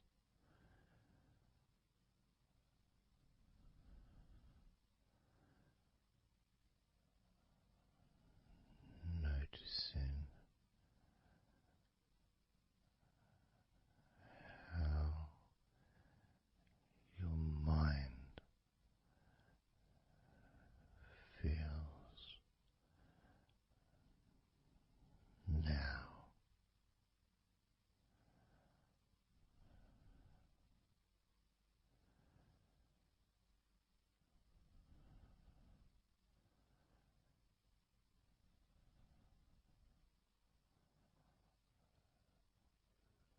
Letting go.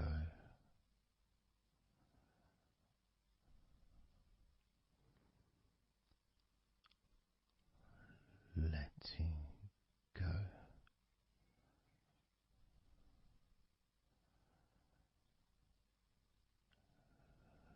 Letting go of everything.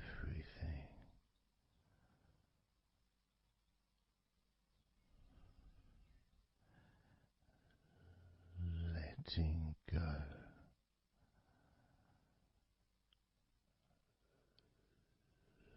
Letting go.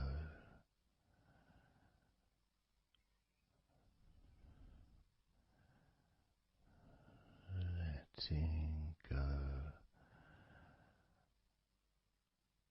of everything.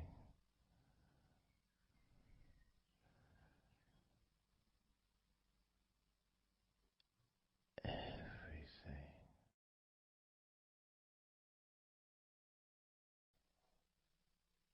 I'm going to start now, and I'd like you just first of all just to see yourself lying down on that massage table, lying on your front, your head is supported, your arms are supported, and you feel comfortable, and breathing is really easy, and you feel confident in how you look as well. So there's none of that issue of body problems or shyness, because I'm a professional, and this is a therapy session, so none of that stuff matters whatsoever. This is about you. This is about how you feel and how you can enjoy that sense of comfort and relaxation that comes from letting go and allowing my hands and my fingers to relax you by massaging your body.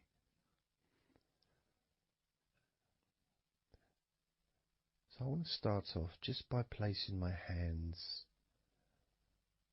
on the back of your head, just gently, just so you can feel what my hands feel like really on you. So you can maybe feel the warmth of my hands on the back of your head. And I'll move my hands to the side of your head, not pressing, but just holding them there very gently. Maybe over your ears and a little bit on your face, just so you can feel my hands, so you can become accustomed to them.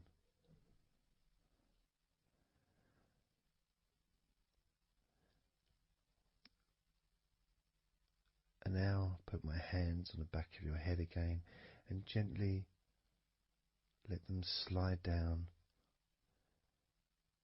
onto the back of your neck.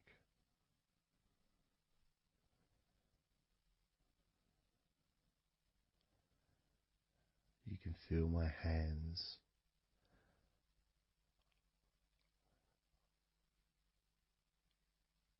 gently stroking the back of your neck to start with, just so you can get used to the feeling of my hands on your skin. Get accustomed to it. Realize that you're safe and it's all good, it's all fine.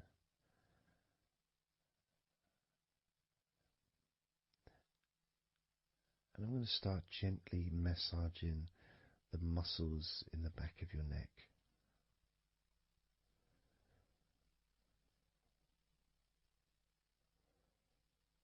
With both hands.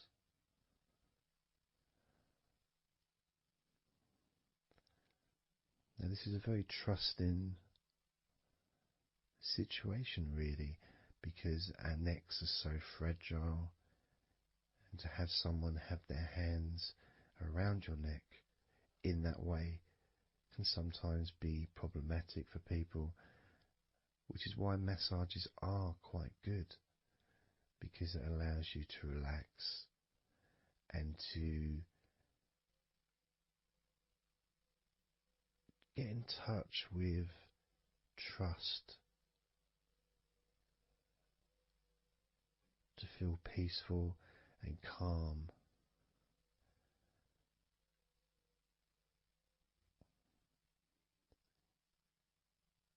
There's a massage the sides of your neck, gently, moving from the bottom of your neck, which would be sort of near where your shoulders start, I guess, all the way up to your jaw, your ears kind of area, that side of your neck. Of course, is a lot longer than the front of your neck.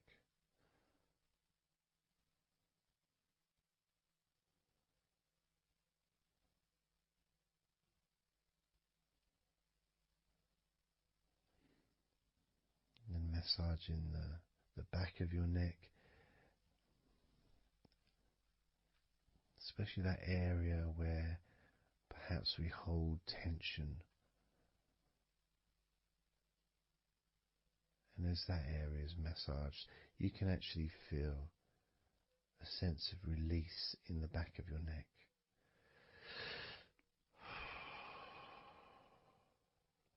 And maybe you can breathe it out as well. Notice how it feels. Notice how you feel.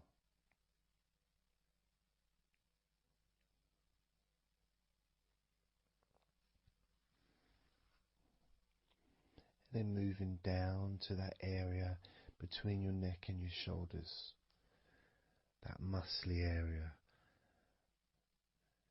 starting to massage that area on both sides. I mean, this would be the area that a lot of people would massage if they were going to give you like a shoulder massage. Even that's not technically the shoulders, but it's all the muscles that lead to the shoulders, from the neck. And again, that can hold tension and stress. And when massaged, sometimes a nice deep massage is useful. And you decide how deep that massage is.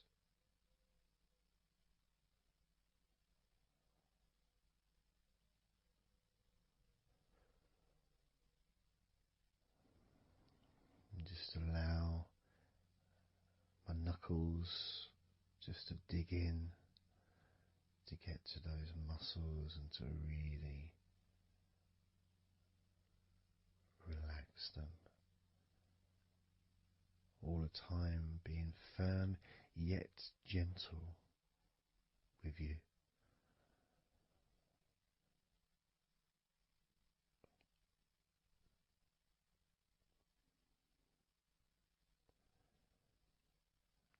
And just stroking down that area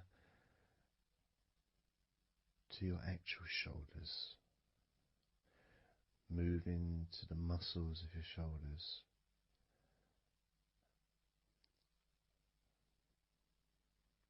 And maybe initially just pulling up the shoulders a little bit off the table, just to give you a little bit of a stretch, but very gently.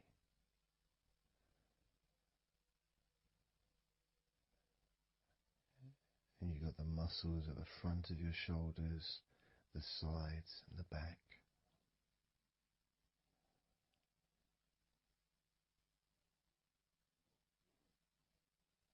Again, this is a part that can really take quite a bit of pressure, quite a bit of needing, if you wish, to really release the tension, to really get into those muscles, and you can let your fingers in there and it can feel really nice. Sometimes just being stroked gently or being massaged quite strongly can all be beneficial to the relaxation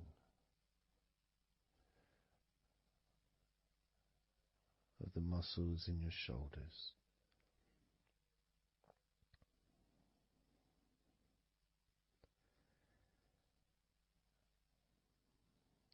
Now, as we move down your arms,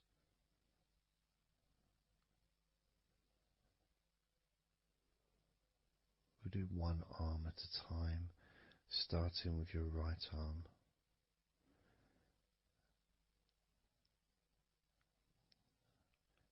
What I'll do is I'll just lift your arm up, just hold it to the side of you. Don't worry, it'll still be attached. And I just massage the tops of your arms.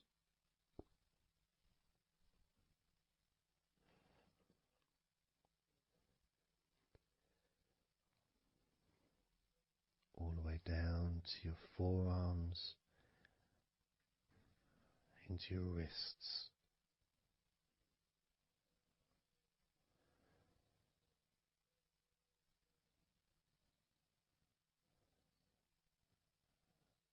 Gently massaging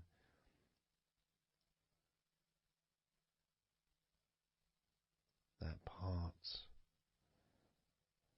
the softer part, which is the under part of the arm,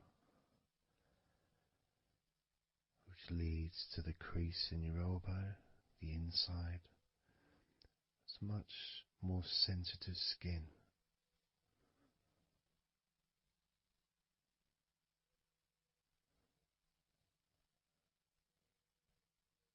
Sometimes just having that stroked can feel really nice, pleasurable and relaxing.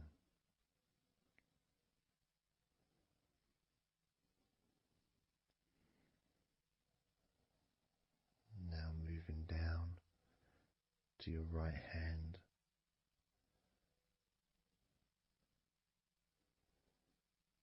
Just holding your hand in both of my hands.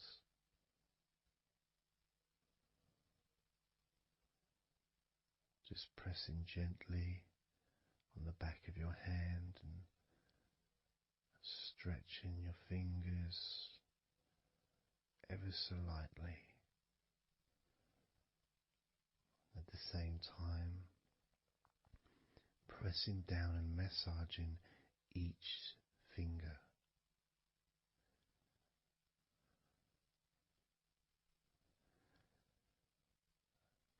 And then starting to massage the palms of your hand.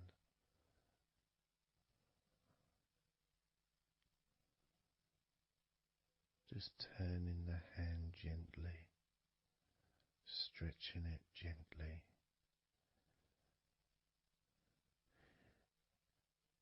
And actually having your hand held can really be an emotional experience sometimes, even if it is with a stranger. someone you don't know very well, like a massage person or a therapist maybe, because it's intimate.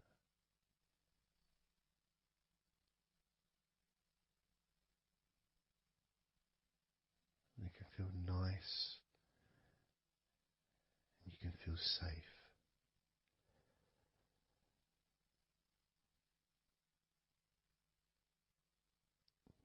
And as I put that right arm back down where it was,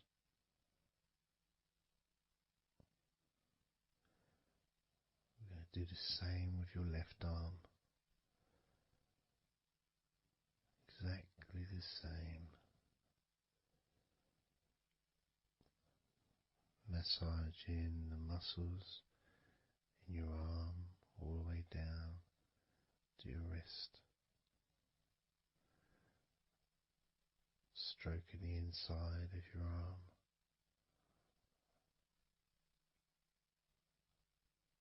Just being gentle or as firm as you require.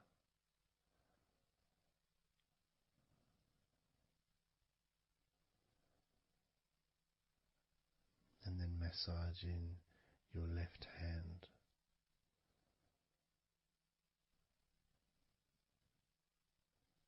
Stretching the fingers gently.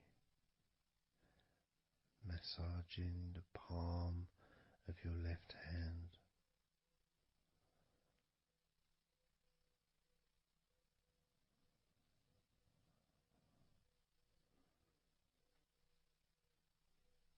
You can feel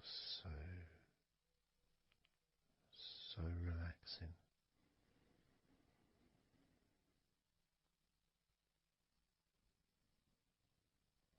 So comforting.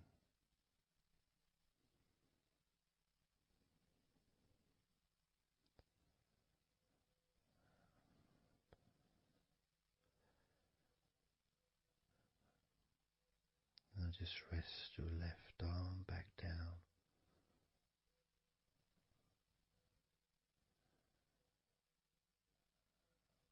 Start to massage your back, the biggest part of your body.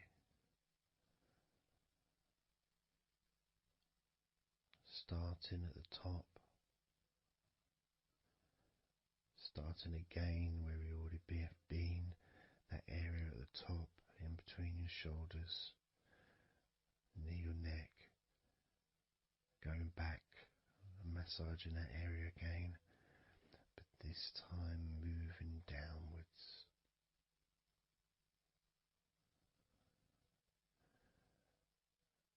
Making a downward stroke to the middle of your back,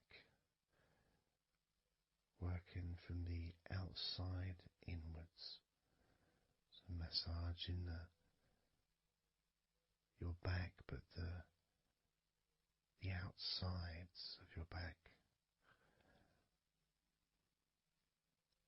the parts where your arms would maybe rest against.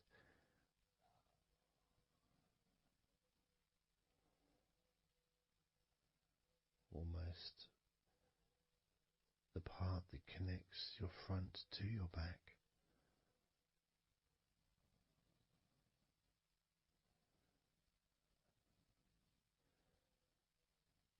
And just massaging down firmly but gently, as firm as you want. Moving down and then moving across a little bit and moving all the way down again. Being very gentle, yet firm as you choose.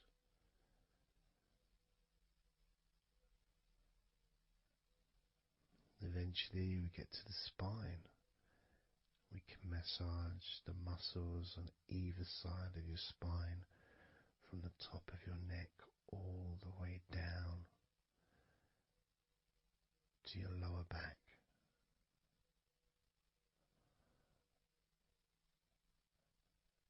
We can do that a few times, Sometimes people would use the knuckle or the, 2 fingers and just go either side of the spine, almost just push down, go all the way down to the bottom of the spine. Each time releasing tension and opening up the body, stretching your body so that you feel more relaxed, but at the same time rejuvenated.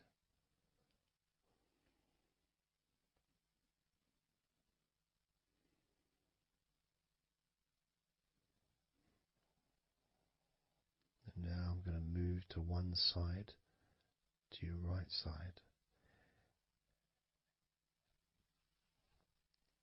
and from the bottom of your ribs to your pelvis, I'm going to massage that area of your back.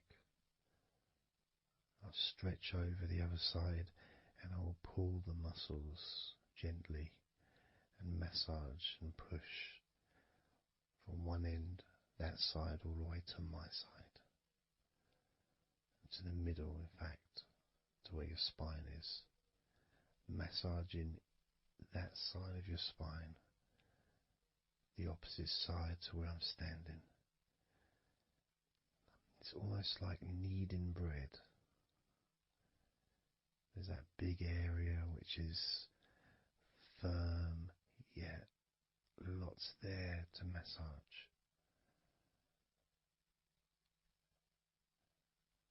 Potentially one of the most important places to actually have a massage, because you really feel it.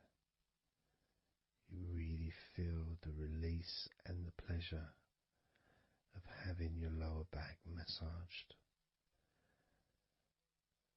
It releases so much from your body that's not useful, starting a healing process which will continue long after this recording is over.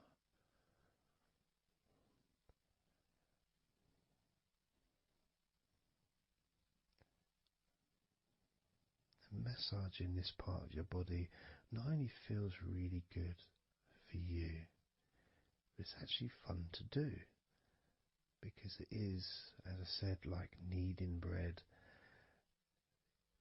It's a part that you can really get a hold of and really massage deeply,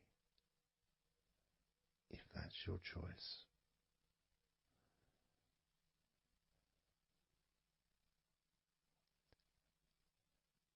Then I'm going to move over to the other side of your body and do the same with the opposite part of your lower back, kneading and massaging from your sides all the way to the middle of your back where your spine is. Pressing and kneading,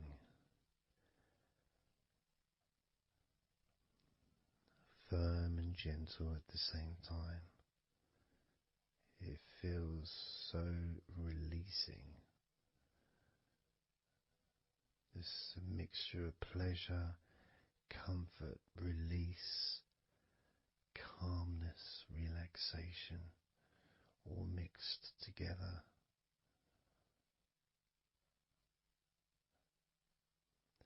Plus there's that feeling from your stomach as it's being stretched. Even though you're on your stomach now, you can feel it being stretched because that whole area is connected to your stomach.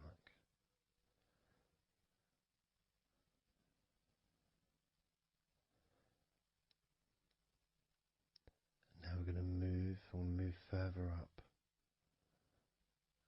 to your top of your body, and I'm going to do the same.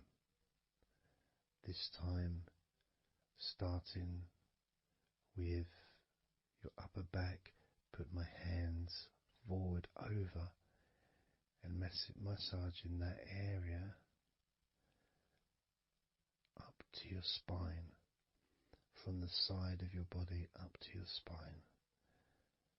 So some of that massage area, the muscle tissue, or whatever, fatty tissue even, will be possibly from your chest. Because it's all connected, the chest and the back connect together. I'm going to be massaging and just pulling some of that skin from your side up and massaging that area of your upper back all the way to your spine. And then I'll move down a bit and I'll continue with the middle of your back, doing exactly the same thing. As gentle or as deep as you choose.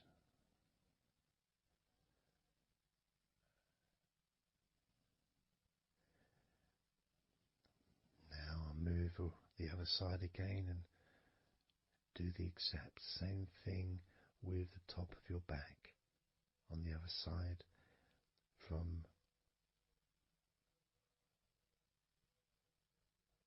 pretty much underneath your arm area, really,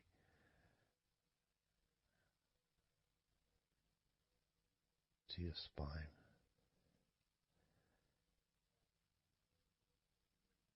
And then continuing that all the way down, including your middle of your back.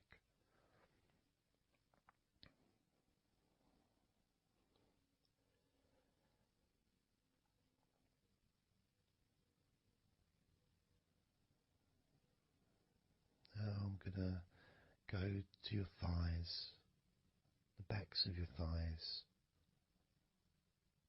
and the sides of your thighs. Starting with your right leg, massaging the back and the sides of your thighs, gently and firmly. There's a lot of muscles there. It's an area that can be very tense at times and maybe needs a little bit more pressure than the rest of the body. But that's up to you. You can gently stroke the back of your legs where, opposite your knee joint or underneath your knee joint. It's a very sensitive, gentle area.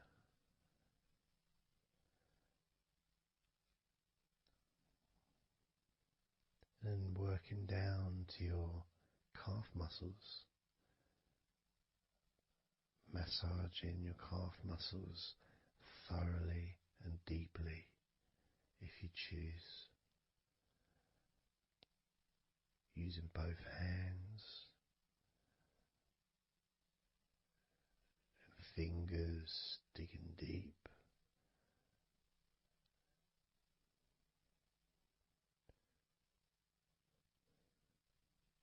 To your ankles and the back of your ankles, just gently massaging that area.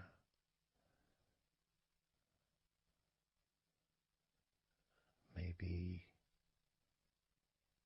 lifting the leg and stretching it a little bit.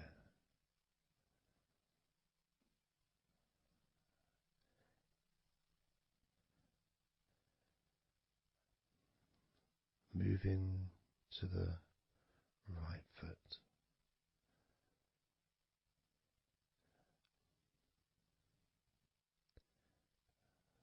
Massaging the bottom of your feet and the sides of your feet.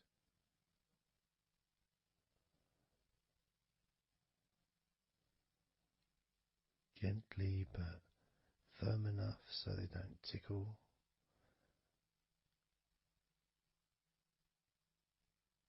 And just allow the pleasure that you get from having your feet massaged to just overtake you. As I continue to massage your feet, the bottoms of your feet, the sides, your arches, your heel. You can put a lot of pressure into your heel and it feels amazing. Yet the arches need to be a bit more gentle. Stretching your toes gently and massaging the bottoms of your toes with my fingers, each one individually.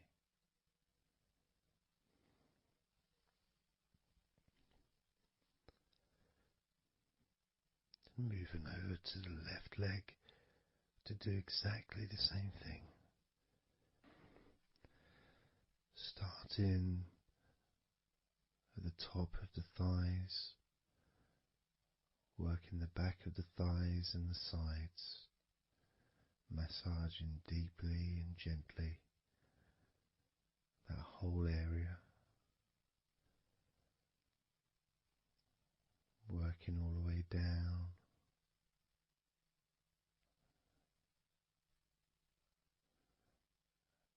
And this is an area that maybe you could like to spend more time relaxing and massaging. So perhaps if you wanted, I could make a future recording where I spend more time on one particular area.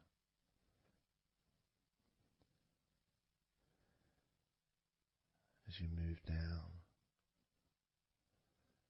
to your calf muscles,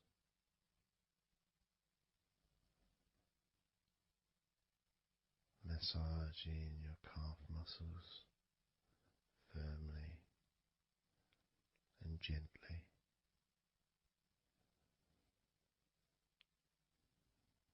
Moving down your ankle into your feet, massaging the backs of your feet, the bottoms of your feet, stretching your toes and massaging each toe individually. And that feeling of pleasure and release that you experience when you're having your feet massaged feels really good.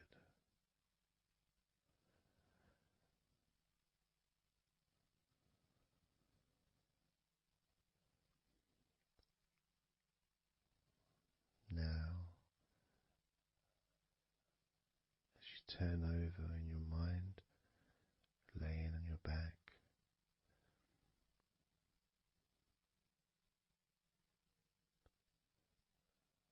I'm just going to start again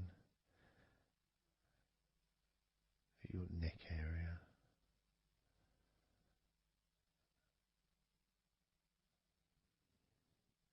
In your shoulders, just to get back in touch with that area.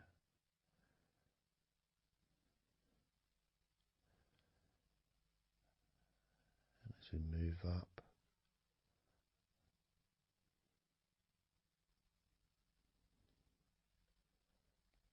I can clean my hands, make them all fresh, because now I'm going to massage your face gently. Starting off with your forehead,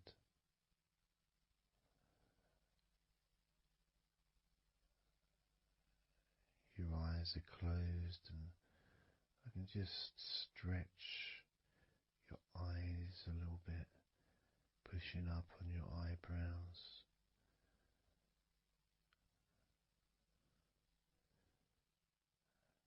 just massaging around your scalp,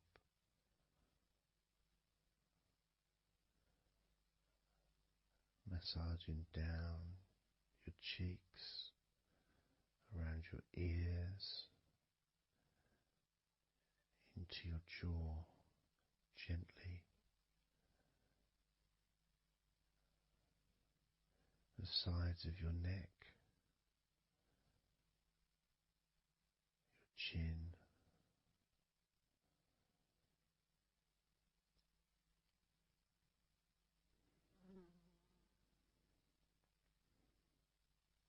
then just moving down from your neck down to your chest, starting by massaging the very top of your chest, where the collarbone is, either side of the collarbone.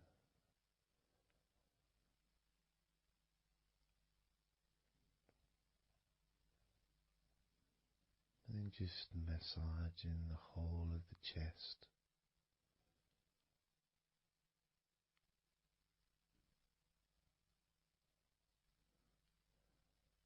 Moving the chest around.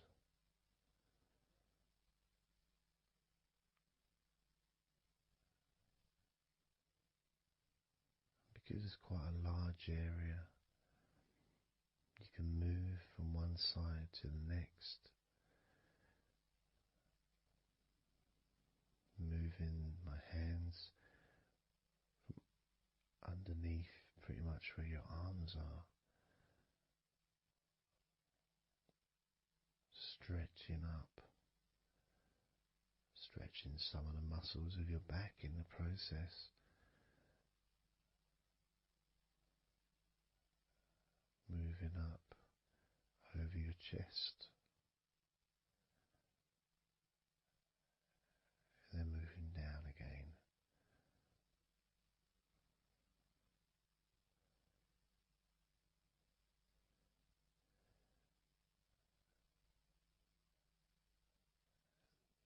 Then allowing my hands to just massage gently and slide down towards your stomach, starting in the middle of your chest. And then gradually my hands moving apart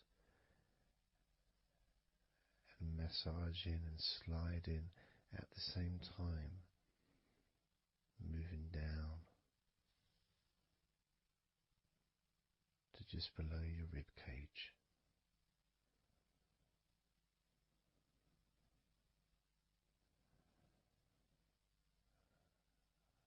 Moving down,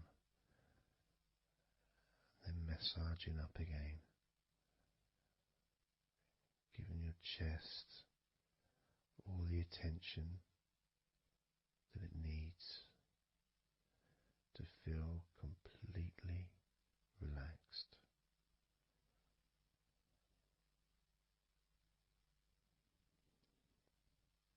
Remembering that I'm also going to be focusing on your sides as well, an area that really doesn't get much attention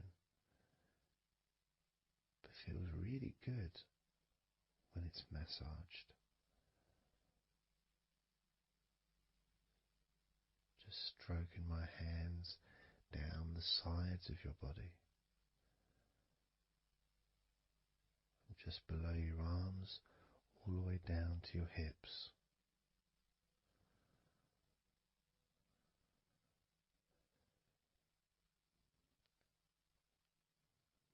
Now, moving to your stomach area, I'm going to stand one side of you like I did when I did your lower back. I'm going to do a similar process of just stretching the muscles from your side, gently massaging from one side to the next, moving that whole area below your belly button.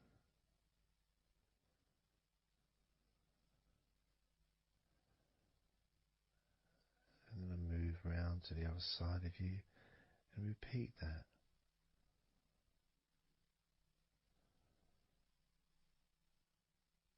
Process of relaxing deeply, calmly. You feel loose, you feel free. And there's something about having your stomach massaged that's different from any other part, because we do have a tendency of holding a different kind of stress in our stomachs that we may not be aware of.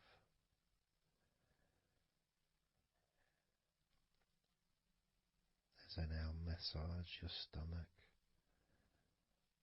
the front of your stomach, making circles around your belly button,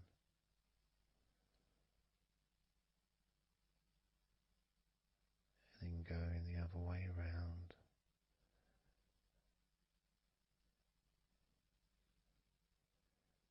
There's a gentleness and a freedom that comes from feeling how you're feeling.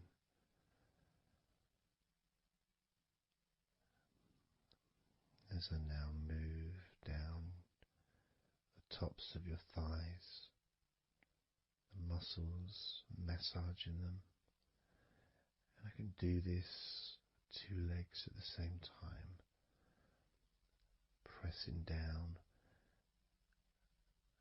massaging deeply those muscles in your thighs, the front of your thighs.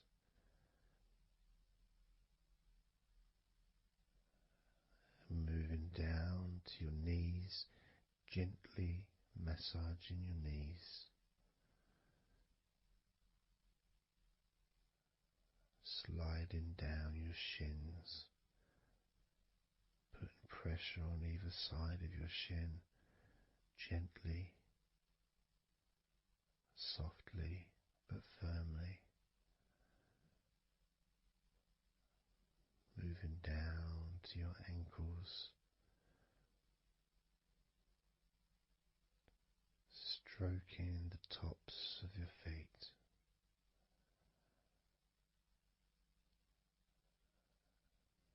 And then with each foot in each hand, just gently massaging the whole of the foot. The top, the bottom, your heel, your ankle, your toes. Massaging every part of your feet. It feels so good just to let go and enjoy the process.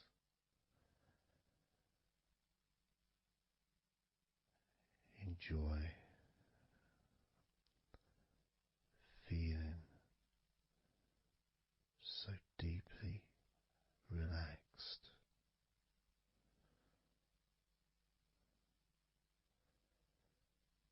So much comfort and so many feelings that come just from touching your skin.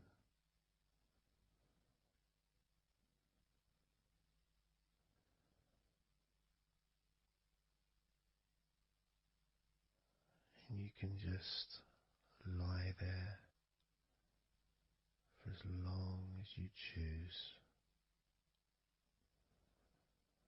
enjoying the feeling of deep comfort from being massaged by me.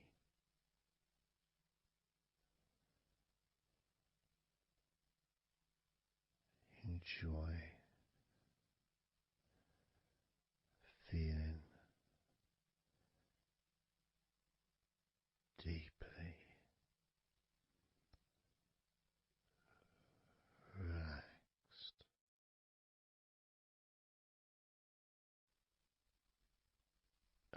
to do is blow out some candles in your mind.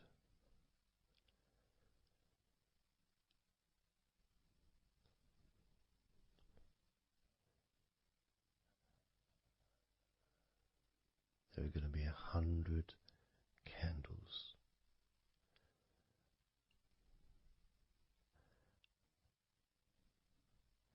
And you're going to blow each one out individually, one by one, starting at 100 as I count down,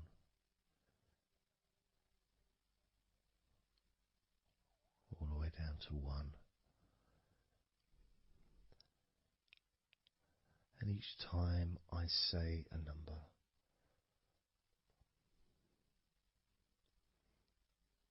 you can imagine that candle in front of you,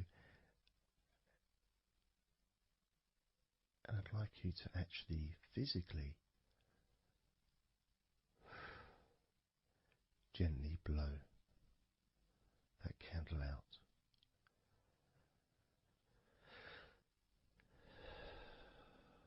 Just, so it's not a big blow, it's just a gentle,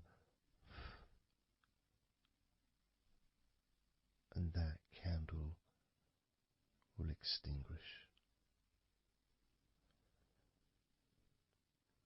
And then I'll say the next number as we move down, and you can just blow that one out as well.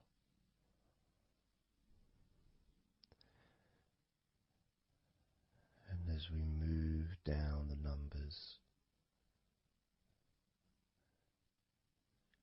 you'll find yourself feeling more and more relaxed. And if you need to sleep, you'll also find yourself becoming incredibly tired and sleepy. In fact, you may struggle to blow out all 100 of these candles.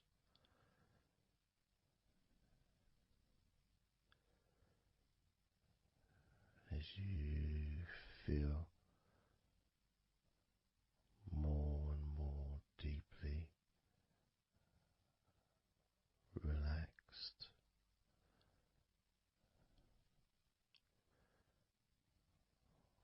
more and more deeply tired, and the further you go down, the more your mind starts to drift.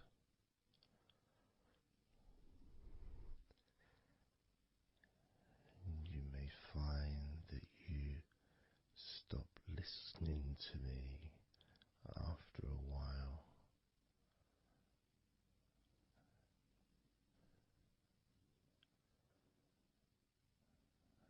And even though there may be background sounds where you are, you'll be aware of those sounds at the moment.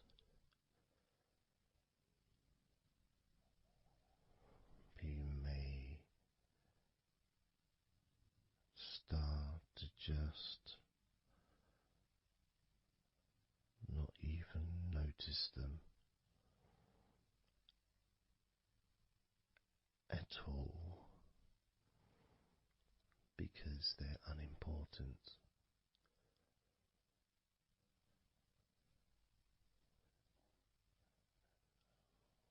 Where I am, I've got the sounds of the birds. There's Horace the pigeon who likes to say hello sometimes, and there's the odd plane that goes by, maybe traffic and trains in the distance.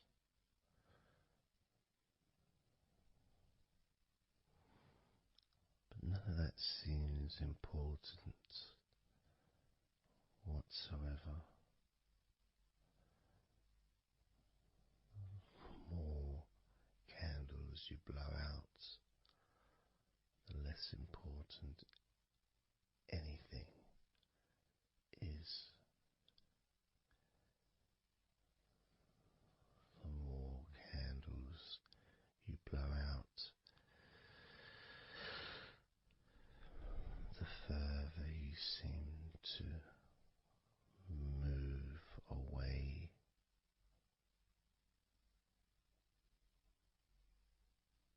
from sounds and from general day-to-day stuff. Seems to just move away on its own as you feel more calmer with every candle you blow out.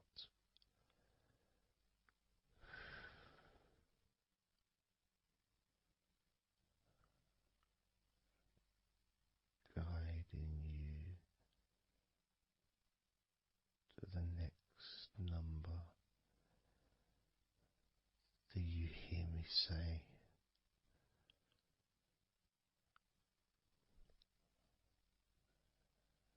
and then you blow that candle out too.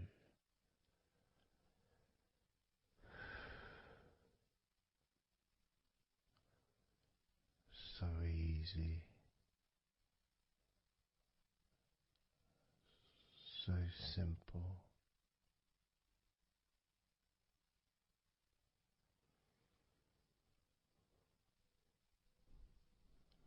I'm going to start by introducing the first candle, which is 100. The first candle, which is 100. When you blow that candle out,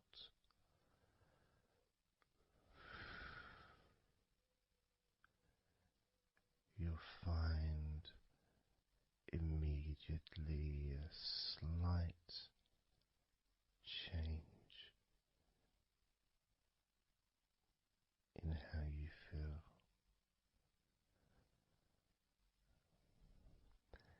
as well as a real sense of positivity growing within you.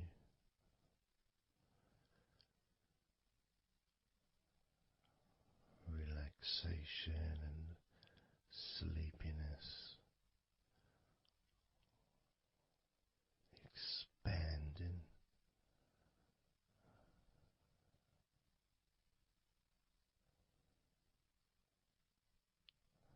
starting with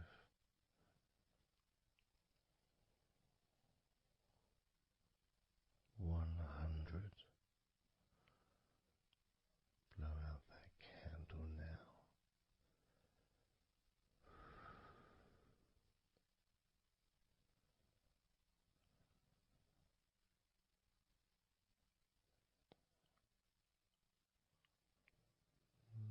99.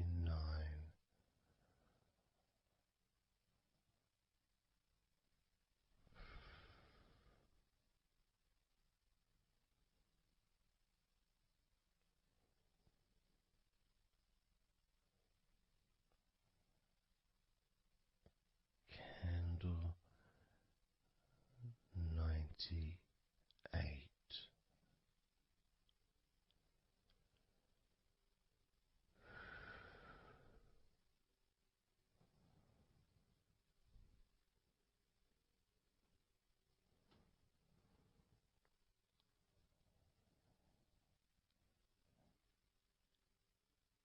Candle 97.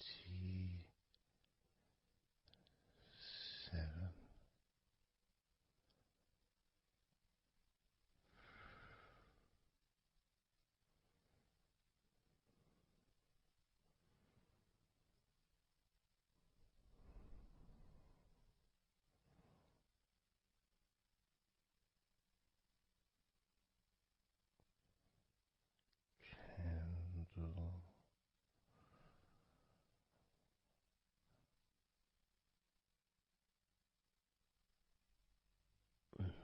96.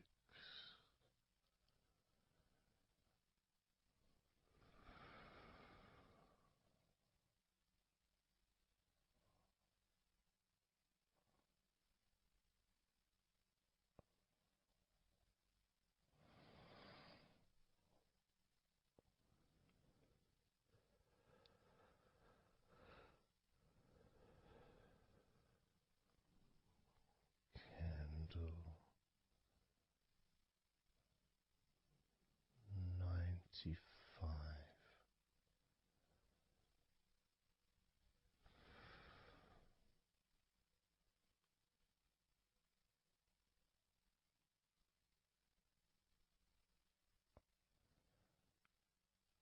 Candle 94.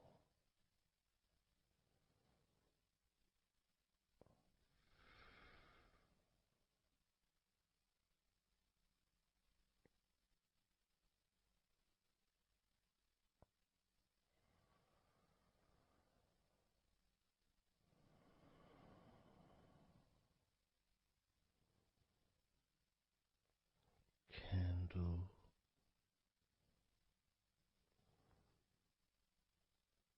93.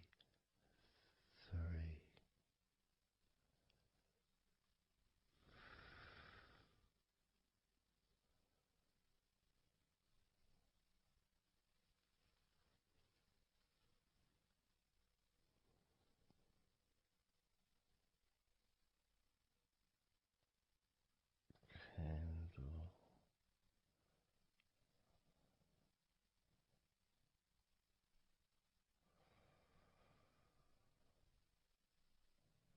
92.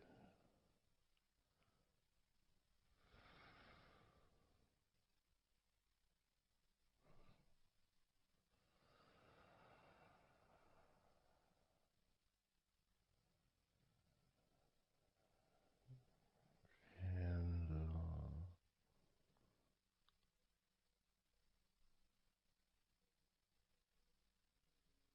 91.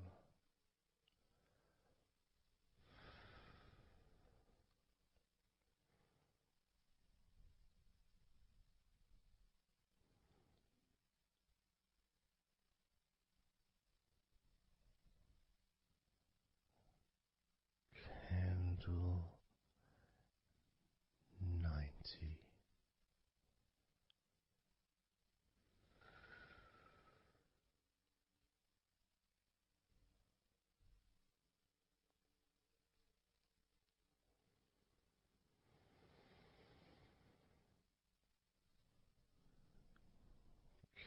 Candle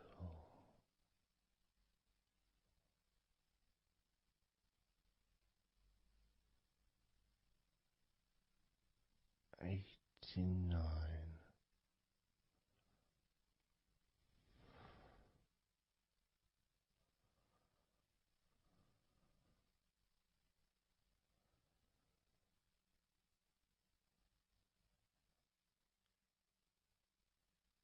Candle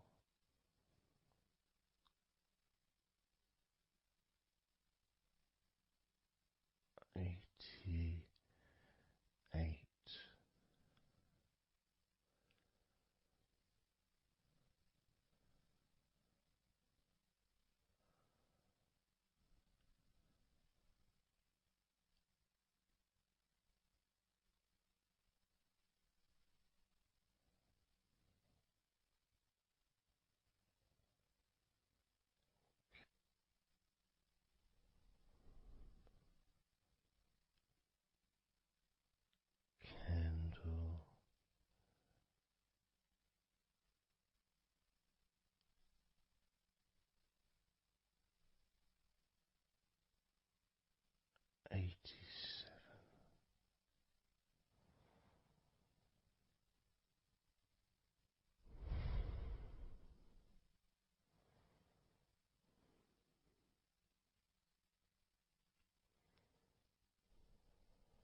86,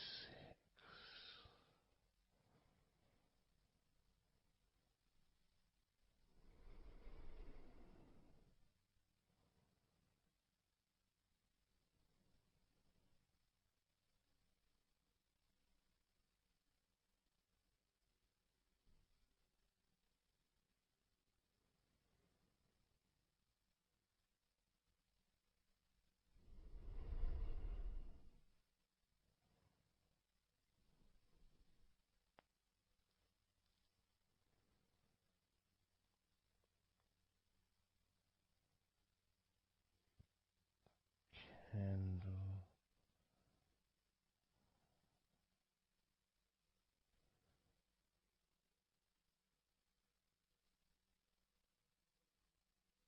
85,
82,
78.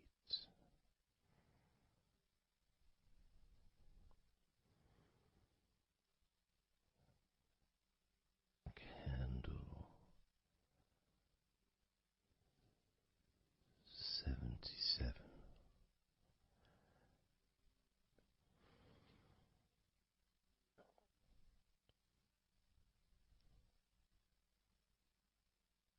Candle 76.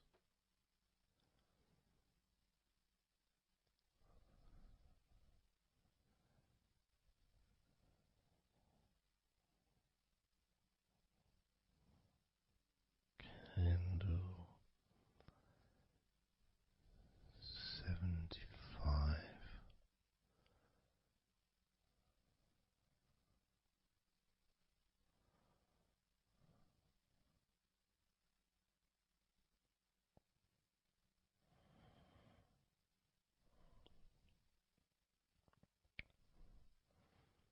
Candle 74.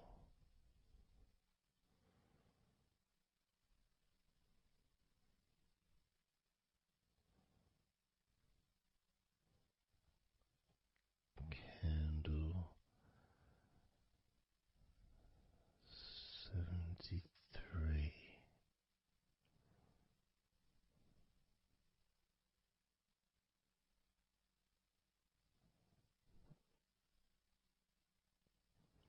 Candle 72.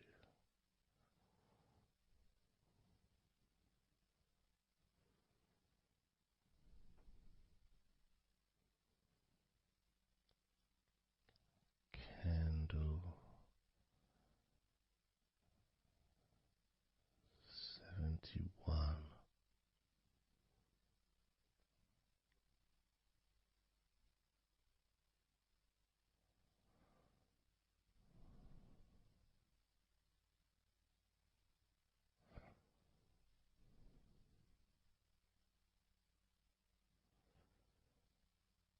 Candle 71.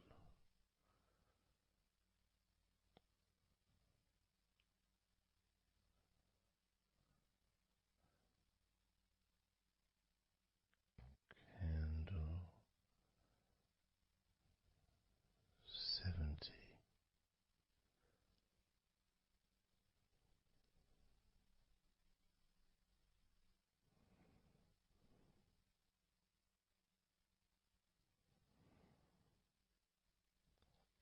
Candle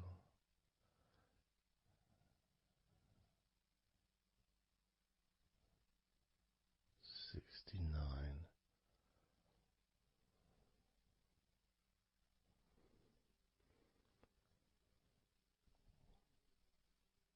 Candle 68.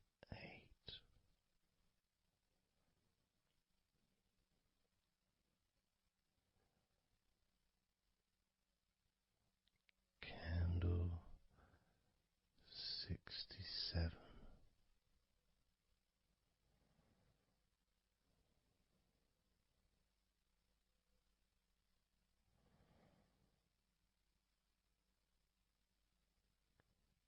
Candle 65.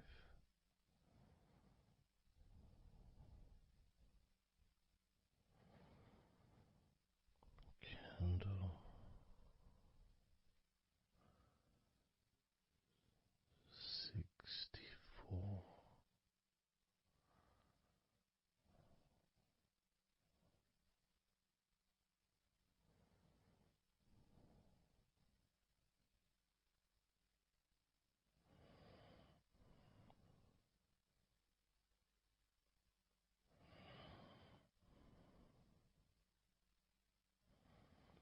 Candle 64.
60.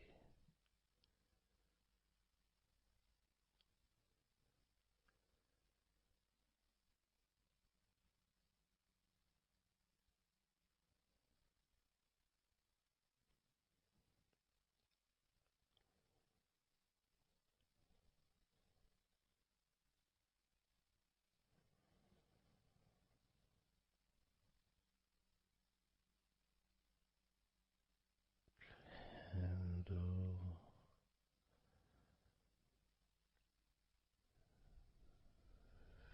59.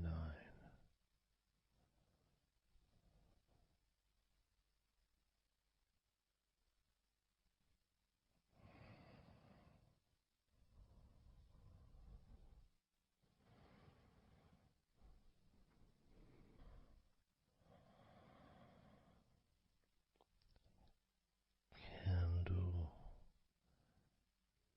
58.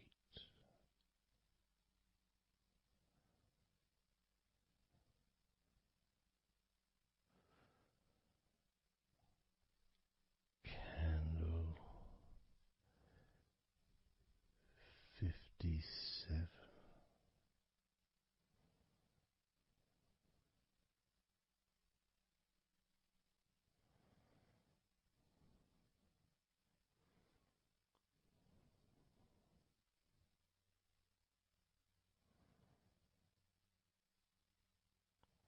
Candle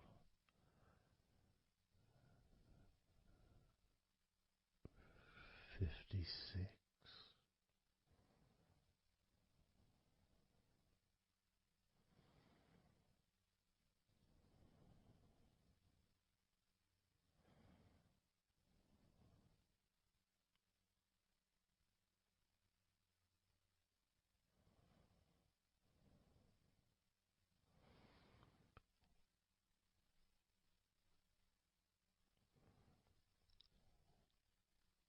Candle 55.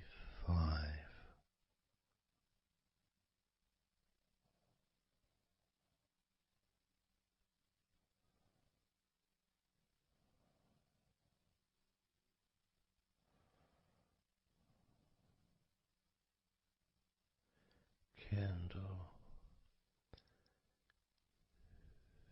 54.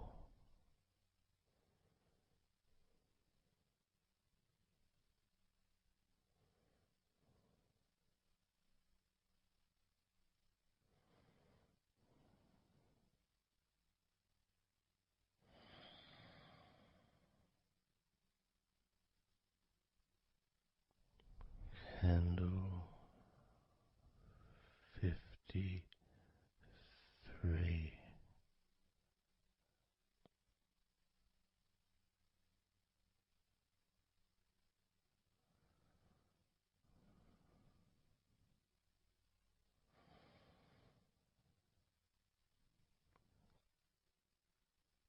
Candle 52.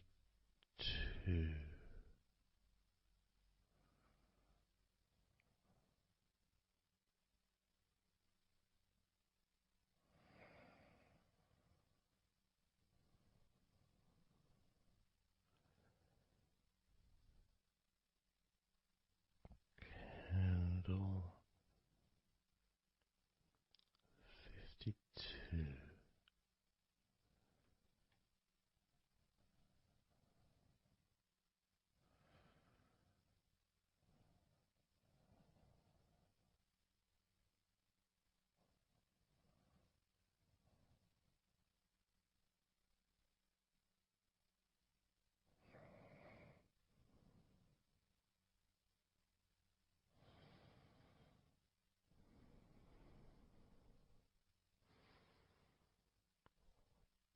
Candle 52.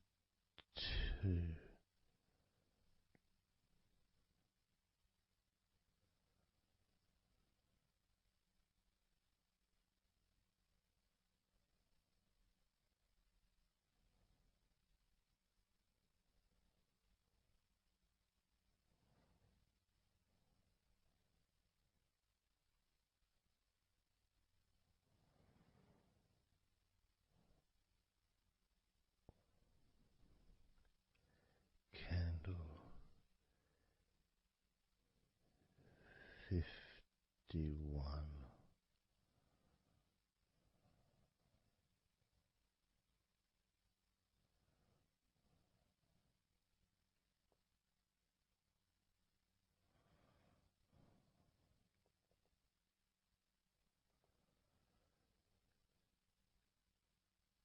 Candle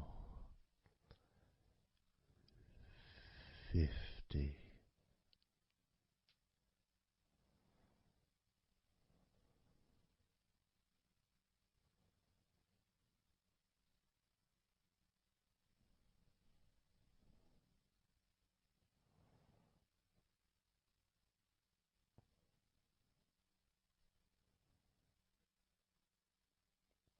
Candle 49.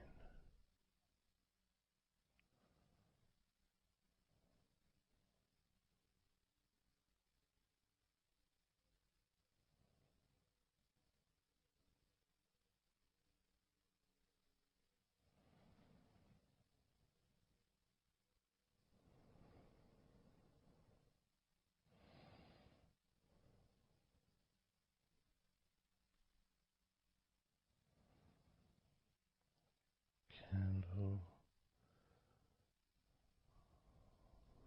48.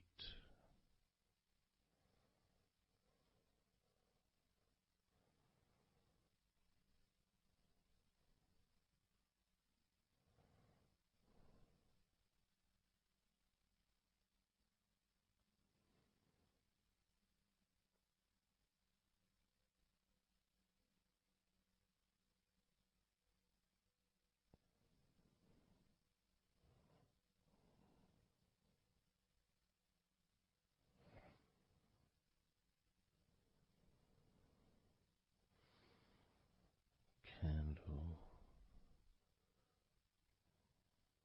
47.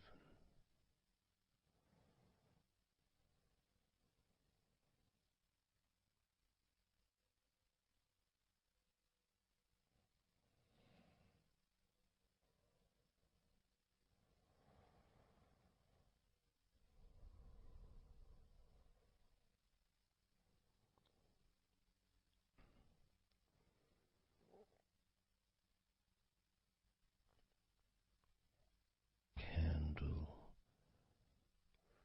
46.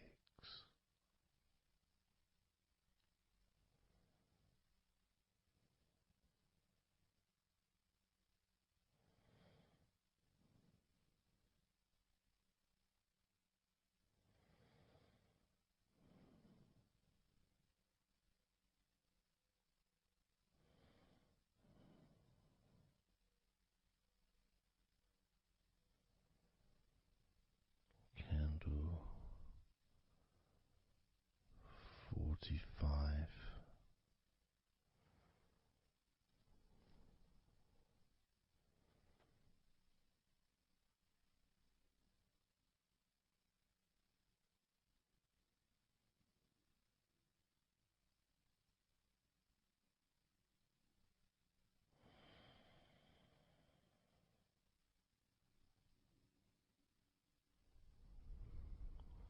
Candle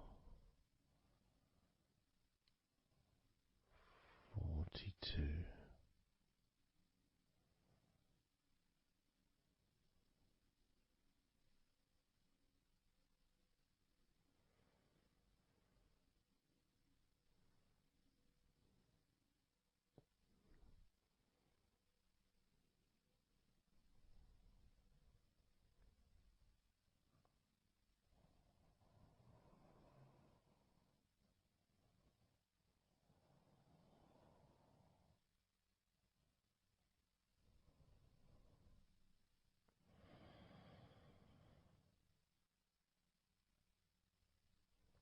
Candle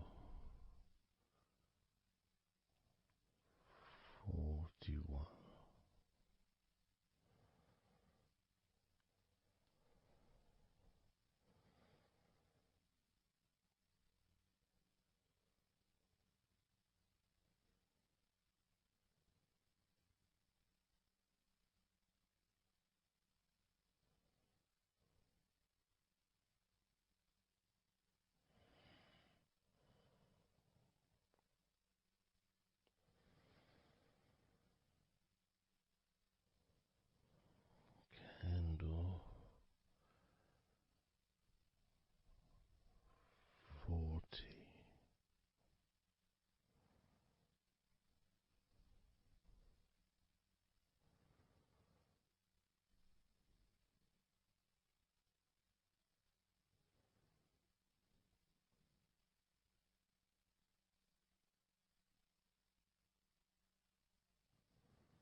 29.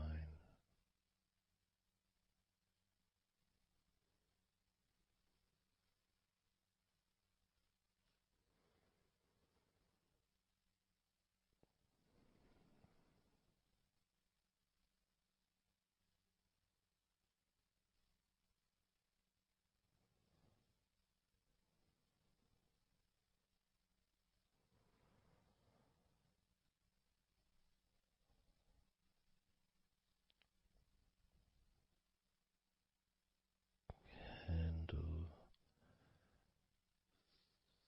38.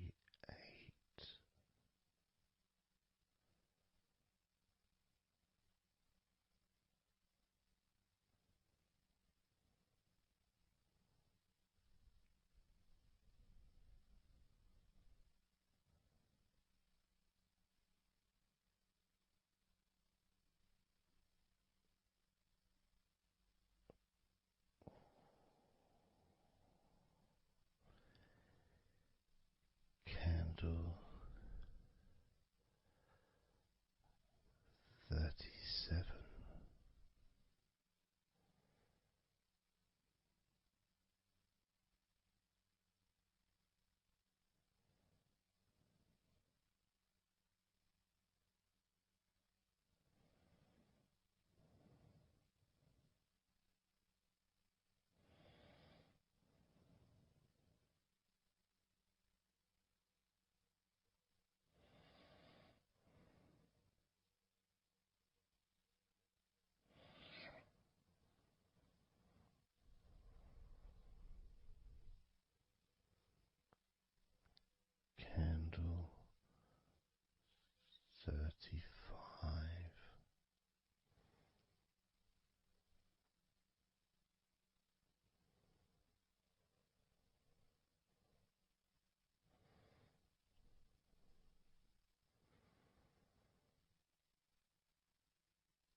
22.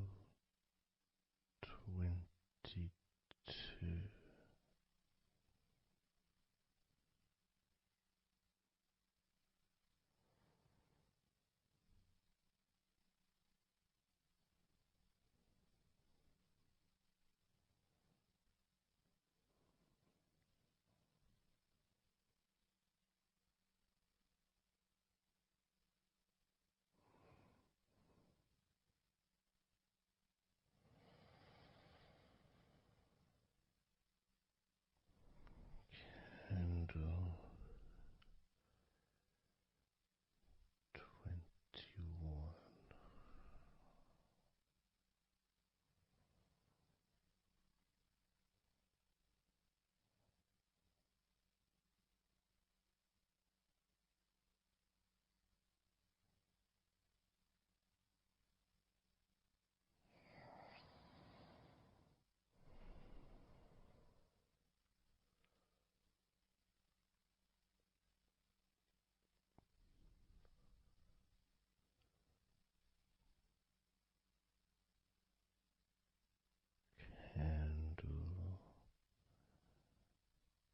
Candle 20.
Candle 19.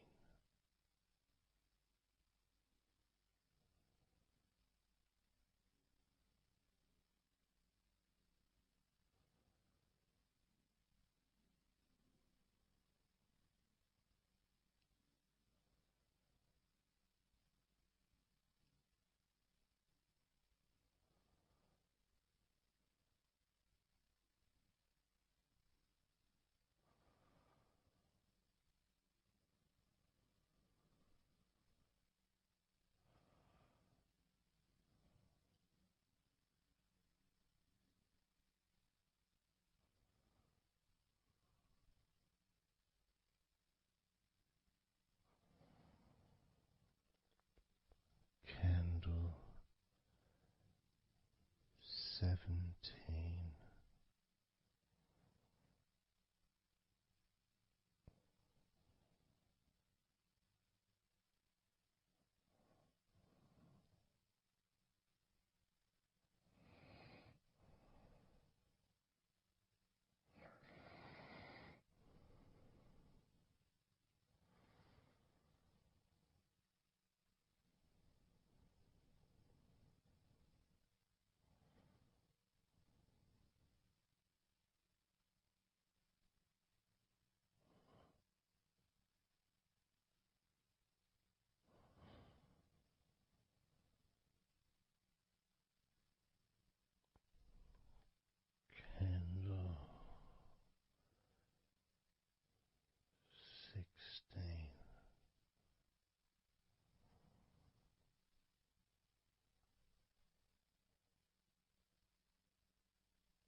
candle. 10.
candle.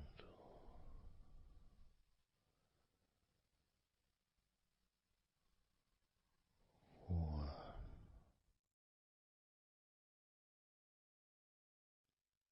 Let go of all of those thoughts, worries, concerns about the past, thoughts about the future, and even things you've been thinking about today.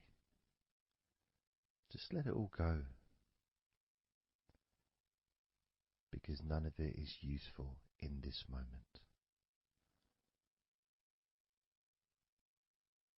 This is your opportunity to just focus on feeling relaxed, allowing yourself to get in touch with that natural sense of peace that we all have within us. It's available for everyone. It just sometimes takes a little bit of effort to set up the right time and place in order for you to just let go. Because when you do decide to let go and relax, that's what your body starts to do. Because you've chosen to just allow your body to unwind, and your mind starts to slow down. And it's a nice feeling. It's a nice feeling at the beginning just to know that you have chosen to decide to relax deeply. And because you've made that decision, your body will just follow suit. Because sometimes all the muscles in your body need is just permission from you to relax. Because so often we're busy, we're going from here to there, we're walking around and we're doing stuff, and the body doesn't have any time or space to really relax deeply. So it kind of waits for you to lead the way, waits for your permission. And when you do give your permission, when you give the say-so, when you say, okay, it's time for your body to let go completely and relax totally, your body just follows. It's almost like a breath of relief. Ah, good, I can now relax. That feeling at the end of a day, of a very physical day that you may experience in the past, where you get home and you just sit down on a chair, maybe you kick your shoes off and feels so nice. Knowing that you don't have to get up again for a little while at least. And if you choose, you can just sit there for maybe an hour or two. And it feels blissful. And just by sitting down like that, your body knows that it's time to relax. Your body has been given permission from you, because it's a mindset. In your mind, you're prepared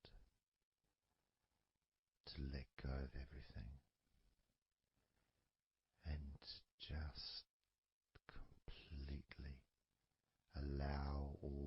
stress of your body to evaporate. Any tensions can just gradually vanish.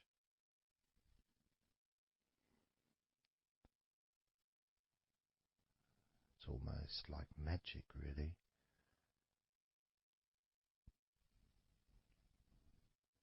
Because that sense of relaxation in your body is a very natural state.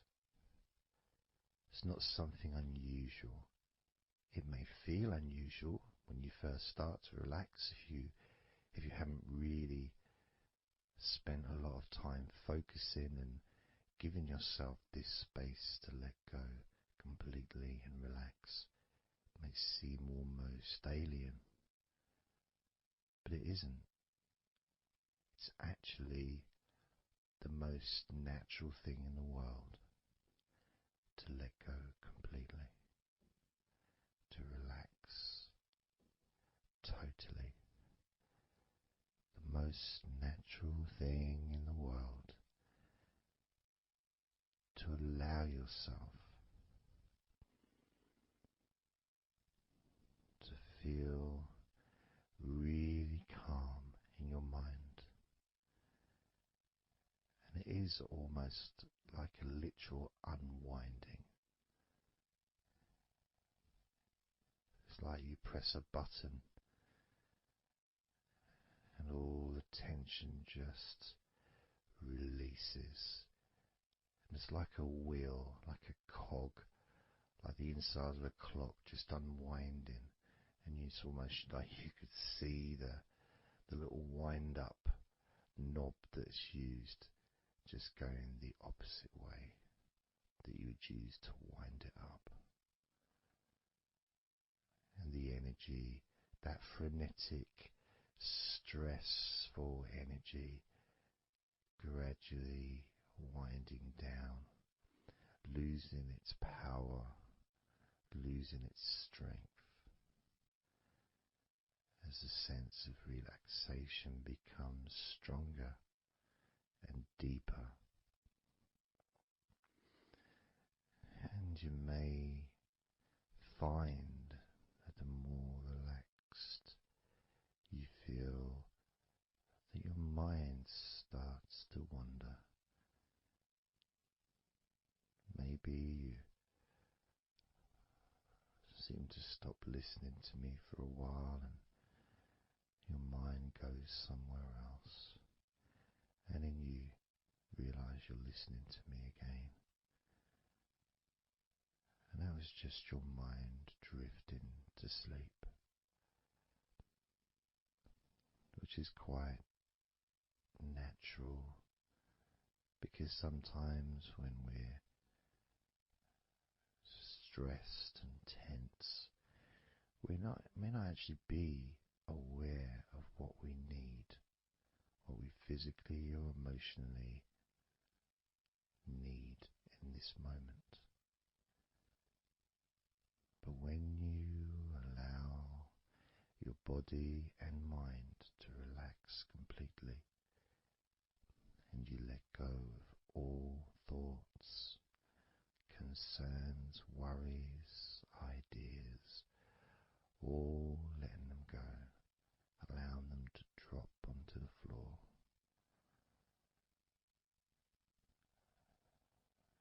You start to get in touch with the feelings of such relaxation. It feels so nice to be in touch with the calmness of the different body parts as they become looser and looser. Even your breathing seems easier and more natural, effortless, as that cool air enters through your mouth or nose into your lungs,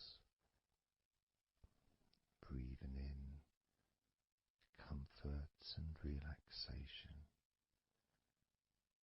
and then just breathing out any excess remaining tension or stress from every part of your body and mind.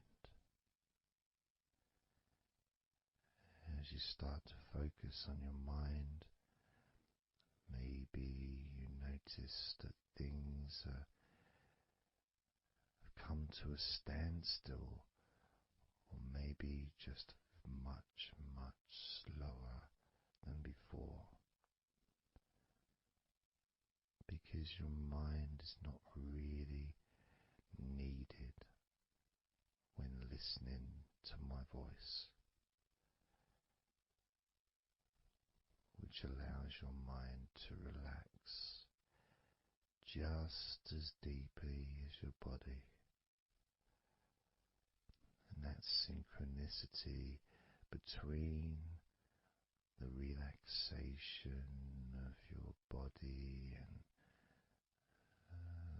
relaxation of your mind lets you know that feeling completely calm, loose and relaxed really is a great healing experience for you, and has so many positive benefits for your body, your mind, and your life, to be able to let go of everything and to relax completely in all parts of your body and mind. Even your bones are relaxed. All your muscles are relaxed.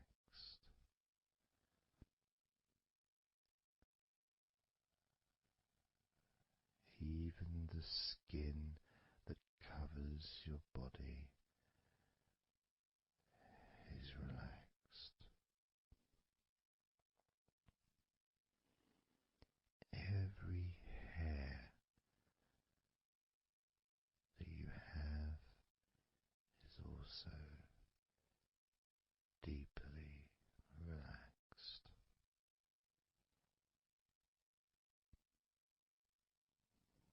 And your brain really starts to feel the benefit of this healing relaxation.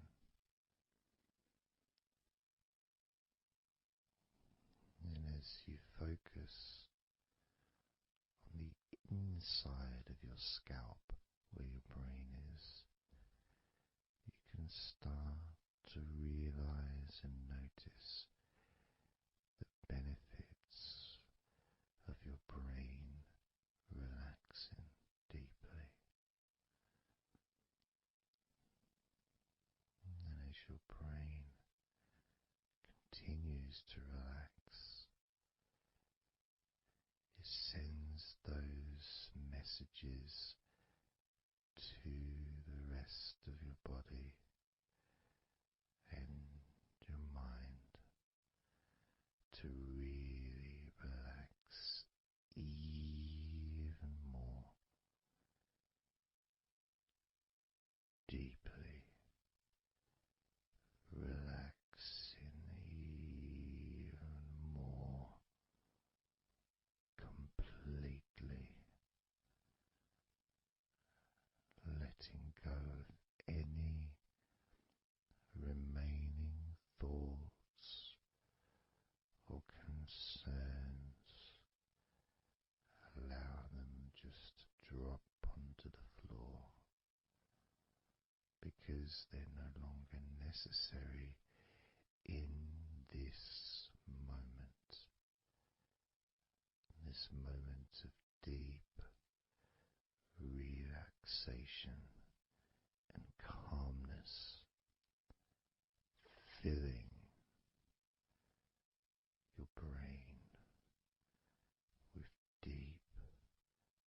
concentrated healing,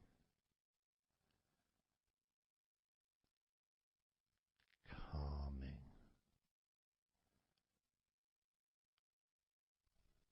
relaxing every part of your brain, feeling so loose and comfortable, so relaxed and peaceful. Your brain feels so light and so healthy. And that sense of deep, deep comfort really does allow you to enjoy those ever increasing sensations of comfort that are spreading throughout your body, relaxing each and every muscle of your body even deeper, even deeper, much more deeper than before, much more comfort spreading through your body and your mind, feeling so peaceful and calm, so very, very peaceful in every part of your body, letting go of everything, everything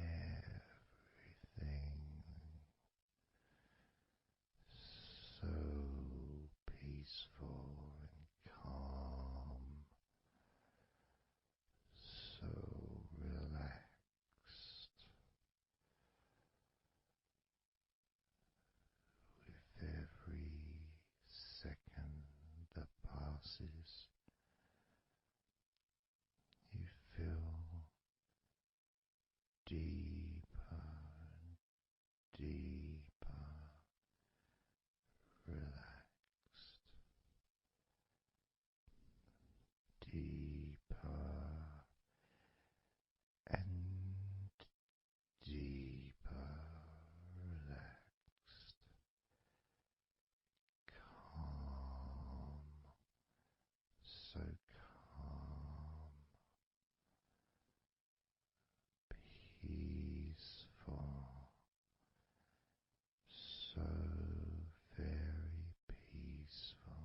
to do a body scan, focusing on firstly how you feel in your body, not trying to change how you feel, not trying to relax, not trying to move away from any discomfort or stress or tension, just accepting, observing and accepting how you feel in the different parts of your body.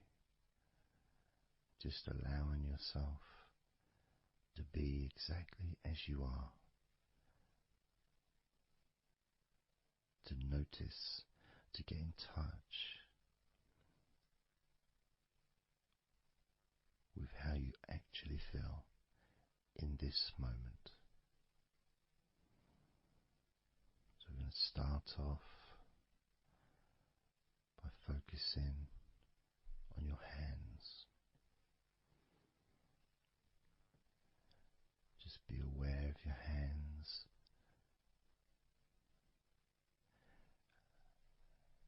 I'd like you to move your hands around. Just maybe move your fingers a little bit, open and closing your hands very gently, just so that you can get in touch with how your hands and your fingers feel. With very, very slow movements.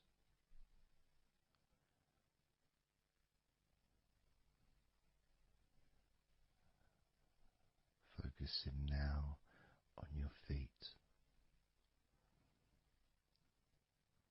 And if you can, just do kind of an equivalent with your feet as you've just done with your hands. Maybe turning your ankles, moving your feet around, moving your toes gently, but only very gently and very slowly, noticing how your feet feel in this moment.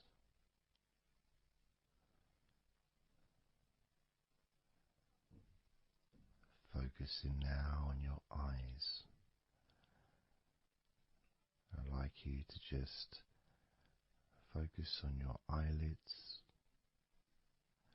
Maybe you can open and close your eyes a couple of times to really get in touch with how you feel when you do close your eyes. The muscle changes in your eyes when you do close them. Maybe raising your eyebrows, which stretches the tops of your eyes. Perhaps squinting your eyes, scrunching up your eyes, just so you can really get in touch with all aspects of how your eyes feel right now.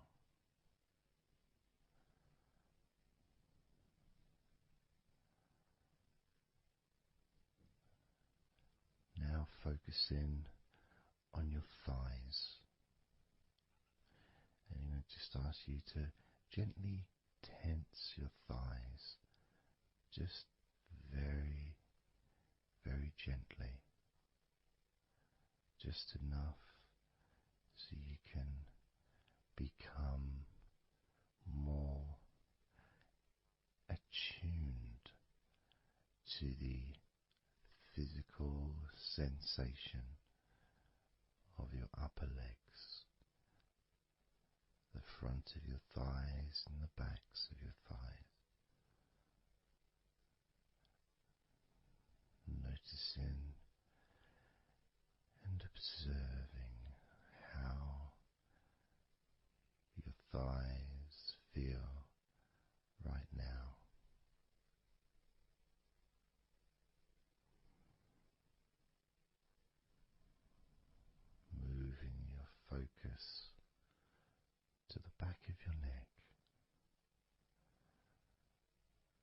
Just noticing the back of your neck, the muscles, and of course they lead to the side of your neck. They also lead to the top of your back, which lead to your shoulders. So as you focus on the back of your neck, maybe you can move your head gently upwards as if you were looking up. Maybe moving your head down as if you were looking down. Perhaps moving your head side to side, right to left, but only very slowly and very gently. Not trying to force anything. It has to be very, very gentle, just so that you can be more in touch with the feelings, with the sensations, the physical sensations of how the back of your neck feels right now.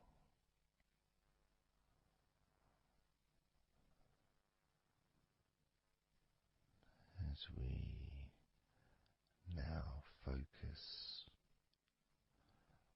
on the tops of your arms, the parts where your biceps and your triceps are, between your elbow and your shoulders. As you focus on those parts, the tops of your arms, you may like to just tense them, but very, very gently and slowly, so you're not straining or putting any pressure whatsoever on your arms. It's just so that you can gain more of a sense of how your upper arms are feeling in this moment, and just noticing as you gently, very gently and slowly tighten the muscles and then let go. Notice how the tops of your arms feel right now.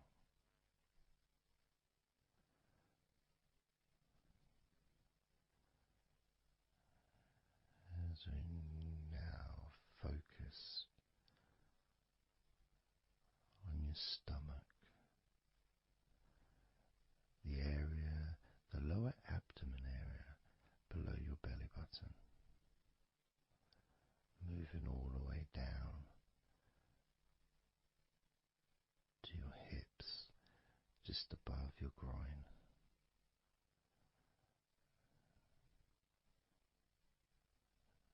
Maybe you're able to tense these muscles in that area very, very gently and slowly.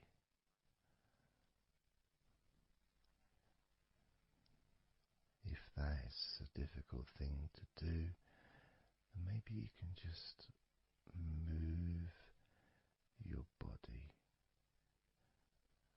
pushing your stomach up, maybe moving a little bit to the side, using your hips, just so that you can get more in tune with how your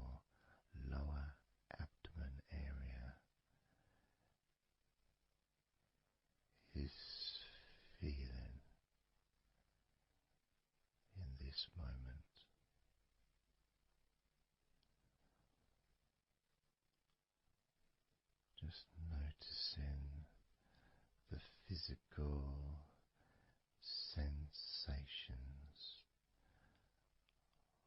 of your lower abdomen.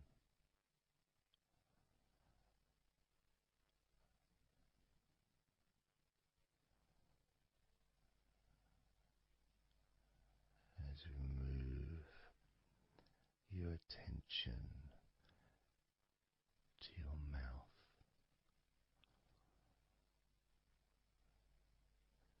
noticing your lips and inside your mouth, your teeth, your gums, your tongue.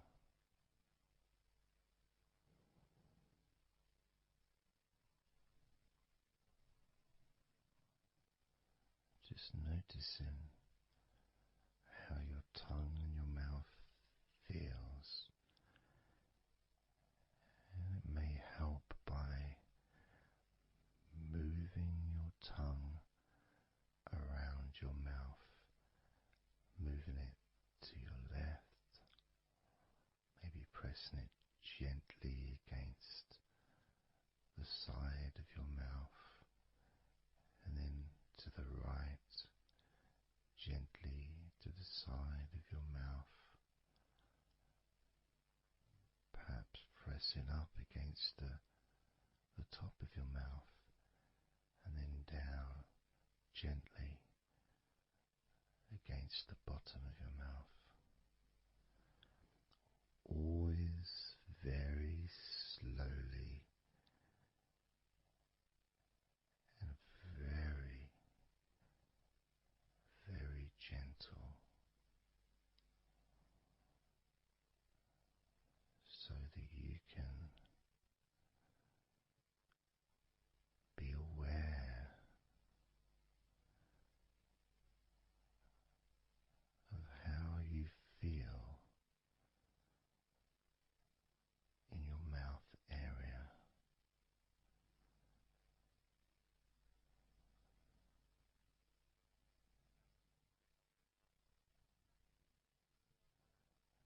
Now we're going to focus on your wrists.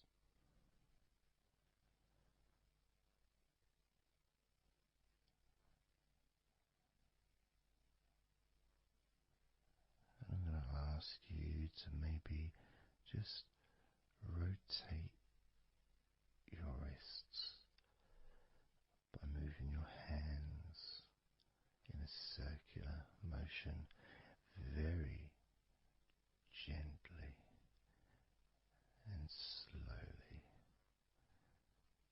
just so that you can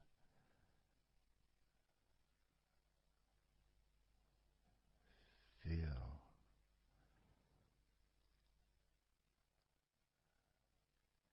the sensations that you are currently experiencing in your wrists,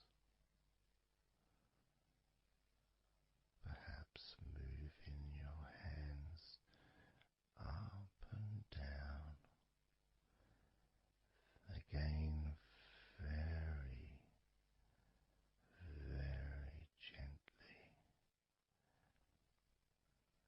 and slowly.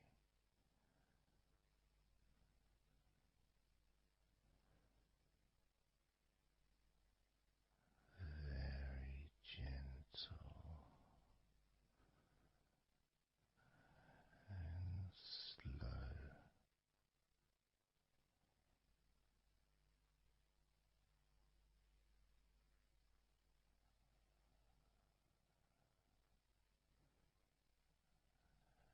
As we now start to observe your lower back,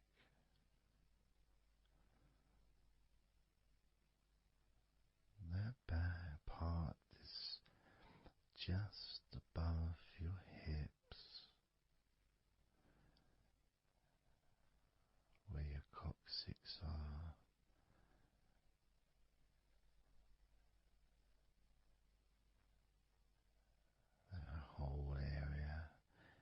also really does include the sides of your body, because those muscles are very much connected.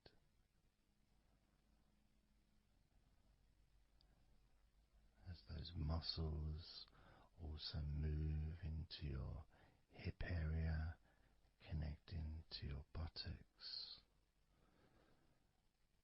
the sides of your hips,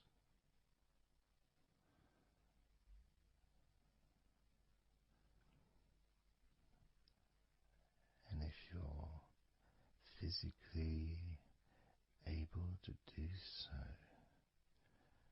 maybe you can very gently just move your body ever so slightly, very slowly, from side to side, just enough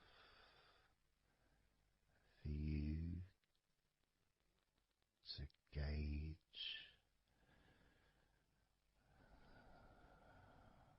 how you feel in your lower back.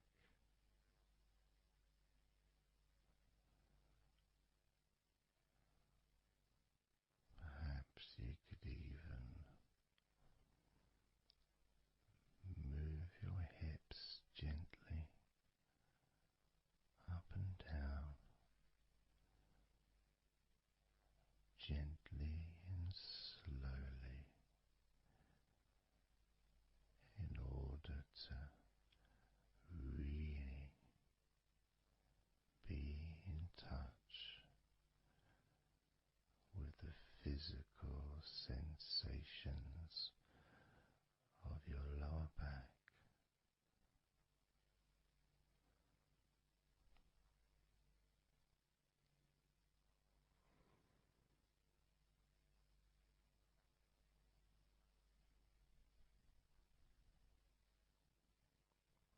As we now move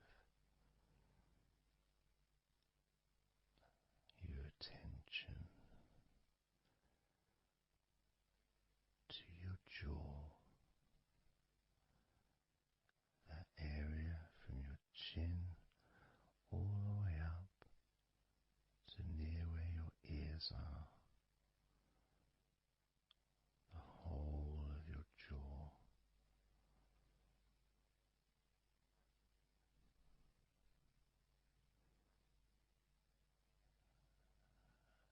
And you can just, if it's okay to do so, gently open your mouth, not wide, no stretching, just very gently and slowly opening your mouth and closing your mouth very gently and slowly.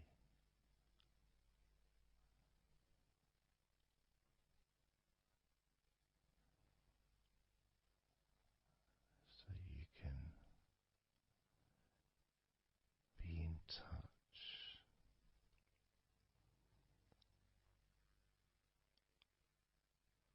with how your jaw feels now.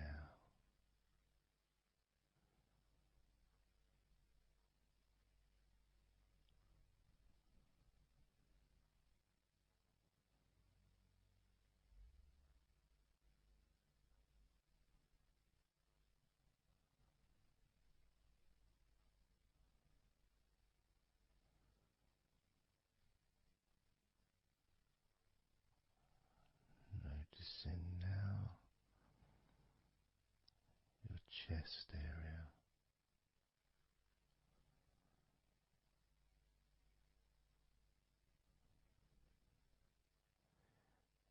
and you don't need to do anything to move your chest, because it moves every time you breathe.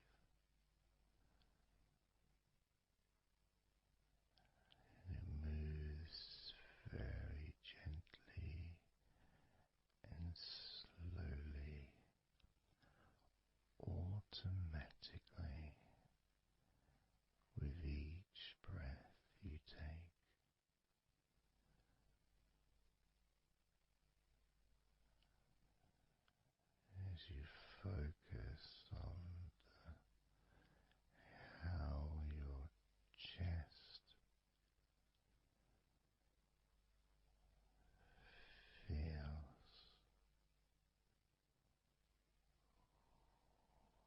when you breathe.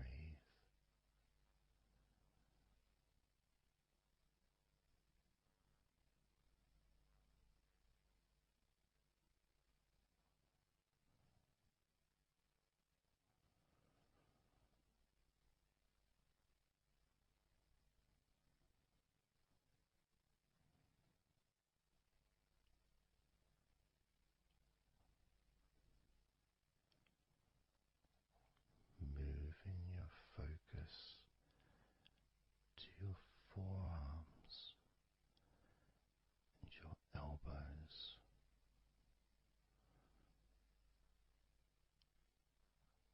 Maybe you're able to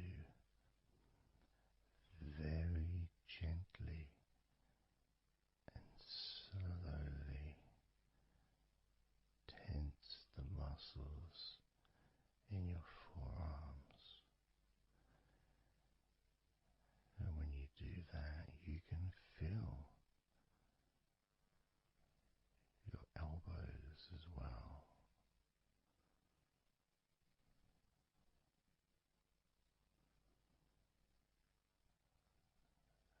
Very gently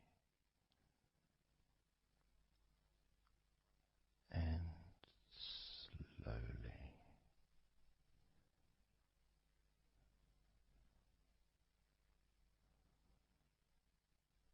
Gently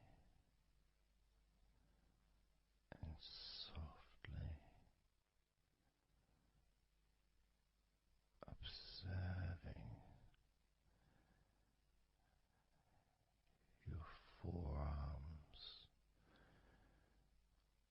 and elbows.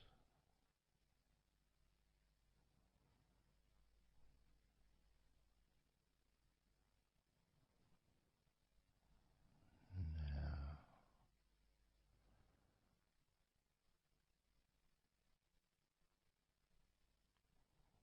you can focus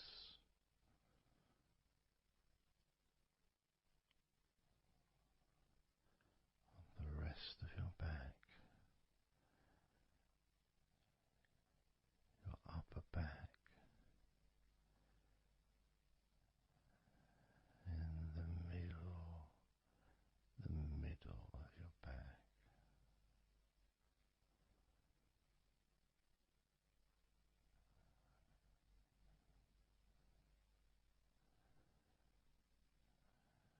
Again, this part of your body moves also every time you breathe. You may not notice that usually,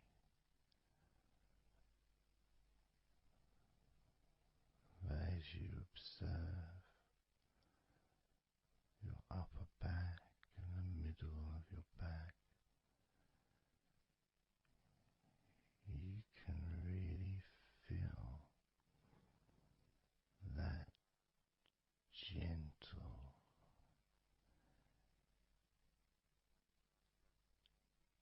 and slow movement.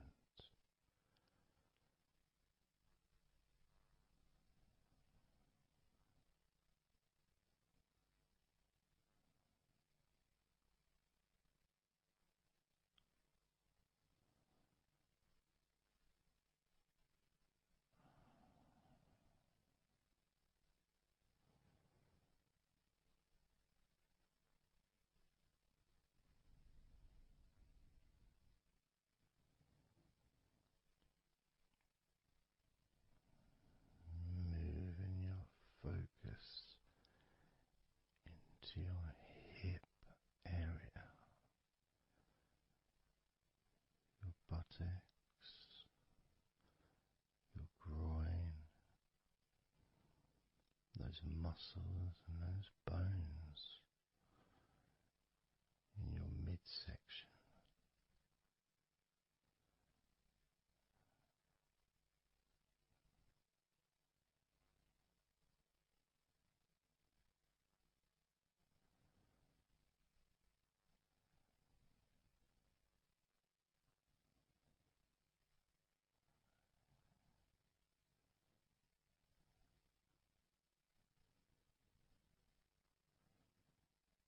Just noticing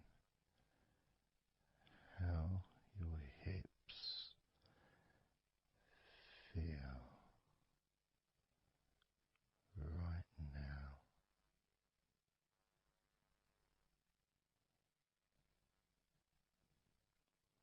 You can very, very gently move your hips,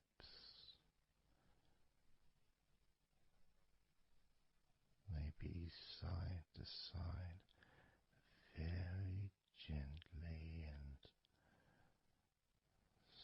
slowly.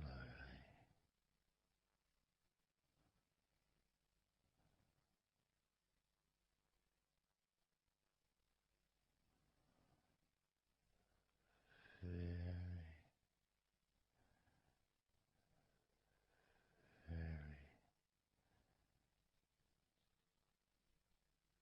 gently,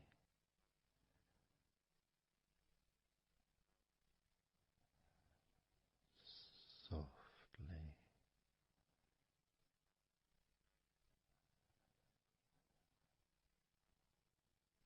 and slowly.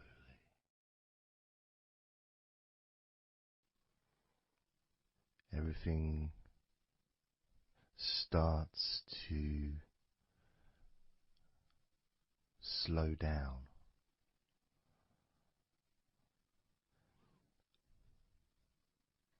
including the thoughts in your mind, and your mind itself just starts to gradually, it doesn't have to be instant, but just gradually starting to, it's almost like time is stretching.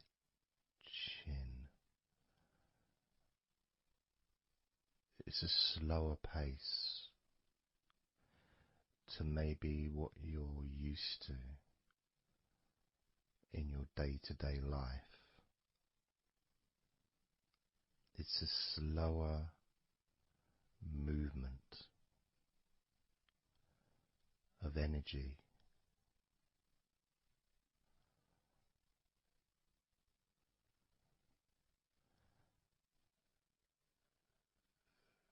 very small movements which make up the larger movements, which is always the case. You know, when you move your hand, it might seem like it's one movement, but it's lots of minute different muscles moving in accordance with each other, and what happens in this space that we're sharing is we move from that big movement into those smaller movements.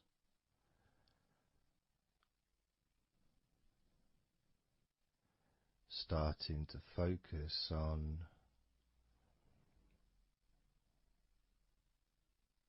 how your body feels, but not just as a whole, not just, oh, I'm feeling this way, I'm feeling stressed or tense, or I'm feeling relaxed and calm, I'm feeling this way, I'm feeling that way. Starting to notice that your body begins to present to you small feelings around your body.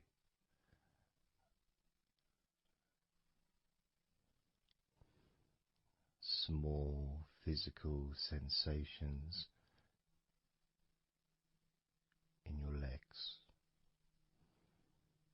whether pleasurable or not.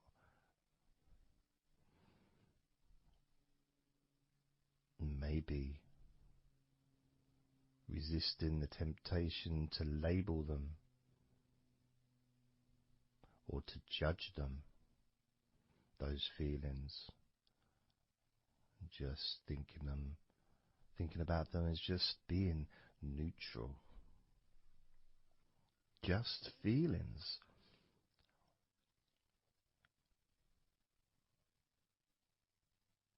Not being particularly concerned, but just noticing what your body is telling you.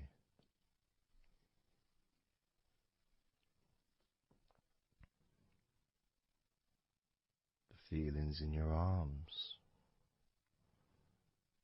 Instead of feeling the whole of the arm, maybe notice those individual feelings, all those different muscles and the skin, the hairs of your arms, all the internal parts of your arms, the veins,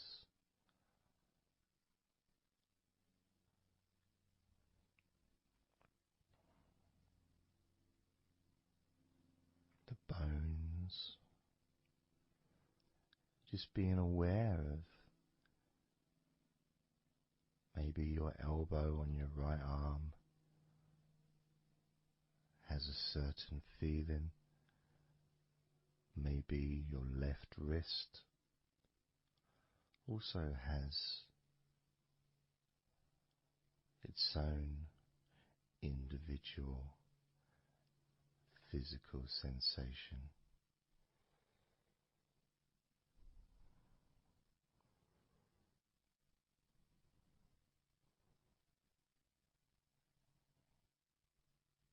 What about your forearm on your right arm? Your right forearm.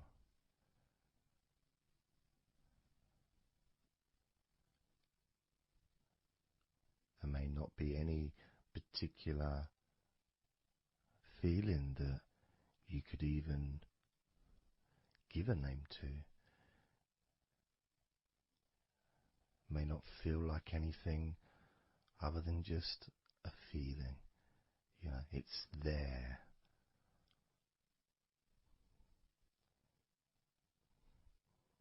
The feelings in your shoulders. Perhaps your shoulders, when you think about them, they're kind of almost like they're the same, you know, the same feeling. Almost like both of your shoulders are just one thing. But of course they're not.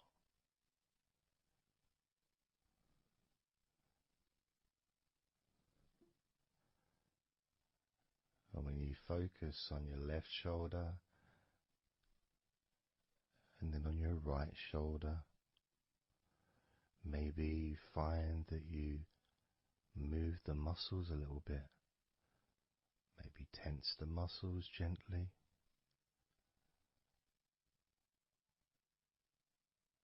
Noticing the difference in each shoulder.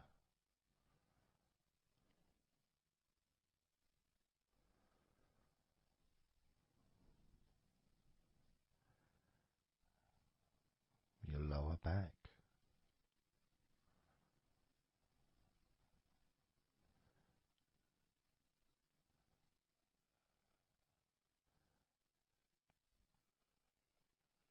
The left side of your lower back and the right side of your lower back.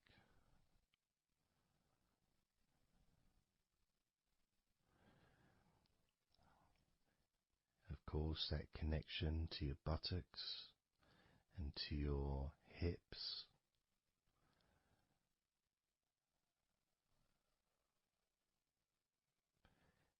And also moving up into the middle of your back.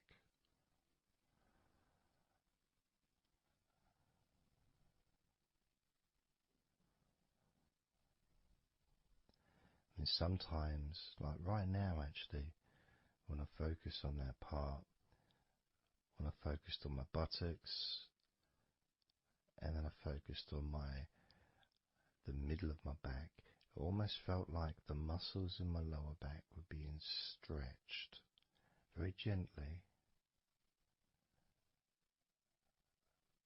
but just stretched a little bit, even though I wasn't doing anything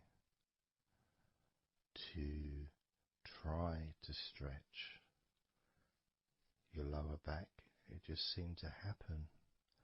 The feeling of very gently stretching your lower back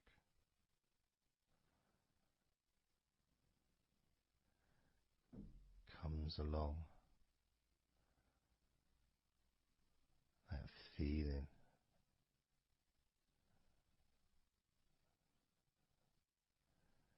in your chest.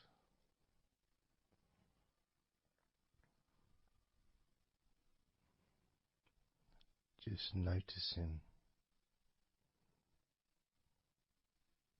what sensations you are experiencing in your chest right now.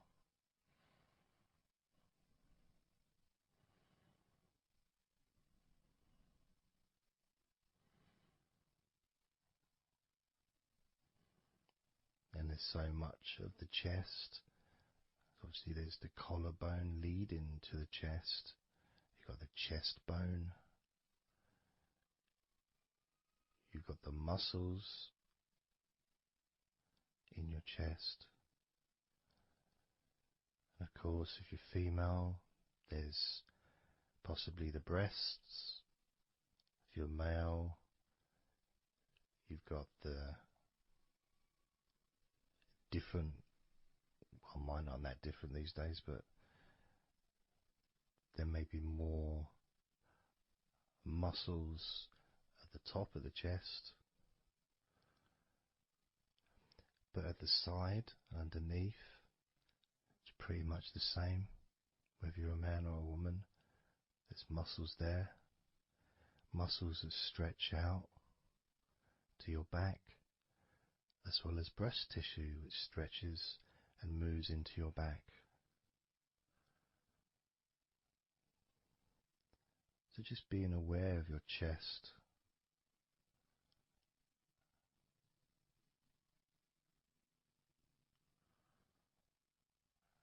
being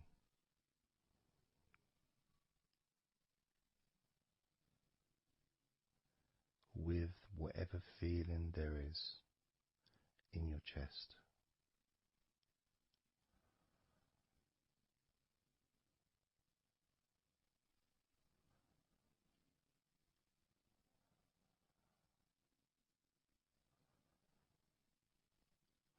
And when I notice that I focus on my chest, I feel it in my back, my upper back. I mean, I guess the obvious reason would be because, I breathe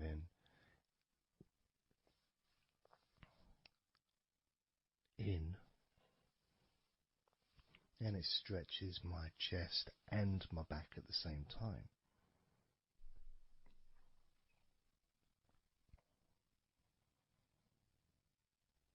Yeah, it feels okay.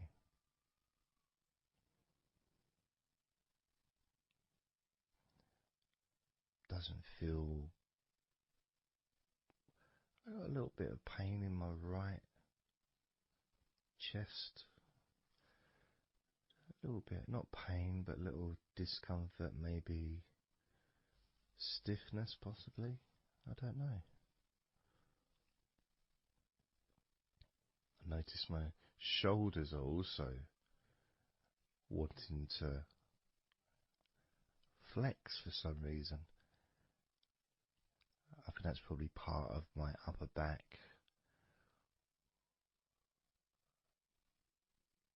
That connection between my shoulders and my upper back because I can move my shoulders and stretch the muscles in my back, moving the shoulders backwards or up, which then moves I think it's the scapulars in your back.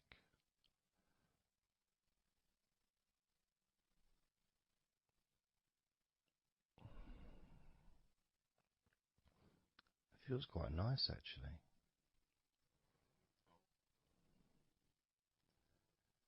The good thing about this is you can, if you want to, you can just flex or stimulate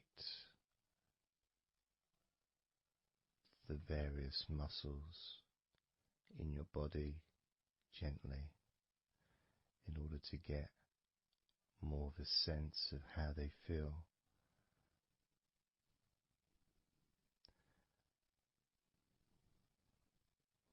And when you're relaxing,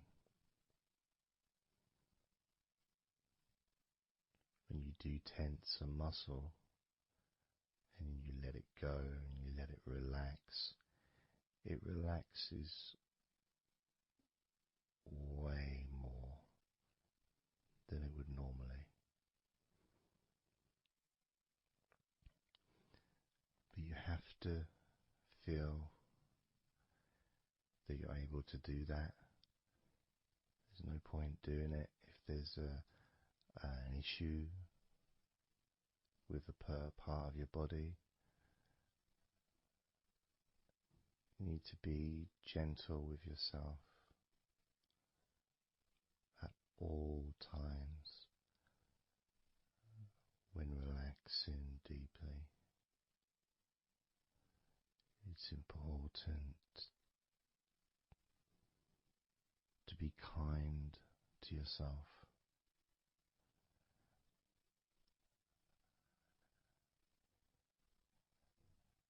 As you notice your mind,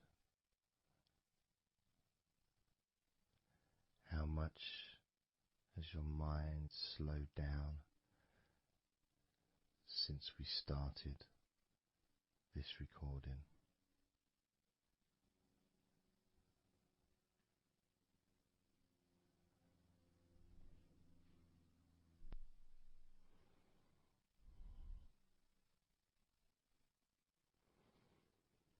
How calm and peaceful is your mind right now?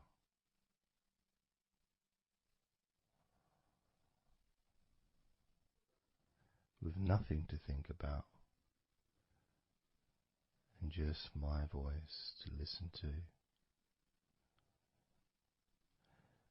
because you know the intention behind this recording is relaxation. At the very least, for you to feel more relaxed at the end of the recording than you did at the beginning.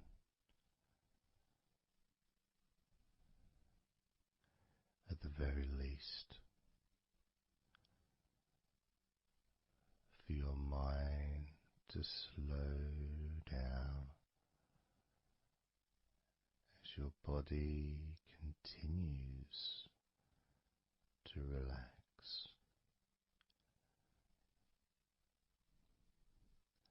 Because that's what you want to happen.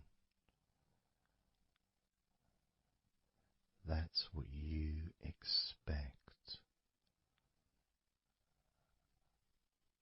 to happen.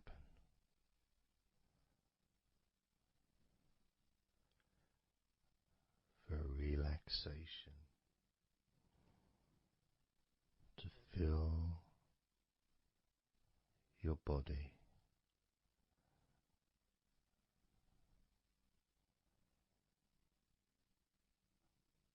Maybe calming your mind to the point of boredom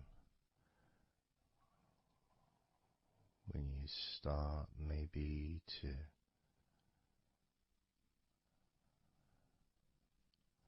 drift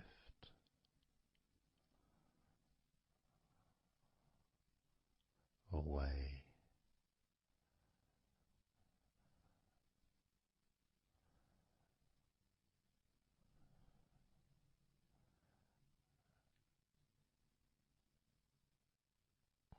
Drifting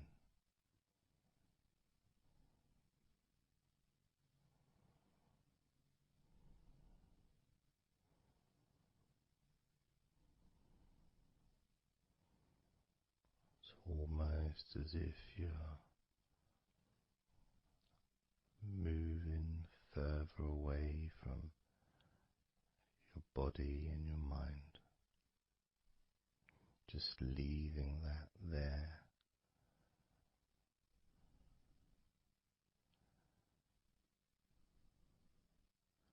Kind of like an escape pod in a spaceship, a movie, a space movie, you know, when they get into that little pod and it sends them far away from the spaceship.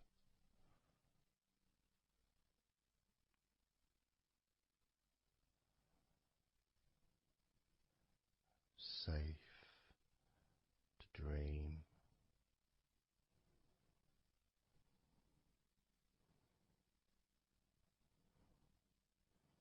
And continue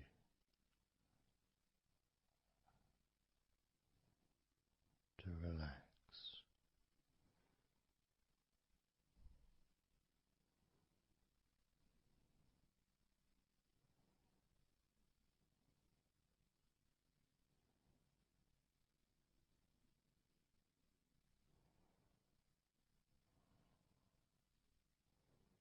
Drifting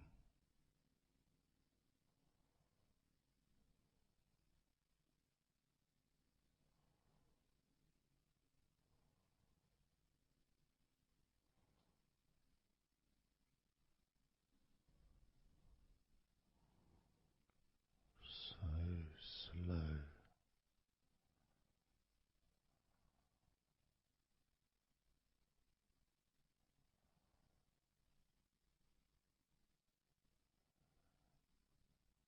And peaceful.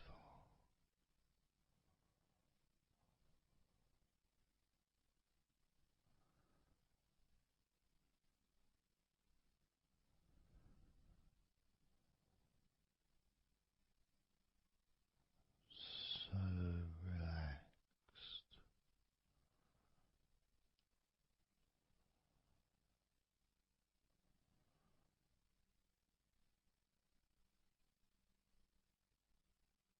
and peaceful.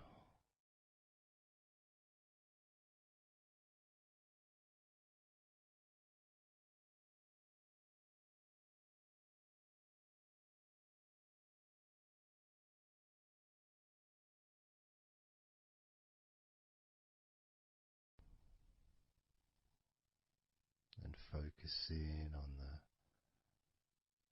feeling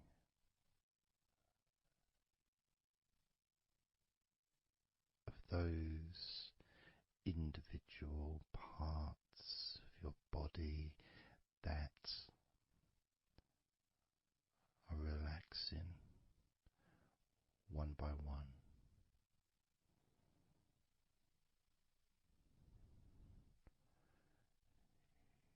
You may find that every now and then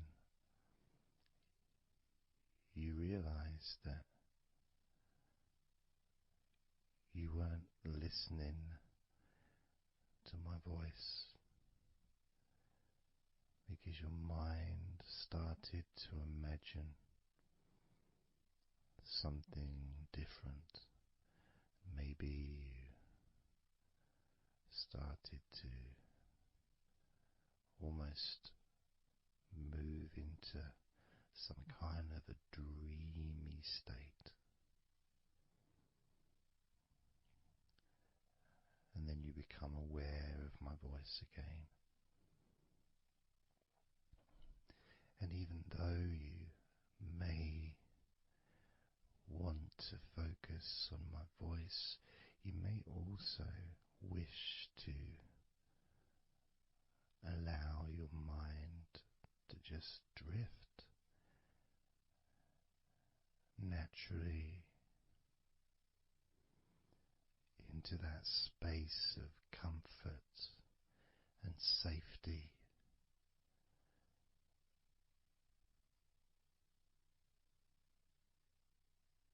As you feel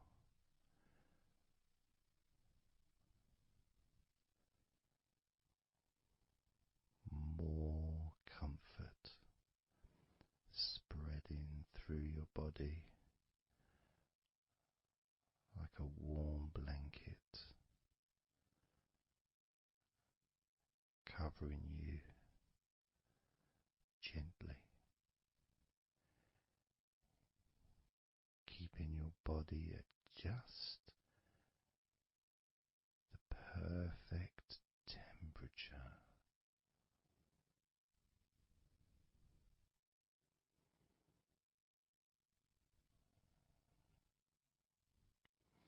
And even if you can hear background sounds,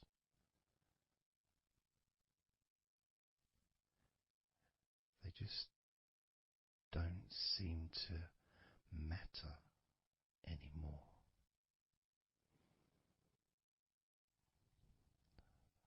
As that sense of peace spreads through your mind,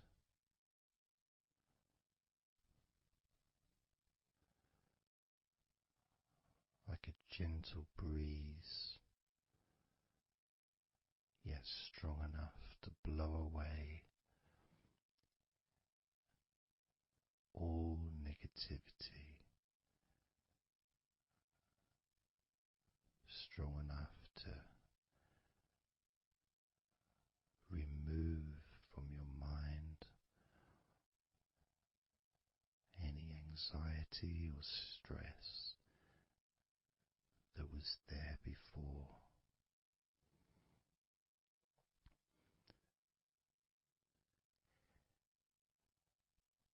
And blow away any other thoughts or feelings that just don't fit with the sense of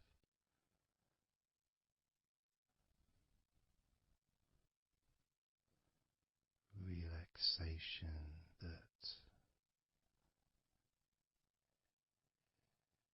is filling your body and your mind.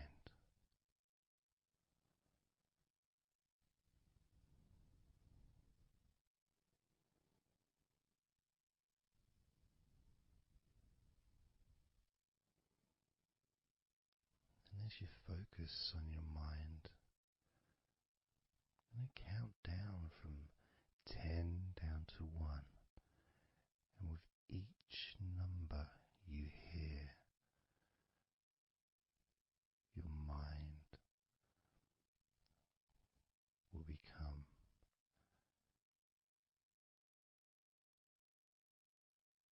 slightly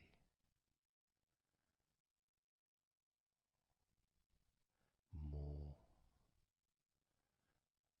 relaxed, just slightly. So from 10 down to 9, just a slight movement. From 9 down to 8, just another small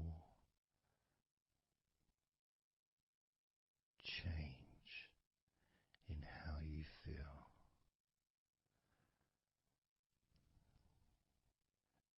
8 down to 7, that feeling is a gap, almost like a gap that starts to get wider, the gap between those feelings, used to have in your mind compared to the feelings you have that are growing now, feelings of comfort and security and confidence. And that gap becomes wider. 8 down to 7, 7 down to 6. And when you get to 5, your mind will start to have a certain physical sensation, almost like there's a magnet outside of your head sucking the tension and the stress and any remaining feelings that you don't want, sucking them out through your skull.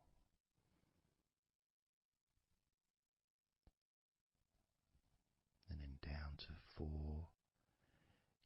you can start to really experience that sense of not just emptiness but space.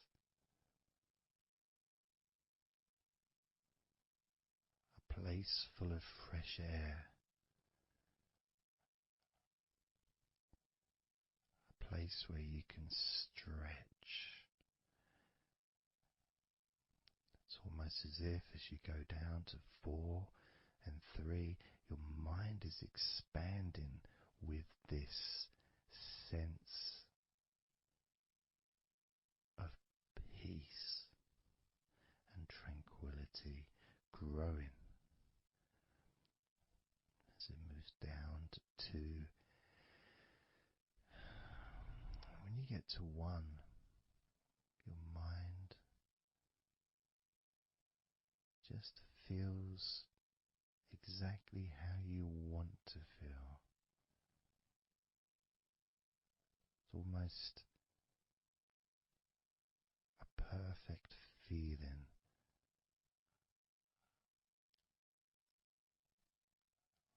Maybe a sensation that you'd like to keep. A place that's safe where nothing can affect you at all.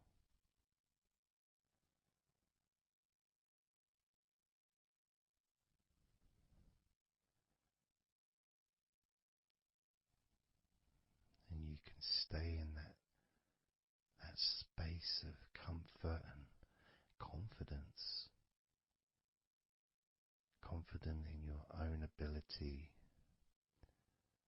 to create this space and this feeling of comfort within your own mind, just by counting from 10 down to 1. And this is something that you can do yourself when you're on your own. A time when you can maybe sit down, maybe just for a few minutes. Close your eyes and just count slowly from 10 down to 1. And re-experience these feelings in your mind.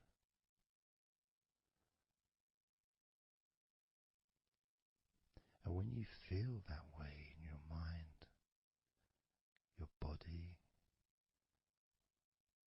copies your mind.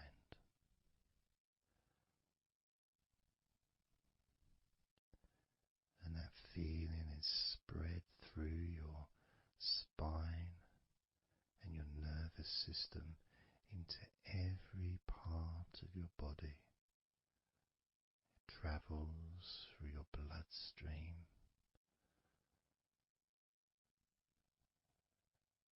healing and relaxing every particle of your existence.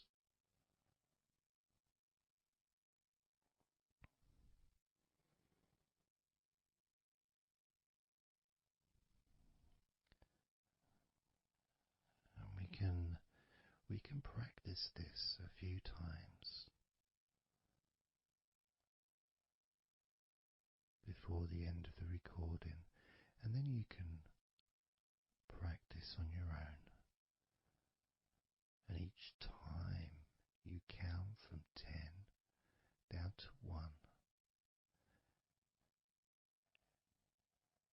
the feelings of comfort, calmness, and deep relaxation become stronger and deeper.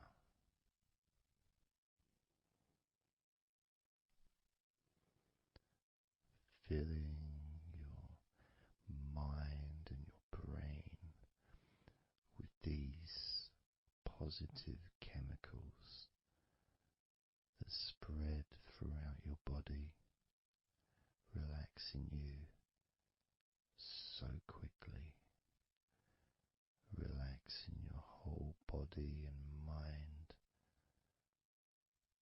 so very, very easily, just by counting from 10 down to 1.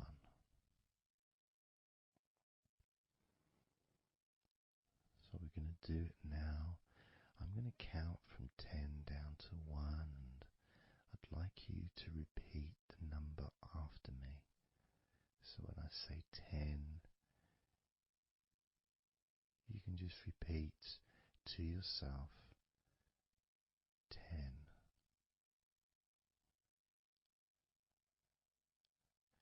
Just notice, be aware of how you feel in your mind and your body. Then when I say 9, you can repeat to yourself 9. Again, noticing the increase in comfort and calmness in your mind and in your body.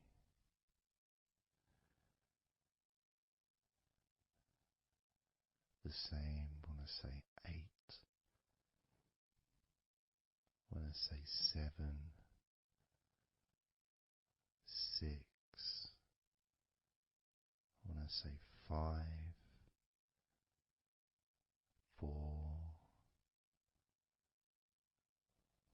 when I say 3, 2, and lastly when I say 1, you can repeat that number.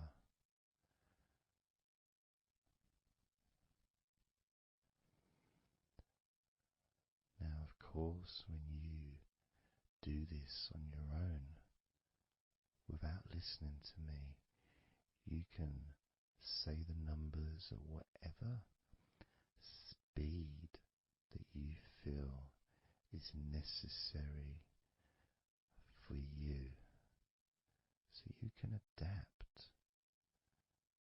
So if you feel you want to say the numbers 10 down to 1 faster than I do, then go ahead and do that. Or if you feel when you do it yourself that you'd like to have more space between the numbers, maybe take a lot longer to get from 10 all the way down to 1. that's your choice also to do.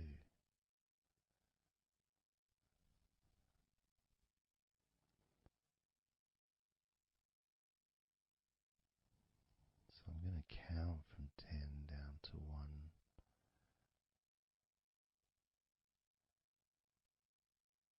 And when I get to 1, that will be the end of this recording.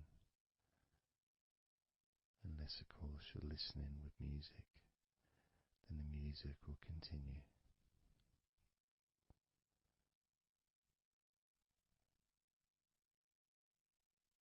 10.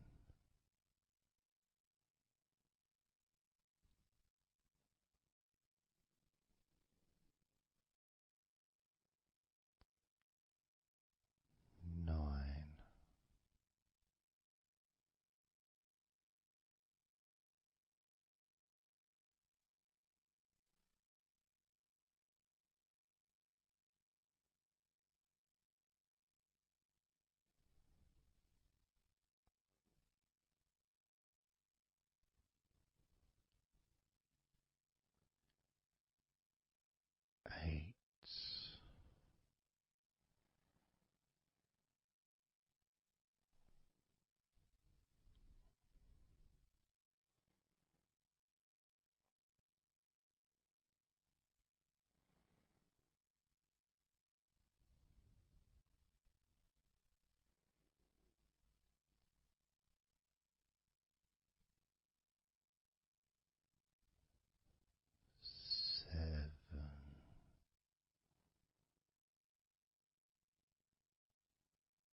20, 19,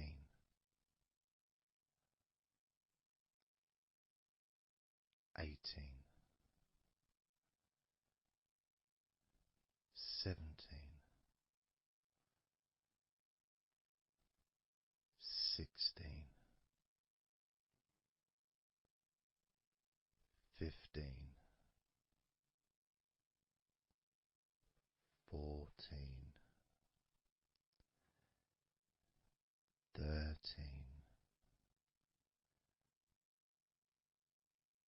12, 11, 10, 9, 8, 7, 6,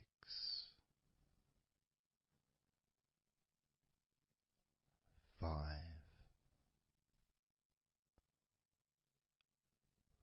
4, 3, 2,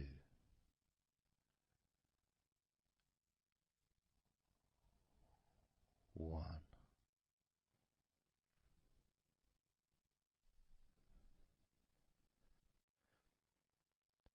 Now open your eyes, noticing how you physically feel, having counted down from 20 to 1,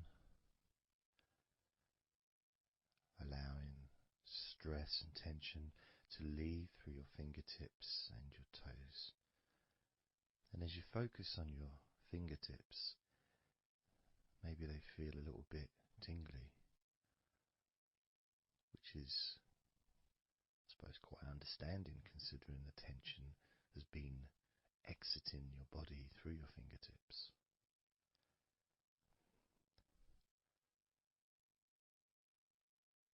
So now we're going to count from 20 down to 1 again. This time you're going to feel relief of tension and stress, any anxiety that you may have, leaving through your stomach. Just leaving through your stomach, almost as if it's just releasing the whole of your stomach, from your navel to just above your chest, or below your chest rather. So surrounding your belly button area, that whole area, you can feel the tension of your body, whatever's left, just releasing from that area. And you may notice that your stomach will become very relaxed as I count down from 20 down to 1. Now, 20, 19, 18,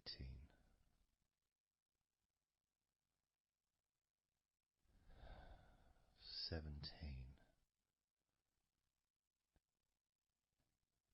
16, 15, 14, 13, 12, 11,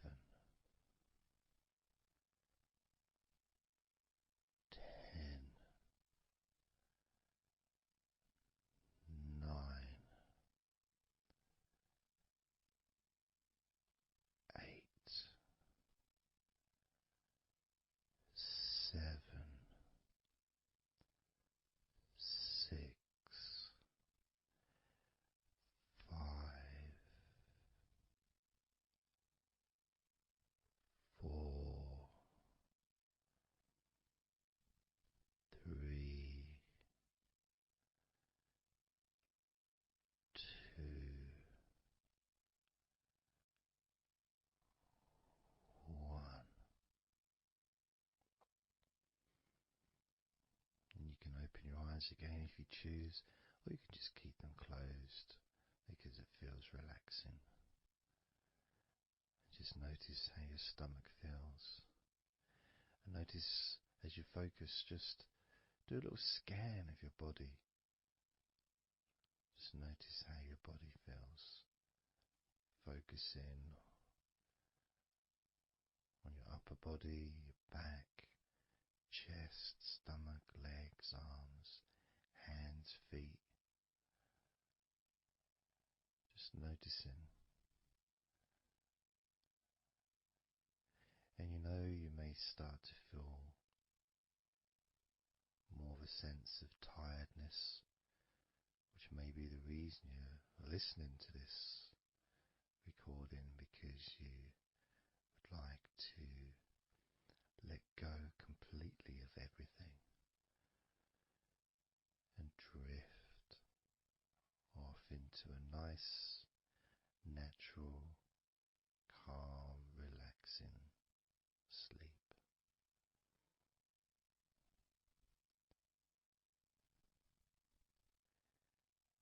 So now we're going to focus on your forehead. And if you choose, you can incorporate your eyes in this focus as well. So your forehead and your eyes, just that whole area basically. Almost as if you were wearing a mask, like a, I don't know, Batman mask or something. Or I'm trying to Zorro or something. The kind of mask that covers your eyes but also covers quite a lot of the forehead. And focusing on that area, because that's the area that we're now going to release tension and stress from your mind, from your brain and from your mind, and any tension that you may have remaining in your face, in your neck, in your jaw, in your eyes, your forehead, or your scalp. So basically any tension within your head area, including your mind and your brain. And that's going to be released through your forehead and your eyes. As I count down again from 20 down to 1. Now, 20, 19, 18,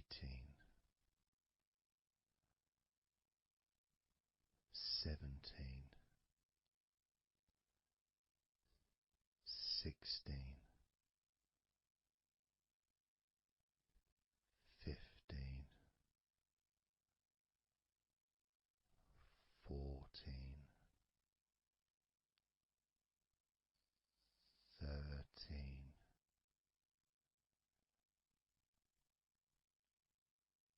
12, 11,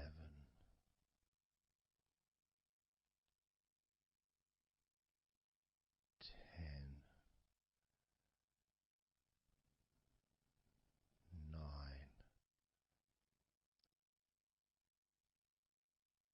8, 7, 6, 5,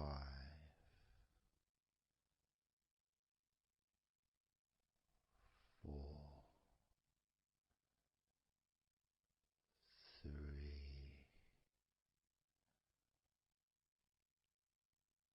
2, 1.